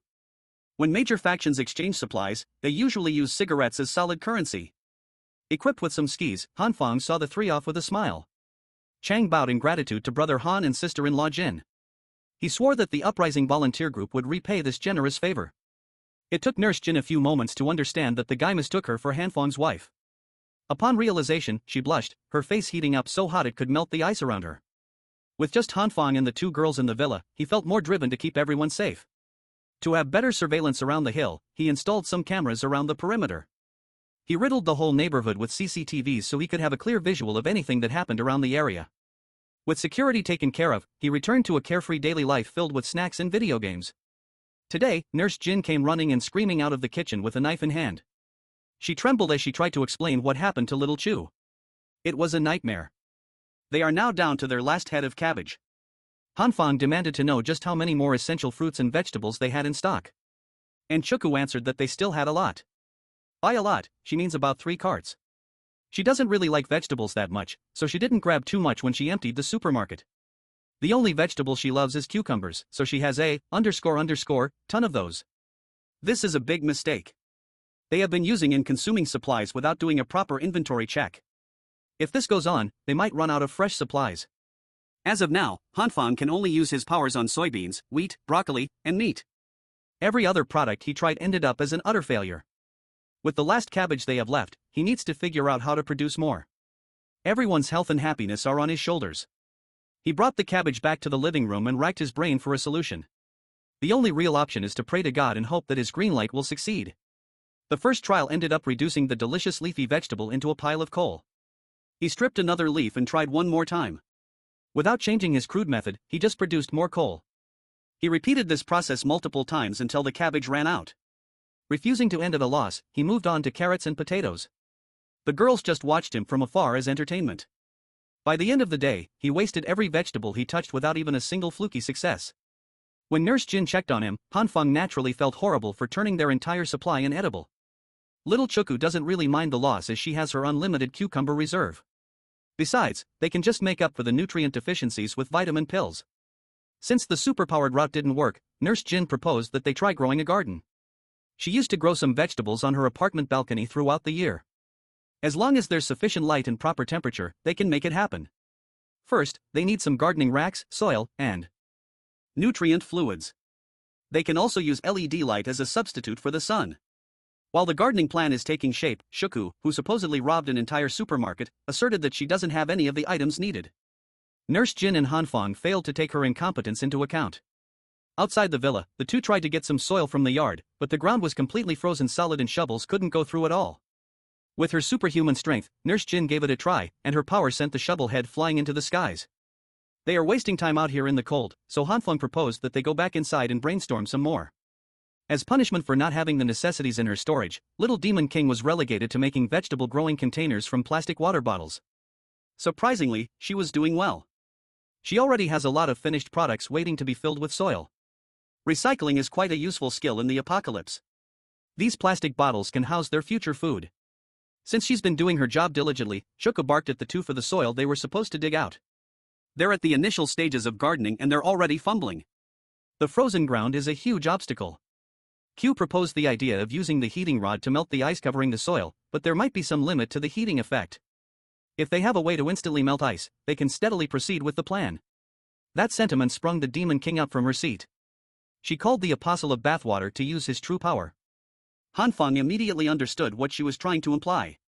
Previously, his red light made the bath water warm up in an instant. If he can figure out the principle behind that incident, he should be able to melt the frozen soil outside. He's been dipping his hand coated by the red light in a bucket of water for 20 minutes now, and it's not working at all. Hanfeng tried to recall every detail that led to the creation of their warm bath, carefully examining what triggered the heat. Then it hit him. The secret lies in electrocution. He turned to the Demon King and asked for some tool that could shock him. She immediately brought out a high power strip. When plugged in, Hanfeng can just stick a finger in there and death would be instant. She's basically trying to tell this boy to kill himself. After rifling through the storage, she finally found the perfect tool. A low-voltage self-defense electric baton, or as she calls it, a basic electromagic staff. Although the label states it only has a slight numbing effect, Hanfang still felt nervous about using it on himself. Choosing to trust the Little Demon King this time, he turned the electric baton on and dipped his hand into the bucket of water. Do not try this at home. The numbing effect was a little too strong. It made his eyes roll into the back of his head. At least it worked. The water heated up. Hanfeng hurried outside, excited to electrocute himself for some soil. He doesn't quite understand the complete principle behind it yet, but he knows that it works. He put his red-lit palm against the ground and carefully stabbed the electric baton on his arm. This time, he tanked the shock better, and the thick layer of ice integrated into the soil exploded and melted away. In his hand was a little puddle of warm water and some good old usable soil. Hanfeng was hyped. This was the first time in a long time that he laid eyes on some normal dirt. He dug up enough to fill the makeshift pots they prepared, and the initial prep was finally done. Thankfully, Shoko has a lot of different seed packs in her storage. Hanfang wanted to grab a few random packs and call it a day, but Nurse Jin asserted that the temperature would make it impossible to grow most plants. As expected from a farming hobbyist, she picked out a few that could theoretically survive the cold. The crew used the empty basement for superior heat preservation and filled it with high-power LED lights and furnaces. They went all out, but the temperature was still outside the ideal range. If they can't warm the room enough, the seed will not sprout. Since they already have a pretty good setup, perhaps Hanfeng could try supplementing the growth with his green light. He tried giving it a shot, completely in tune with the seed. He expertly controlled the energy and tempo like he was playing a rhythm game. Much to his surprise, it worked. He made some leafy vegetables sprout. Afterward, he used the green light on the other seeds. The results varied, and there were quite a few failures. With continuous experimentation using new seeds, Hanfeng and Nurse Jin made dozens of sprouts. Unfortunately, the sprouts started dying a few days later due to the persistent cold. Even though they amped up the heaters, they can barely go up to around 10 degrees. They need to think of a way to somehow increase the room's temp to at least 20 degrees. They could add more furnaces down there, but there's a limit to what these things could do if they can't improve heat preservation. Logically speaking, the deeper underground, the better the heat preservation should be. Maybe they can dig deeper from this basement. Nurse Jin agreed with the idea. With her monstrous physical strength, adding another lower floor to the house should not be a problem. Before they resort to manual labor, Hanfeng wants to test if he can expedite the process using his light. He knows that green and red are practically useless against concrete. Maybe he could use purple's softening capabilities. As expected, it was quite effective. Unfortunately, the softened stones might look and act like mud, but they remain as hard as they originally were. At his wit's end, Hanfeng tried combining all three of his light arsenal, rearranging the orders of combination and changing the rhythm of energy output. Unfortunately, they were all failures. Failure turns plants into coal and meat into fuel.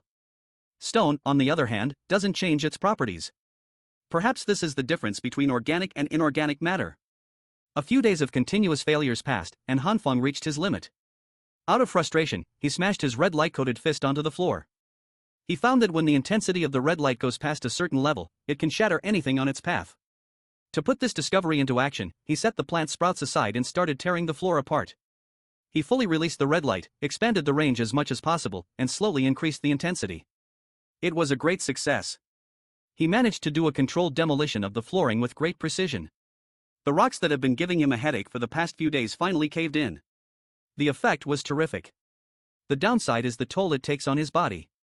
Disintegrating a small plot of the floor sent him groveling in exhaustion. Now he has to get used to using this power as many times as he can every day. With the discovery of the fastest method, Han Feng took charge of digging the hole. Nurse Jin pitched in by using her muscles to transport the shattered rocks outside. The whole operation took a whole week to finish. The team dug 10 meters below the basement and formed a new 20 square meter room. After some vigorous remodeling, the underground greenhouse was finally completed. Han Feng and Nurse Jin felt gratified to see their hard work give home to their little garden of sprouts. Next up will be Han Feng's favorite segment of the past few days. Whenever they climb up to the first basement. Using the narrow stairs, he always lets Nurse Jin go first so he can savor the sweet view of victory. He is one of us. If everything goes well, they should be able to enter harvest season in 2 months' time. They started this little project 2 weeks ago. Their last stock ran out 4 days ago, and the three have been eating tons of broccoli since then. Han Feng can't possibly endure those green bastards any longer, but he has no choice. That's one of the veggies he can reliably grow with his green light. Maybe they could try planting some bean sprouts. Those things are quick to grow and ready to eat. Or maybe Han Feng can eat some as coming from above. Nurse Jin's foot slipped and a pillowy cushion descended upon his face. He was caught off guard and wasn't able to savor the experience. When they got back up to the basement, Han Feng repeatedly assured Nurse Jin that he was fine. He's bleeding out of his nose, but there's a decent chance that this is not because of the crash. Nurse Jin tried to take a look at his heavy bleeding, but he was too embarrassed to let that happen. When they ascended back to the living room, they were greeted by a very weird scene. Shuka drew an occult symbol on the carpet and put a laptop in the middle as she danced enchanted. It sounds like she's trying to summon the so-called fifth evil eye. That's what she calls one of the CCTV feeds. She's trying to repair one of their cameras using magic. Their villa is situated along a cliff and a steep cliff. As long as their cameras are installed on the hill path, they basically have the complete lay of the land. Nurse Jin and Han Feng skid down to the affected camera to do some upkeep. Due to the increasingly troublesome snowstorms, the CCTVs have been malfunctioning a lot more often as of late. While Han Feng was replacing the compromised camera, a faint explosion sounded near enough to alarm them. The visibility outside is severely limited, so it's hard to determine the source. Han Feng dismissed it as nothing too worrying. There are definitely people on the other side of the hill, but they should be fine as long as they mind their own business. In the afternoon, the day after, Han Feng woke up and went about his routine. The first thing he did was descend to the second basement and conduct some experiments. After all, the only thing on his mind is speeding up their garden's progress. He got started by sprouting new seeds, but getting the hang of the tempo was quite difficult. He found that the rhythms he can use for certain plants tend not to work on different ones. For every kind of veggie, he has to restart from scratch and figure it out anew. He kept on practicing and doing trial and error for half an hour. Today is a bad day to have a plant in the garden. In just 30 minutes, Han Feng turned most of their sprouts into coal. Thankfully, he didn't touch the first batch of vegetables close to being harvested. Maybe he's overdoing it. Maybe he only needs a very faint usage to speed up plant growth. Risking their progress, he tried exposing the first batch to just a little bit of green light for another half hour. He's careful not to overexpose the greenery, so he only uses limited lighting every day. On the 5th day, the crew's hard work finally bore fruit, veggies in this case. Holding the giant Chinese cabbage pot in his hand, Han Feng could not stop smiling. Weirdly enough, he grew a radish shaped like a foot in tomatoes that looked out of this world. The worst one is the absolute chungus of a green cabbage isolated in a corner. Sure, the vegetables enhanced by his green light microdose look weird, but at least they're all healthy. In their circumstance, they would get anything edible, no matter what it looked like. That radish foot is very sussy, though. They cooked most of their harvest and had an all-vegetable feast. All that busy work for 2 weeks was devoured in a single sitting, and it was totally worth it. Even Demon King had changed her mind about gardening. She wants to grow strawberries and honeydew for next time. Among all the veggie dishes, their only leftover was a bunch of sautéed green cabbage from that giant thing. No one wanted to touch that stuff anymore. They simply have too much of it. Moments like this remind Han Feng of Brother Li. That guy could probably finish whatever you put in front of him without complaints. It's already been 2 weeks since he ventured downhill. The food supplies they left with are probably depleted by now. All Han Feng could do was hope for their safety. While they were finishing the feast, another explosion boomed from afar. Today is the 6th day that they've been hearing such alarming sounds. Confident in their pristine location, It's not too big of a worry.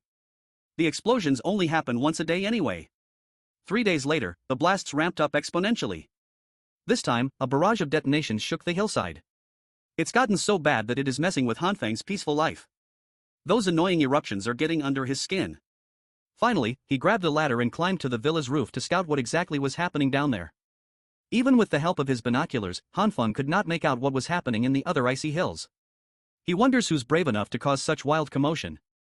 The culprit must not be afraid to reveal their location.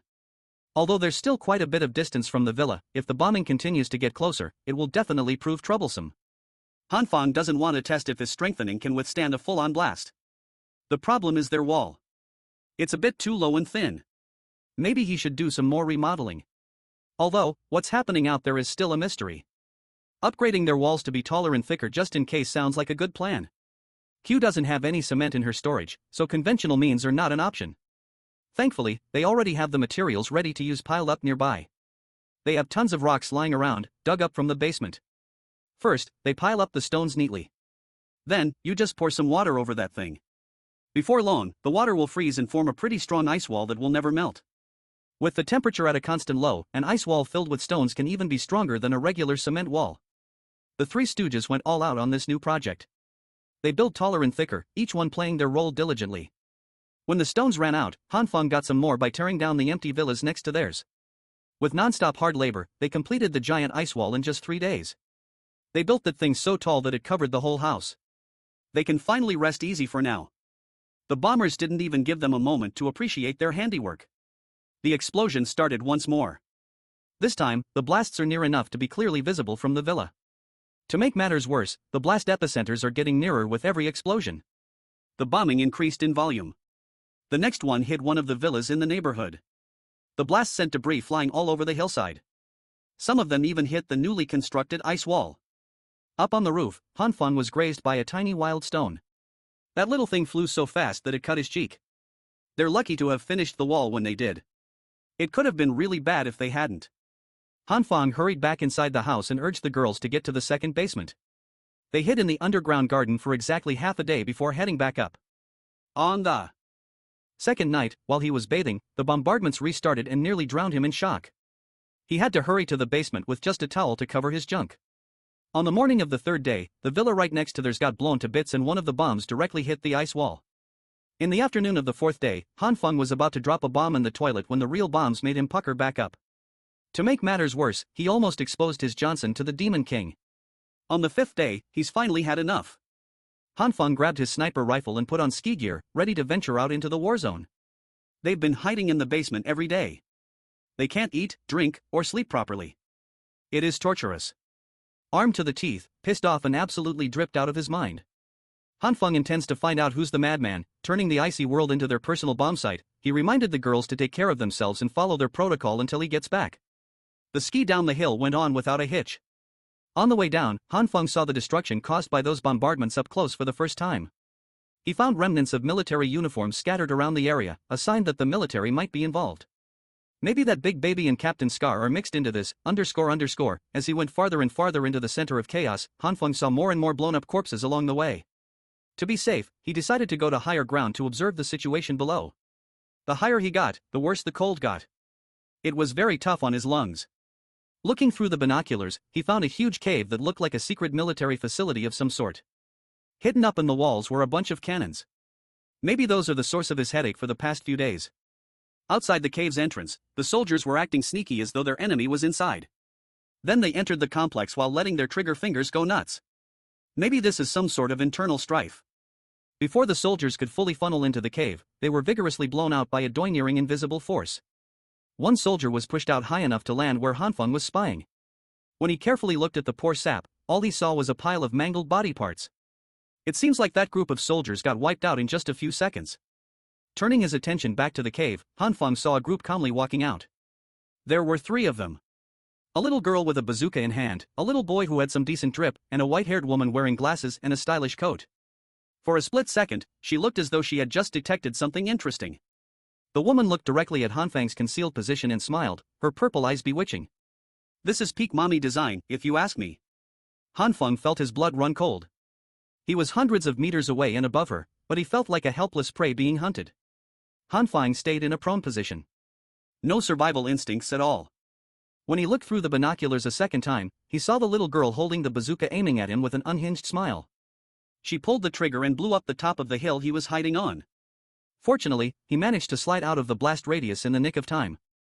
It is basically confirmed that he was spotted from afar somehow.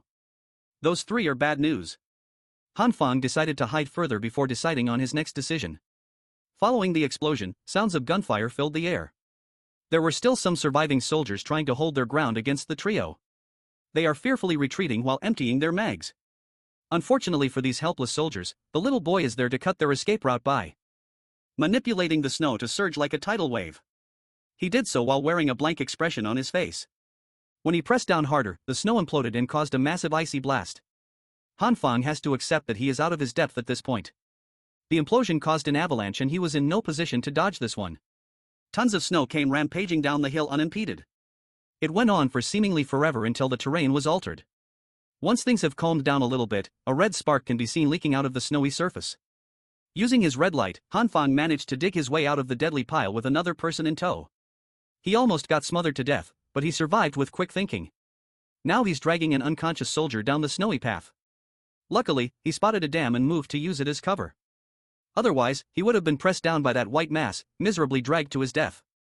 That little nonchalant boy must have the ability to control ice and snow. That's the most overpowered ability in this apocalyptic snowscape. Hopefully, the soldier he rescued will be able to provide him with some useful information about that three-person army. Hanfang walked around for a little bit and finally found a building high enough not to be completely buried by the snowslip. He dragged the soldier into a derelict room and tied that dude up for safety. Now that they're out of danger, Hanfang slapped the man with his gun for a wake-up call. When the soldier opened his eyes, he immediately folded and begged for his life. Hanfang hasn't even asked his questions yet, and the dude is already down to snitch. He had thought of so many interrogation methods. It's a bummer he won't be able to use them today. Hanfang pulled out a chair and demanded to know about that woman and those kids who dogwalked an entire military complex. The soldier shuddered at the mention of his worst nightmare. Those three are simply inhuman. One practices ice magic. The other can release energy waves and the last one is a walking bomb. Hanfang demanded a more thorough description of those superhuman abilities. Starting with the woman, that Demi Mommy can release energy waves at the wave of her hand. With a simple gesture, she can send an entire battalion flying like loose kites. The crazy little girl is an explosion magic superhum that can turn anything into a deadly bomb. And that boy is a menace to society. He can freely manipulate ice and snow, making him untouchable. While the soldier is cursing out the superhumans for being monstrous beasts, Hanfang is deep in thought. Given his own overpowered abilities, he can't really fault those three for using theirs freely. As time goes by, more and more superhumans are cropping up left and right. Hanfang has one more question for the poor soldier boy. He wanted to know who was directly responsible for the bombing near the hillside villa. The soldiers swore that they had nothing to do with the bombardments. Their camp has long been taken over by those three monsters. Today was actually the battalion's last effort to retake the camp after getting reinforcements from their HQ. Those bombings still piss Hanfang off, but punishing the culprit might be easier said than done. The corpses that he passed by on the hills earlier were most likely killed by that woman and her gremlins. How can you even go against such an outrageously overpowered bunch? The fact that their peaceful life is being threatened by lunatics really grinds Hanfang's gears. Since he has found the answers he's looking for, he lets the soldier go freely. Afraid that he would change his mind, the soldier boy ran into the snow without even asking to be freed from his restraints. It's all good. He will never need his hands anyway. As soon as he came out to the open field, he was blown up and deleted from existence.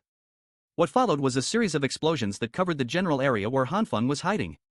One of the bombs nearly blasted him off the face of the earth, but Hanfang managed to reinforce the wall in time to shield himself. Those bombardments weren't just random blasts. They were clearly aiming to blow him up with accuracy. He made sure to hide multiple hills away from those discerning monsters, but he still got discovered. The three-man army wasn't even in a hurry. They're still in the military complex, and the little girl is flexing the destructive abilities that she has been practicing for the past couple of days. Demi Mommy sensed that after the barrage, their target's ability signature didn't disappear. On the contrary, they became stronger.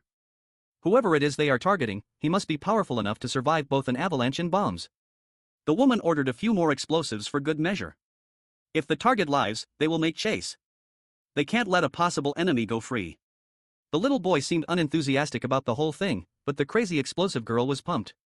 Back in his hidey hole, Han Feng slumped into his chair. Today is full of deadly close calls. He briefly considered bringing the fight to the enemies, but fighting 3 superhumans 3-on-1 is a one-way ticket to hell. If he runs back home now, the bombings will probably continue. For the sake of a peaceful future, Han Feng must take it upon himself to get rid of the threat to his way of living. If you like this video, feel free to support me on Patreon.